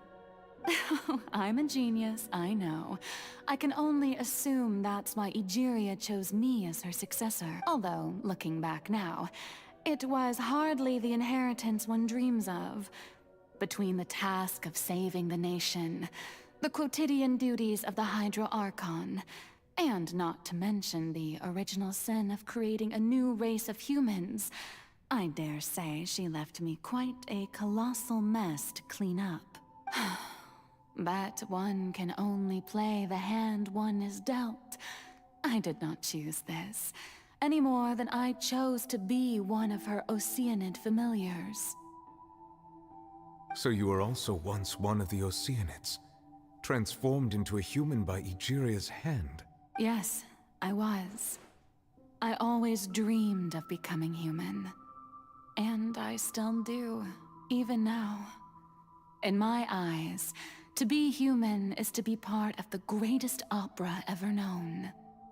After becoming a god, I separated my divinity from my body and spirit, leaving behind only a self that was as naive and bewildered as my past self on her first day as a human being. The me you see before you now is that divinity. And the human counterpart I left behind, I named Furina. She could feel joy, sorrow, and everything in between. She could be as vain and conceited, or as meek and vulnerable as she wished. Her strengths were of a kind only a human could possess, as were her shortcomings. But in my eyes, Furina's humanity was what made her perfect. She was perfectly human in every way. The person I always wanted to be. Anyway, so then I cursed her. All part of the plan, of course. The plan to deceive the heavenly principles. Do you still remember the final scene of the prophecy? The Hydro Archon alone, weeping on her throne. In order that the prophecy might appear fulfilled, I invited Furina to be an actress, to play the part of the Hydro Archon in the prophecy. Under the curse I placed on her, so long as I, Focalors' divinity, continued to exist, she could not die. But nor was she free to live her life in the pursuit of happiness. Instead, she was forced to take the stage in the opera house, to embrace the role of leading lady, to forever play the part of the god from the prophecy, all to create a deceitful appearance of that prophecy coming to pass. I suppose now you probably understand why your court is called the Opera Epiclese. But Furina is only human, isn't she? Even though she has had a long life, her mind is no stronger than that of any other ordinary human being. I cannot begin to fathom what she has had to endure. It must have been torture for her. It has indeed.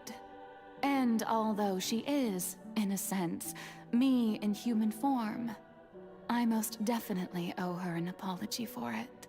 It's been 500 years, and all along, she's been playing her part in the most unimaginably long, unbearably lonely, and agonizingly painful opera of all time.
Oh, who permitted you to come onto the stage? Now, I understand your admiration for my august self, but I must ask you to keep to the rules. All right.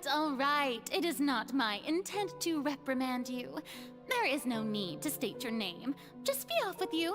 Do not distract me from my performance. Oh, do not jest. Can you not feel it? I am Focalors. The eyes of countless Fontainians are upon me. I must, at all times, display the utmost elegance and nobility.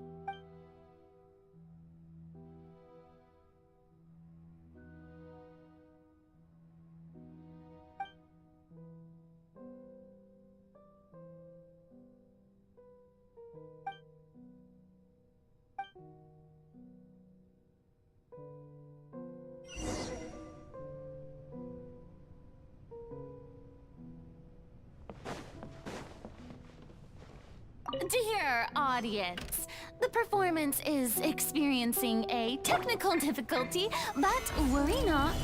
The guards shall resolve it soon.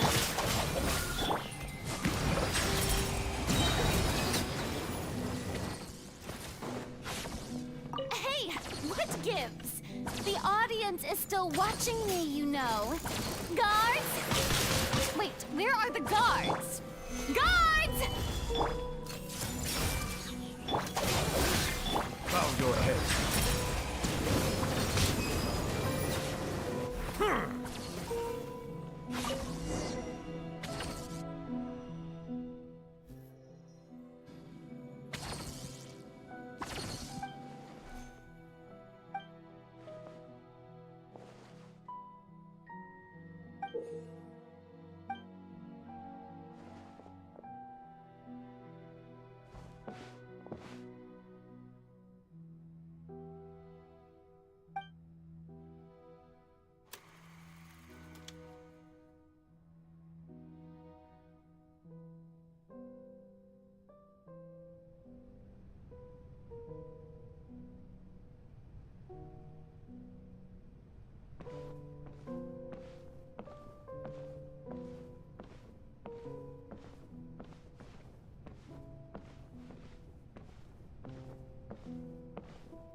Furina. Huh? Who's that? Who's calling me? Where? Be not nervous. Be not afraid. I am before you. Wait a moment. You're mirror me? How can this... Mirror you, huh? You know what? That's not bad. Let's go with that. Mirror me? What do you wish to say? The prophecy. Have you heard of it? What prophecy? Wait. I know. I think. I don't know why, but it's in my head somehow. The people will all be dissolved into the waters, and only the Hydro Archon will remain, weeping on her throne. Only then will the sins of the people of Fontaine be washed away. Oh, very good. You know it well. What's going on? I can't seem to remember anything clearly. Yes, it will.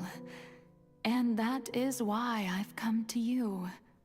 Disaster will come to Fontaine sooner or later. Things will develop just as the prophecy declared. There is no escaping it. But doesn't that mean everyone will die? I'm a Fontainian just like them. Will I dissolve too? Oh, don't worry. Magical meetings exist in this world precisely to give people a chance to turn things around.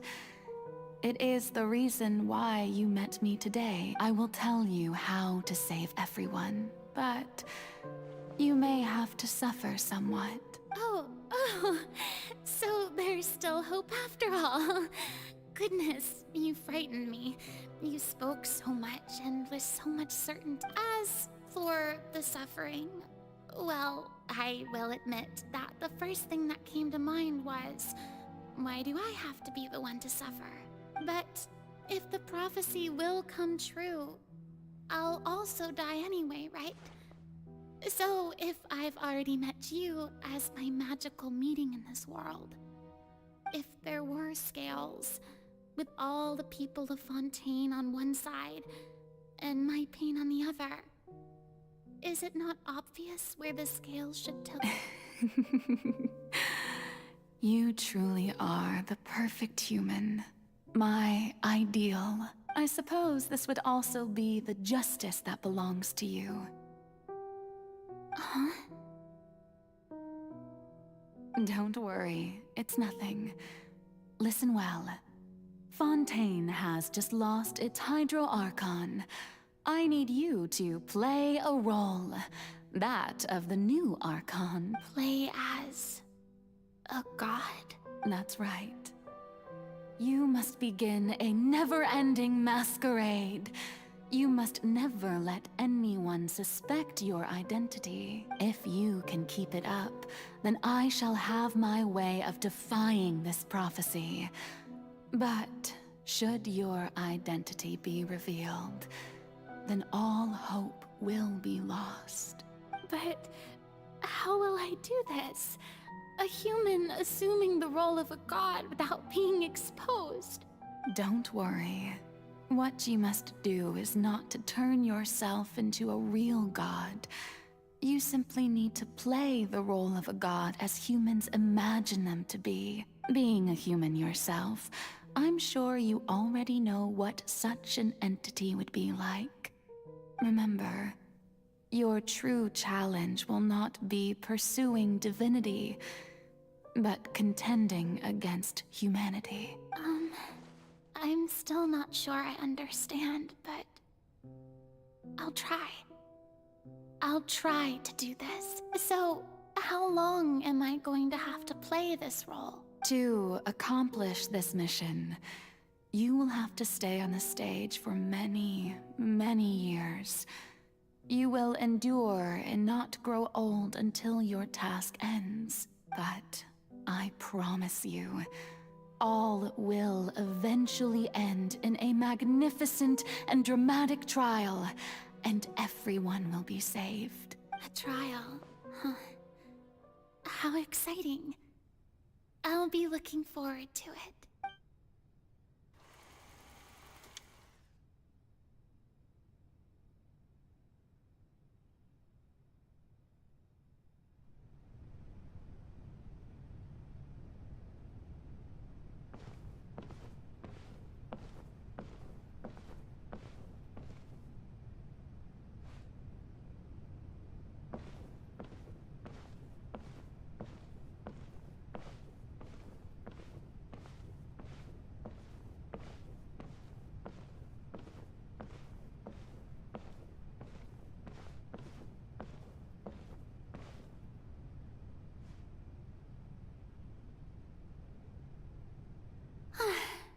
The Maison Cardinalise has announced my accession, but this is my first time facing the people. What should I say to most appear like a god?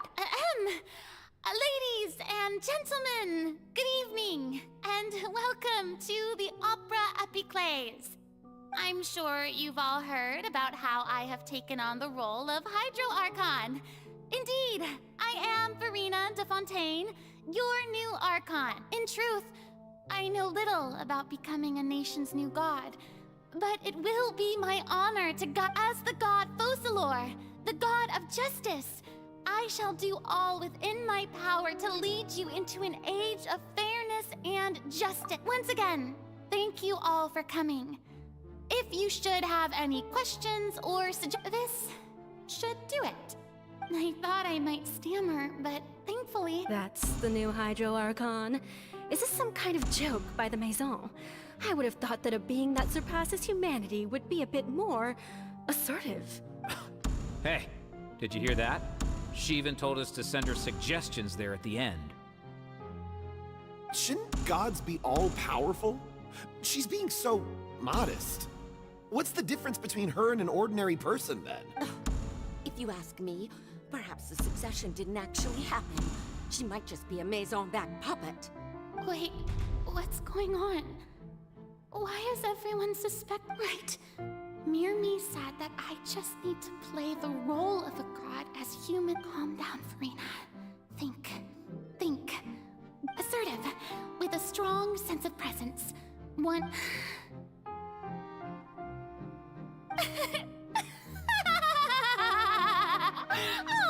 Oh, very good, my people. Only ones such as you are deserving of my rule. Now, I was wondering if some weak puppet were to one day come onto the stage and claim ownership of this opera house, would the children of Fontaine follow them? Well, it seems that you would all see right through them. Having passed my test, you are qualified to witness wondrous trials alongside my august self. Here in this opera, you may consider my previous act a door gift of sorts. I thought it was a debut that suited the atmosphere. Now then, let us be reintroduced. Ah, so that was just a performance. How could I have forgotten that we were inside an opera house? Her personality. It's quite shocking, to be honest, but I suppose it's a better look than before. Such a fascinating and bold deity. How wonderful! Our future may yet be bright after all. It seems I've turned them around. Best follow this flow and restart my accession speech.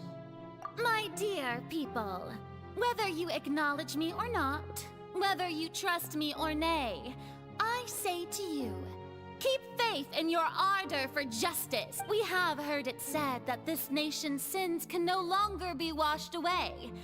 Well, the scales of justice should not... May law be the prayer on our lips. May judgment be our worship.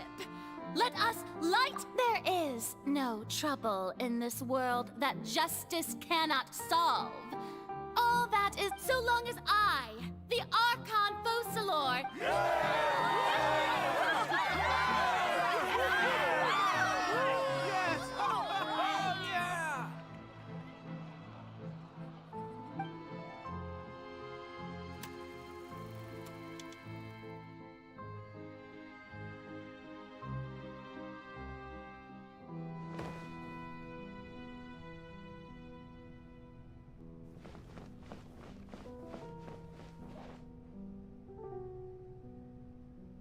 Lady Furina, here are today's case reports, as well as a summary of the follow-up for your perusal. Come now. Was I not just at the Opera House in person? Leave these kinds of things to Besides, none of these trials were the one that I'm looking forward to the If I may be so impertinent, what kind of A magnificent, dramatic, and wondrous trial. A trial to end all things. How could you hope to understand?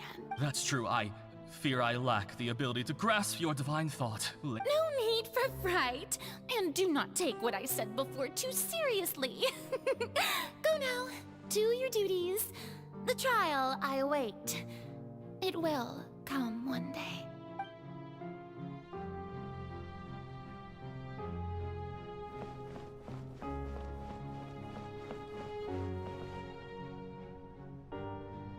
Lady Furina, I don't know what to say. Thank you. No need to thank me. Or rather, thank your own sense of perseverance instead. Oh, I'm afraid that's just an inevitable All right. Deuteria, is it? How is your son's illness? You remembered me, and you knew of my family, too. He is doing much better now. In fact, he is far more of an ardent believer than I. He was the one... Oh, good. Very good. If this should happen again in the future, please do not hesitate to come and... You're such a gentle and wise god.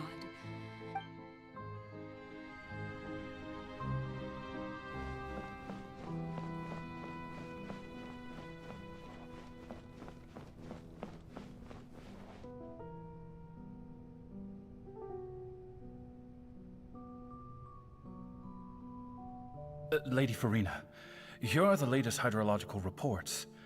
As for the specific parameters you asked to take note of, I'm afraid things still don't look good. I see. It's as I thought, then.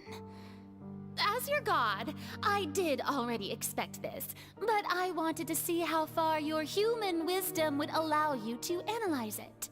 All manner of signs indicate that the prophecy will still come to pass.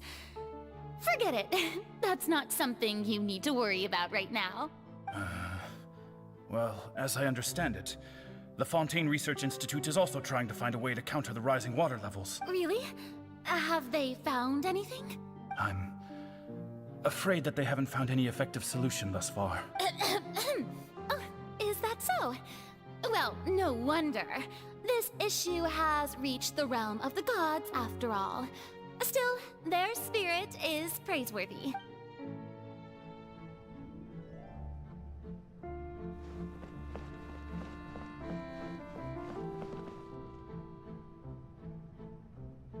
The day is finally over.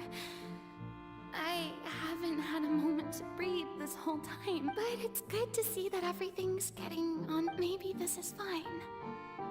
I just need to keep going. All right, Furina, don't...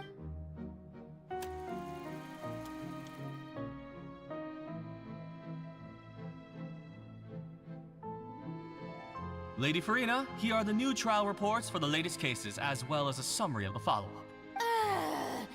There'll be no need for that. I've seen them already. There's no need to go back over scenes I've witnessed in person before. Lady Furina, I've waited so long for this chance to see you in this manner. Indeed, my dear, loyal citizen. This joyous moment is an honor for us both. Lady Furina, we're detecting significant hydrological anomalies near Poisson. Understood. Keep monitoring. Keep me informed should anything come up at the Institute. I don't think I let anything slip today. I must show the people that there is nothing to worry about. I just don't know when these days will end. I feel utterly exhausted. Best to rest early today, too.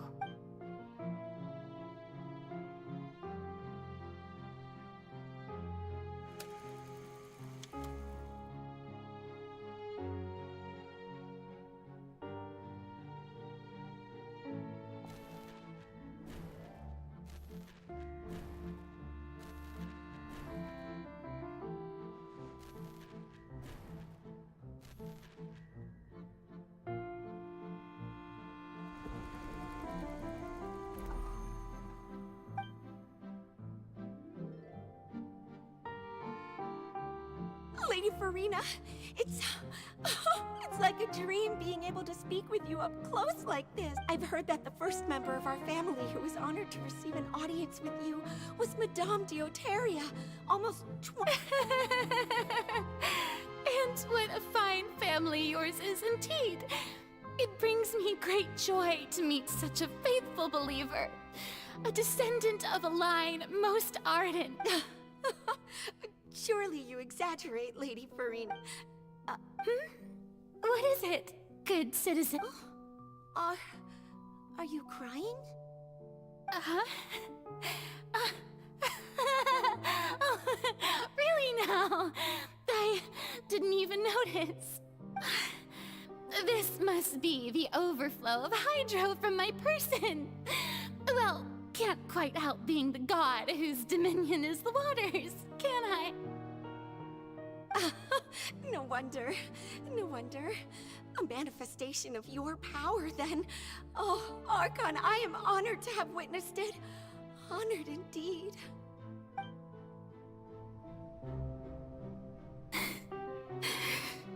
So interminable. Hundreds of years must have passed by now. Perhaps the show must go on for hundreds more. I never imagined that it would hurt so much. Have I reached my limit? No. Perhaps I reached it long ago. Today I didn't even notice my own tears. I want to tell someone, anyone, about this. But would that not destroy all I've done so far? I've conducted so many investigations across the centuries. But there's not even a sliver of hope that we might. All I can do is keep heart. I must maintain this act. It is the only way to save Fontaine. Please, mirror me. You have to succeed.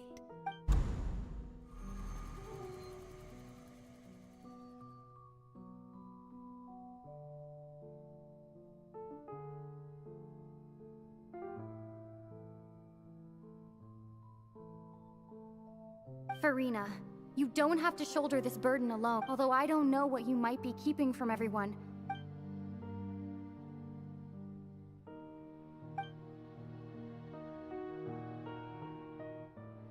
Share my burden. That's impossible. It was fated right from the start that this. But even if your burden doesn't need to be shared, just share it with me. I'm what you'd call a witness. A witness? Yes, and if Tevat is, in its entirety, a show on a stage, then you're just a spectator, aren't you? If that's the case... She's right. I could confide in her, couldn't I? But if things don't play out as expected, the people of Fontaine will be the ones to pay the price. No, Furina, you shouldn't be selfish. But what if... Furina, you've worked so hard for so long.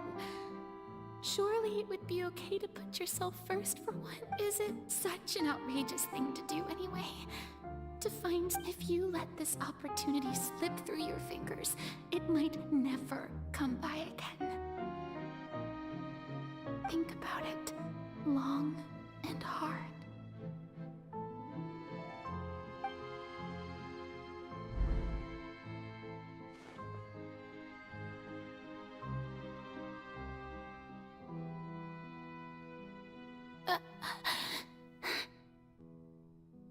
No, I have nothing to say. I am Furina, the Archon of Fontaine. Everything will surely get better. All you need to do, dear spectator, is to witness my performance until the curtains fall.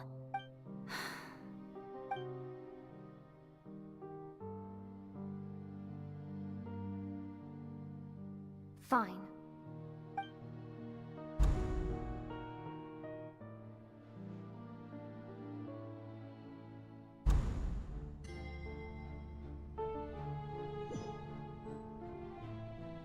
So even Furina doesn't know the truth?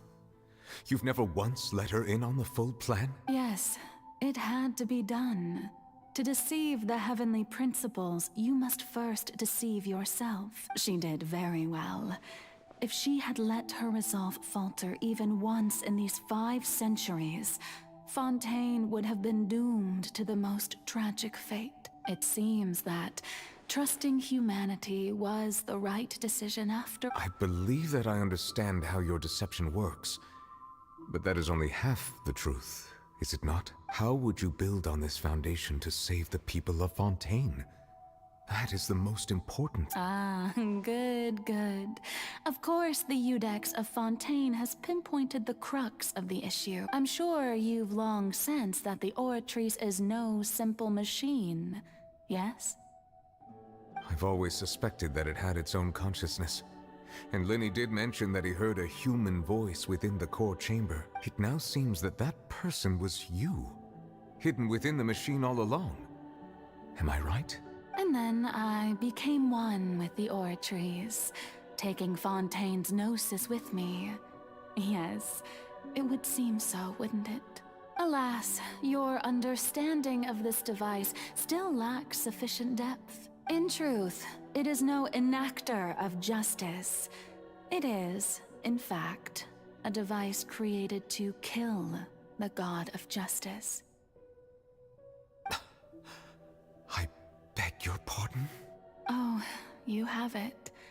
And to be more precise, not only will the Oratrice take down the god of justice, it will also take down the divine throne upon which she has been placed.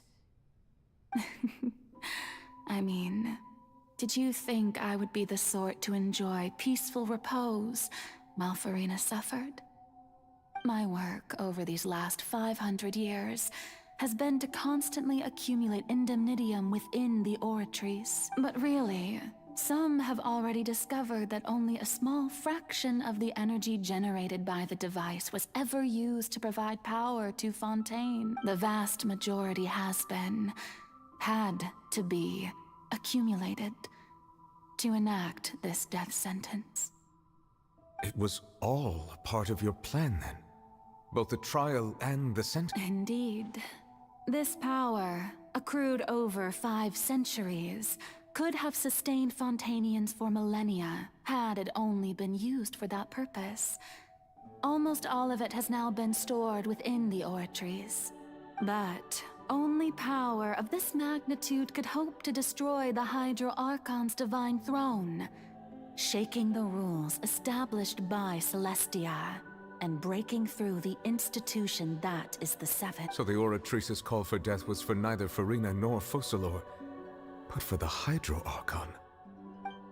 The destruction of that divine throne.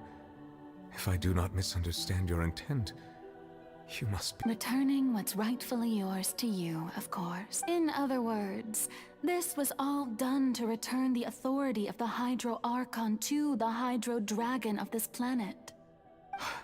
But—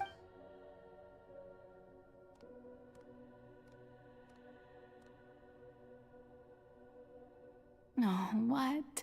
Getting sad again, are we? The authority of the ancient dragons shall soon be yours once more, O Hydro Dragon Sovereign. And this is the face you make. all you've done throughout the years is just so you can sacrifice yourself at the very end. I've never quite seen it that way, you know. Even now, I'm quite pleased at how well my deception worked.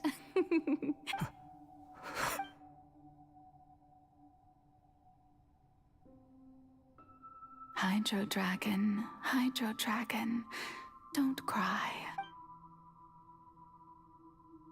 I must say, had it been within my rights, I would have loved to judge the heavenly principles themselves.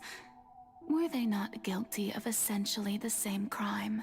Egeria stole the power of the primordial sea, and the heavenly principles stole the power you ancient dragons possessed. I, for my part, am the god of justice. And is it not just that your original powers should be returned to you?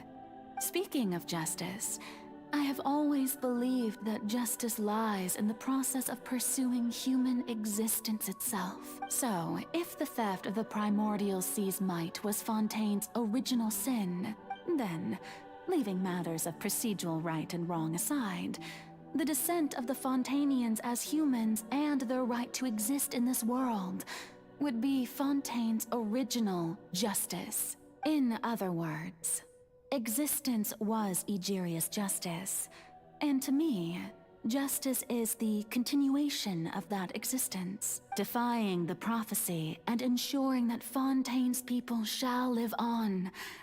That should be the justice enthroned over all others. At this point, we, whether it be myself or all other Fontainians, have shouldered the burden of this sin for far too long. Iudex Neuvillette, the highest judge in our land, when you regain your full power as an elemental sovereign, what verdict shall you pass upon us?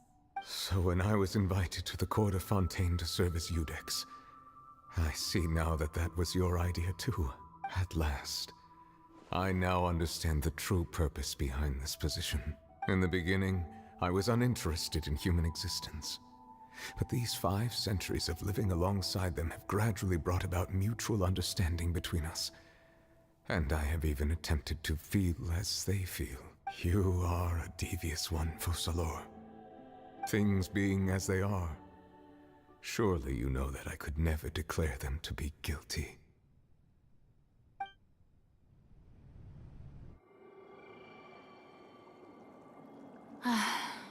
The hour of my execution is almost here. For the sinner, the curtain call has come. I know I may not sound it, but faced with death, I find myself a little afraid. Perhaps this is one thing both gods and humans have in common.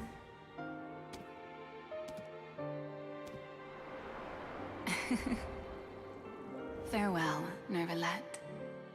I hope you've enjoyed the part you played these 500 years.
I, Iudex Neuvillette, hereby declare,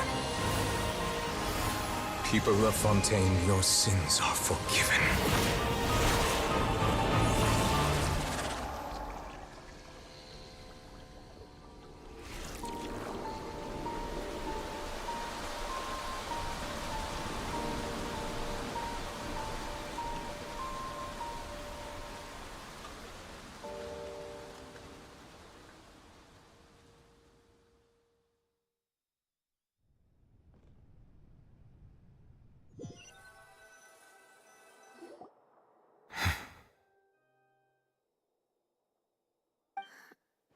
What just happened? Has the... Was that bright light some sort of misdirection? I have a feeling that something huge just happened.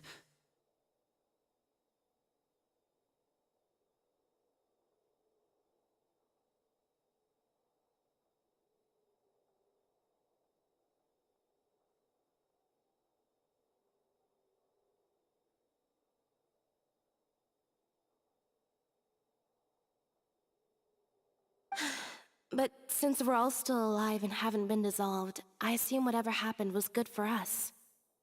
It's time to end this. We must mete out punishment to that beast.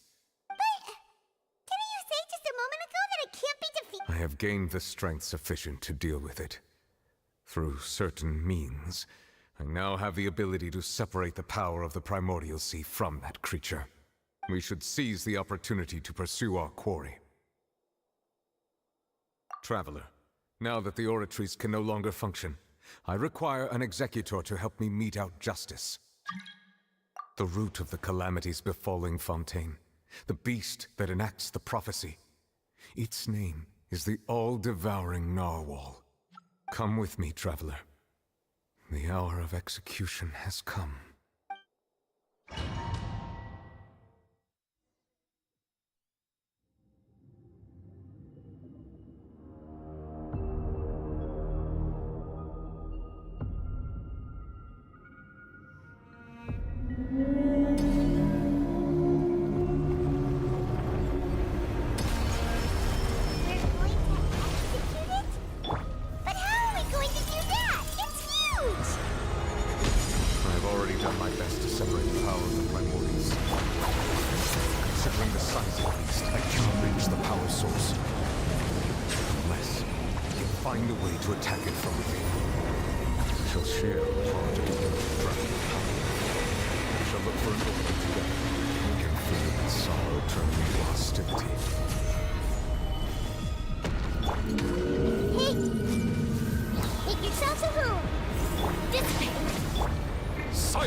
Everyone hold hands!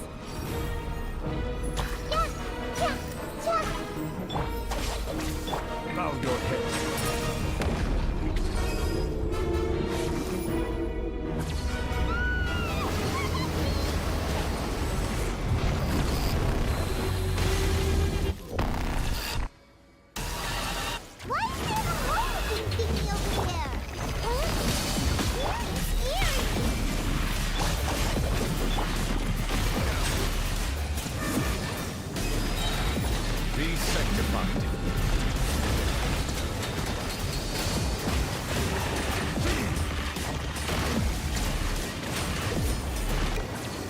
Granted you my protection.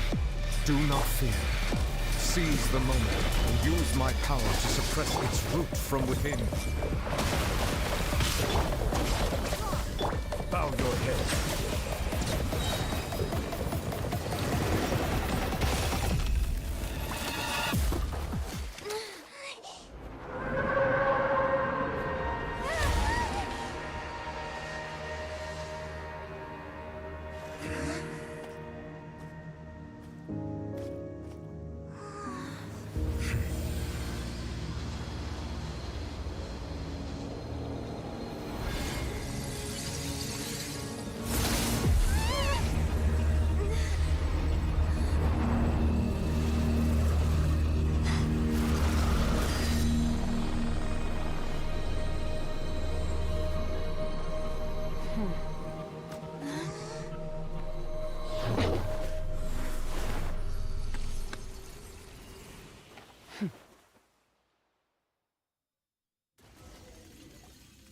Thanks for helping with the cleanup. It should have been my job, but it was just supposed to be a short private training session for me. I didn't think that my disciple and my master's pet would start brawling in the meantime. Well, actually, I had a feeling that it would happen at some point, but... That power... Who are you exactly? Paimon has an idea. From what she said earlier, she must be Child's master. It's just that he gave us the impression that she was, less... tough. I simply did not have anything to say to the weak. But you, on the other hand, managed to defeat the all-devouring narwhal without using power from beyond this world. So you may speak to me as equals. I have to agree. It's a strange use of a planet's primordial waters just to raise an all-devouring narwhal. That kind of power is wasted on it. It's not cooperative. It eats too much. And I have more important things to do with my time than pet sitting. The only thing that creature has going for it is its looks. All in all, it fails as a pet. Miss Skirk? I think you might have missed the point. The point being? Well, being that this pet almost destroyed an entire nation. So what sort of person is your master? Well, Child's master's master. Wait, is that... Oh, right. So you don't know him. Sorry, I assumed you did. His name is Sertologi.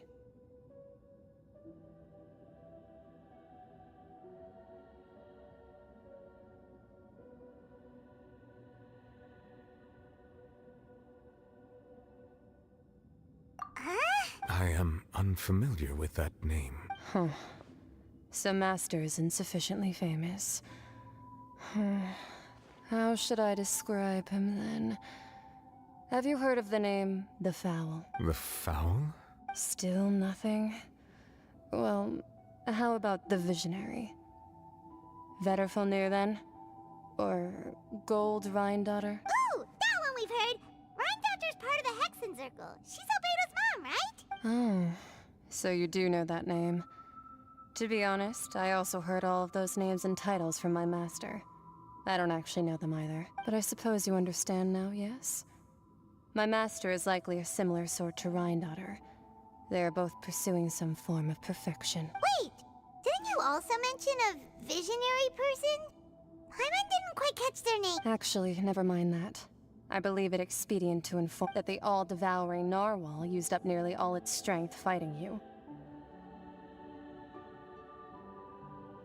Such roiling hydro energies will prove difficult for the planet's deep seas to digest. As such, the Fontaine back on the surface has most likely been thrown into chaos. In other words, the prophecy that you've been fretting over should now be in full swing. What?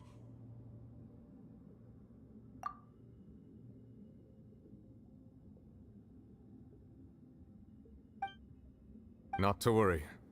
Focalors has already managed to deceive the heavenly principles.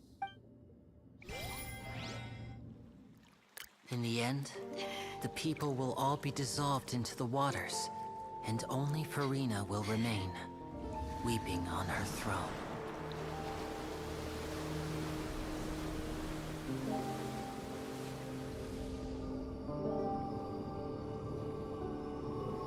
Only then will the sins of the people of Fontaine be washed away.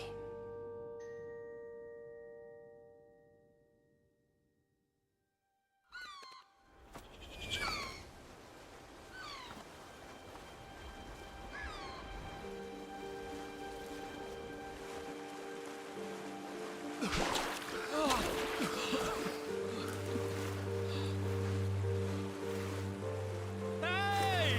Help! Over here!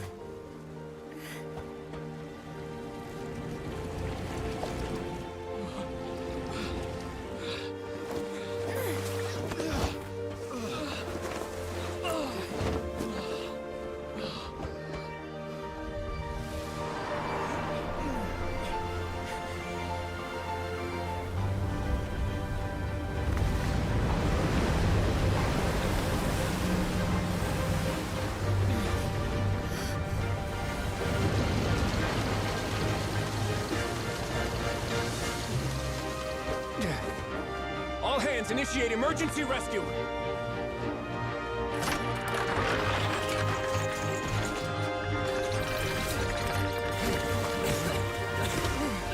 Hurry!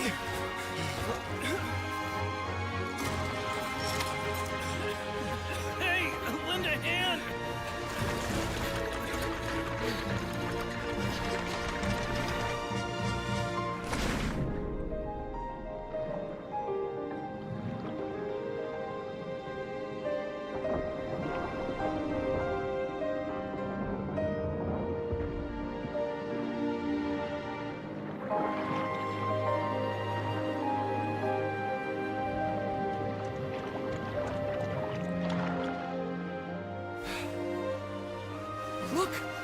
water's receding!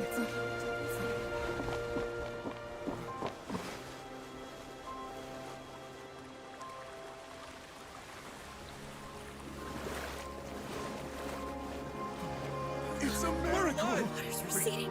We didn't dissolve. The prophecy was wrong. The prophecy was wrong.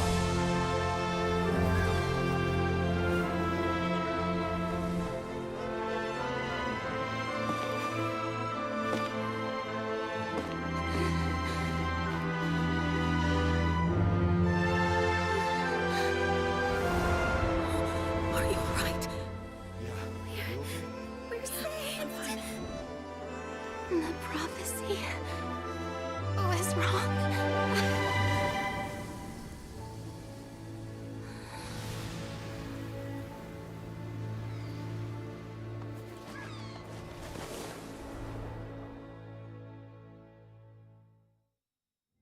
Water.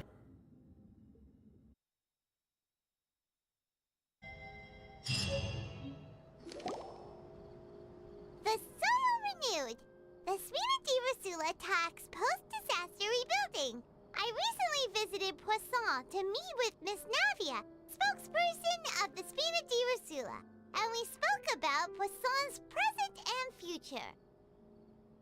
Old soil can still give skyship winglet, burner, the various disputes that people always call the... Wow! Paimon barely recognizes the people in the reports. Are those really Jurier and Navia? What do you think? Pretty enthralling, huh? The value for these big Edwin's assistant, Jurier, created a true flying ship, while Navia is leading people in the reconstruction of their home. I'm sure that these stories could draw even your well-traveled eye. Paimon's curious. And that's exactly what... Oh, this time...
Oh, it's you. Hey, Princess... I'm here to update myself. Let me introduce you. This is Mr. Garunt Snežev. Our residents are... Hello, Miss Charlotte. I'm a big fan of you, but if you don't... I get where you're coming from. That would be fine. Oh, you're back too.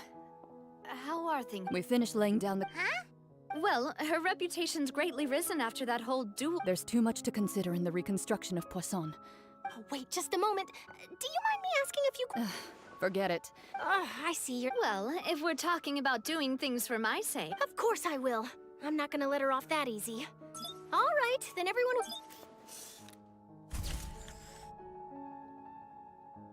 How did it go? Was it a good... Not bad. Your addition really helped the composition of the picture.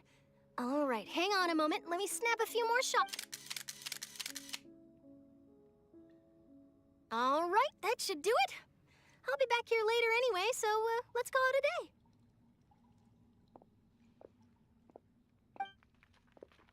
a day. You're very quick. Speed is of the essence, but also not... Wow. I'll hazard a guess that this is how you got that interview. Whoa. That's a... In truth, I told him that it was... You're right. Stay safe now. And...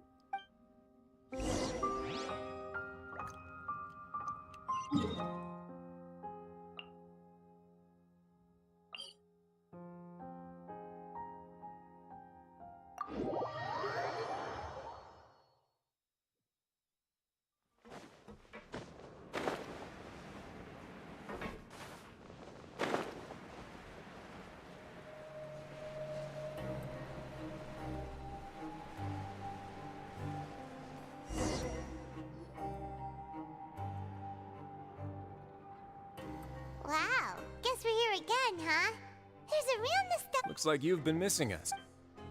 Duke! Did you come all the... Of course.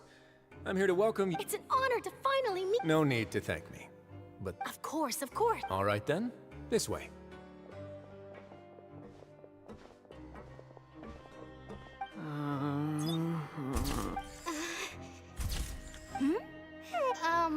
It would seem that Miss Lorvine doesn't want her face to appear. Sir, please don't say. But No, I. Now, I might not look it, but I act the boat that. Still, if I might have. I have to apologize, but that ship is Really? You already know my answer, I'm afraid.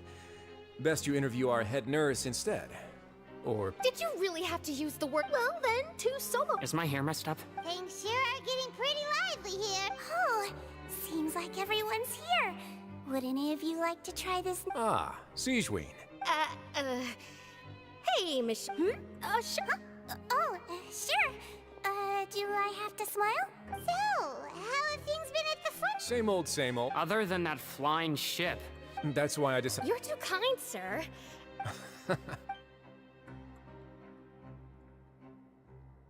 I see. Lot. He sure did. I'll tell them that there's... Oh. What change can there be? The fortress will keep chugging along, and so will mine. As to what Miss Furina's departure will mean for the nation, and if our laws and governance will be transformed, we'll leave those to the folks in the overworld. Hey, everyone. The photo shoot's done. Good. In that case, let's call it a day. Thanks for your cooperation. Come on, Traveler, let's go. There'll be an... Maybe. All right. Last stop, the docks.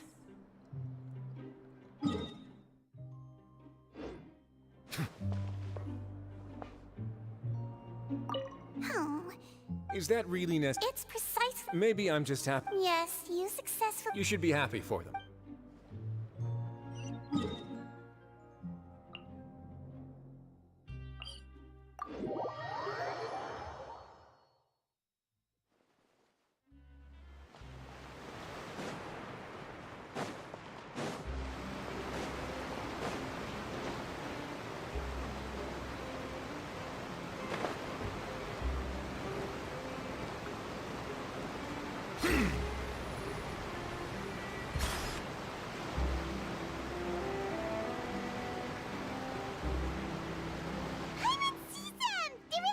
Navia mentioned that she stayed in...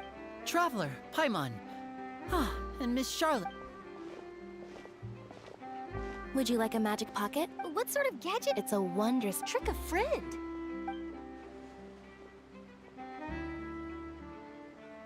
You could just make a friend like Fremine here. Isn't that right, Fremine? To be honest, that sounds pretty sweet. Could I have...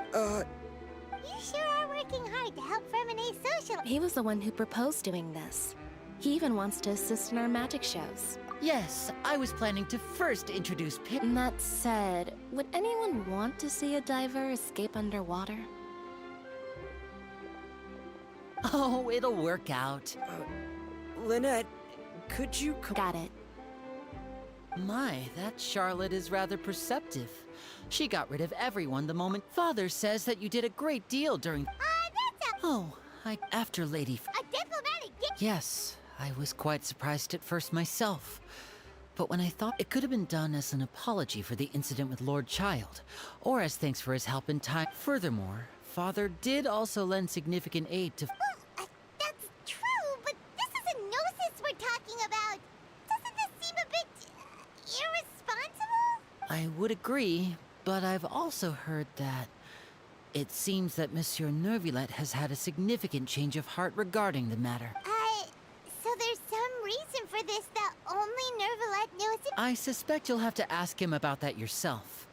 But back to the topic. They say that he's returned to Snezhnaya to recover from his wounds. I hear that the recent disaster really did a number on his health. That's true. When you think about it, we've had loads of run-ins with the Fatui. To think we'd be out... So shocked by such a simple switching of sides? Father! Well, what do you know?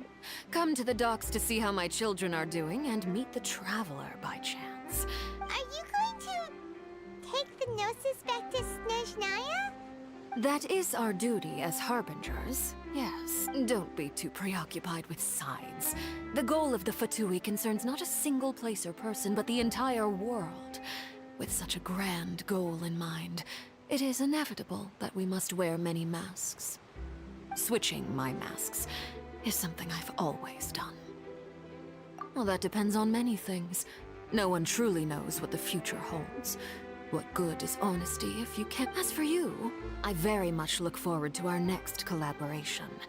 Good things cannot be achieved alone, and you've proved yourselves to be great partners.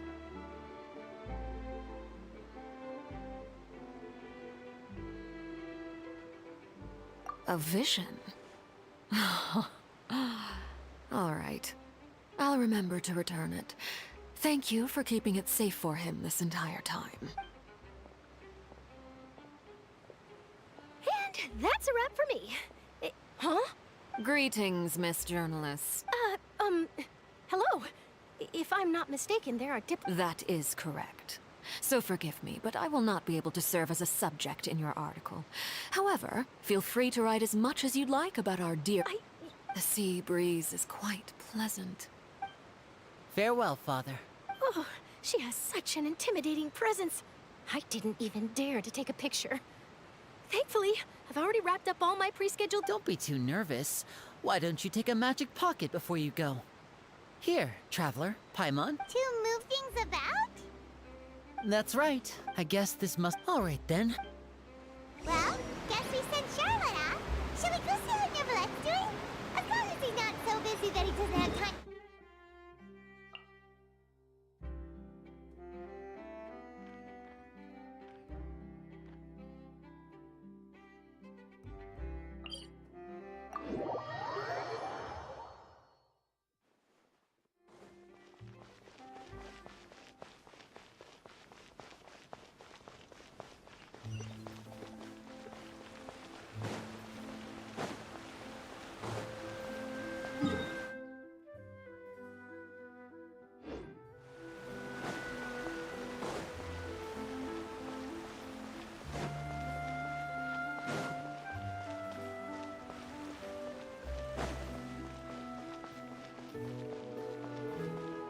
The entrance to the fortress!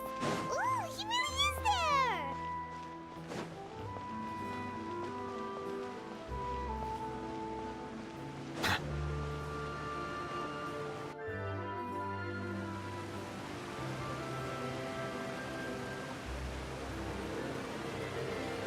So, you really are here, Neuvillette! Paimon didn't think you were going to have free time this hour of the... Really? Oh, I suppose you must have met me. In any case, you came at... Aw, alright, let's have it then.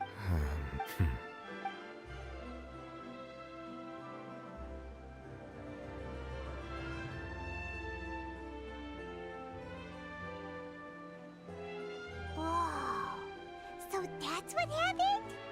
Focalors destroyed the divine throne of the Hydro Archon and restored your power to you, transforming you into a fully fledged elemental dragon sub. But Paimon still doesn't quite get what you did to save the Fontainians. For me, the authority of the ancient dragons refers to absolute control. Fontainians were incomplete, but so long. In other words, when I gave... Focalors must have counted on you to make that decision. Yeah, and in a manner of speaking...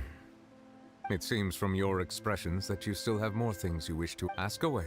I will tell you the truth as I know it.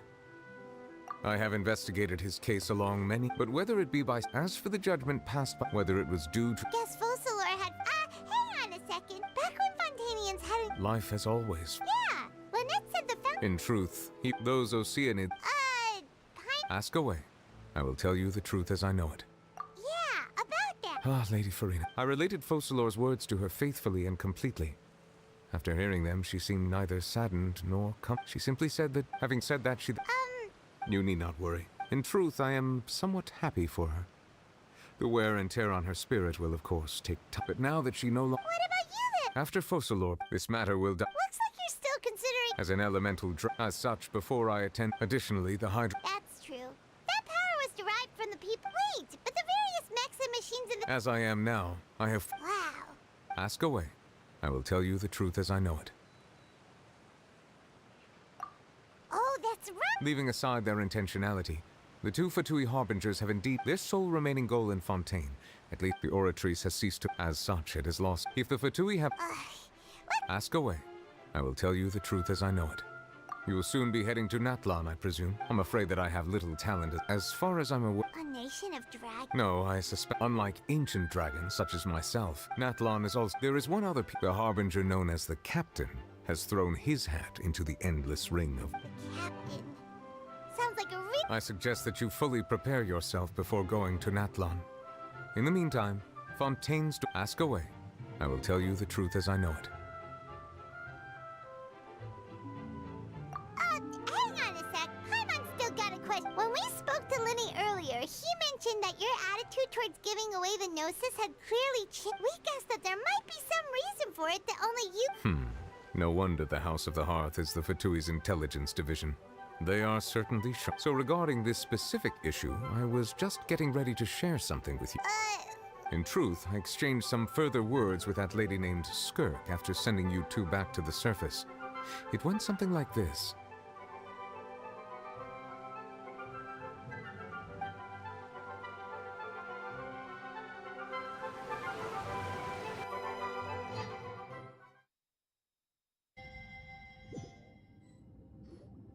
Well, we're going to head topside to see what's going on. You heard... What next? The all-devouring narwhal isn't. I can finally catch the scent of your power. It is the authority of the planet's primordial dragons, but with something very similar to a god's curse mixed in. I'm sure I've encountered something like this before. I do not know what you... Of course. You should have the remains of the third descender on your person. Remains? I've never heard of any... According to your parlance, I believe it may be called a... Well, that much is true. After Focalors' divinity faded, she handed her Gnosis to me, but I fear I have never heard of it described in the manner that you... I've been training with my master, the Foul, ever since I was young, and I have never returned to the surface since. So most of the information it is only natural for those who are greater than humanity to possess a different sort of common sense. Which is why there are so many... Regardless, you should probably get rid of objects of misfortune to prevent any disasters from befalling you. To live in itself is a blessing. But once a person dies, the bonds he once had with this world shall all turn to curses. What do you mean? No. This third Master never... If you're interested, though, I could... Next time, you believe... I do.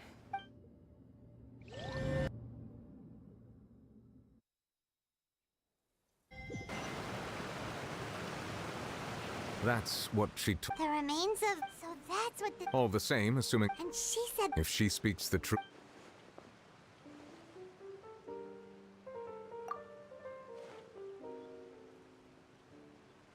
I guessed that you might already... That means that the Like... like comparing the Traveler to the dead Third Descender and all? That's what you say! I too believe it unwise to make too many blind guesses when information... Alright. Whatever the... Yes. But... she sacrificed herself in the... I suppose that would be the mystery. I suspect not. But once in a while, I too would guess that if wishes were like life flows like... And what old...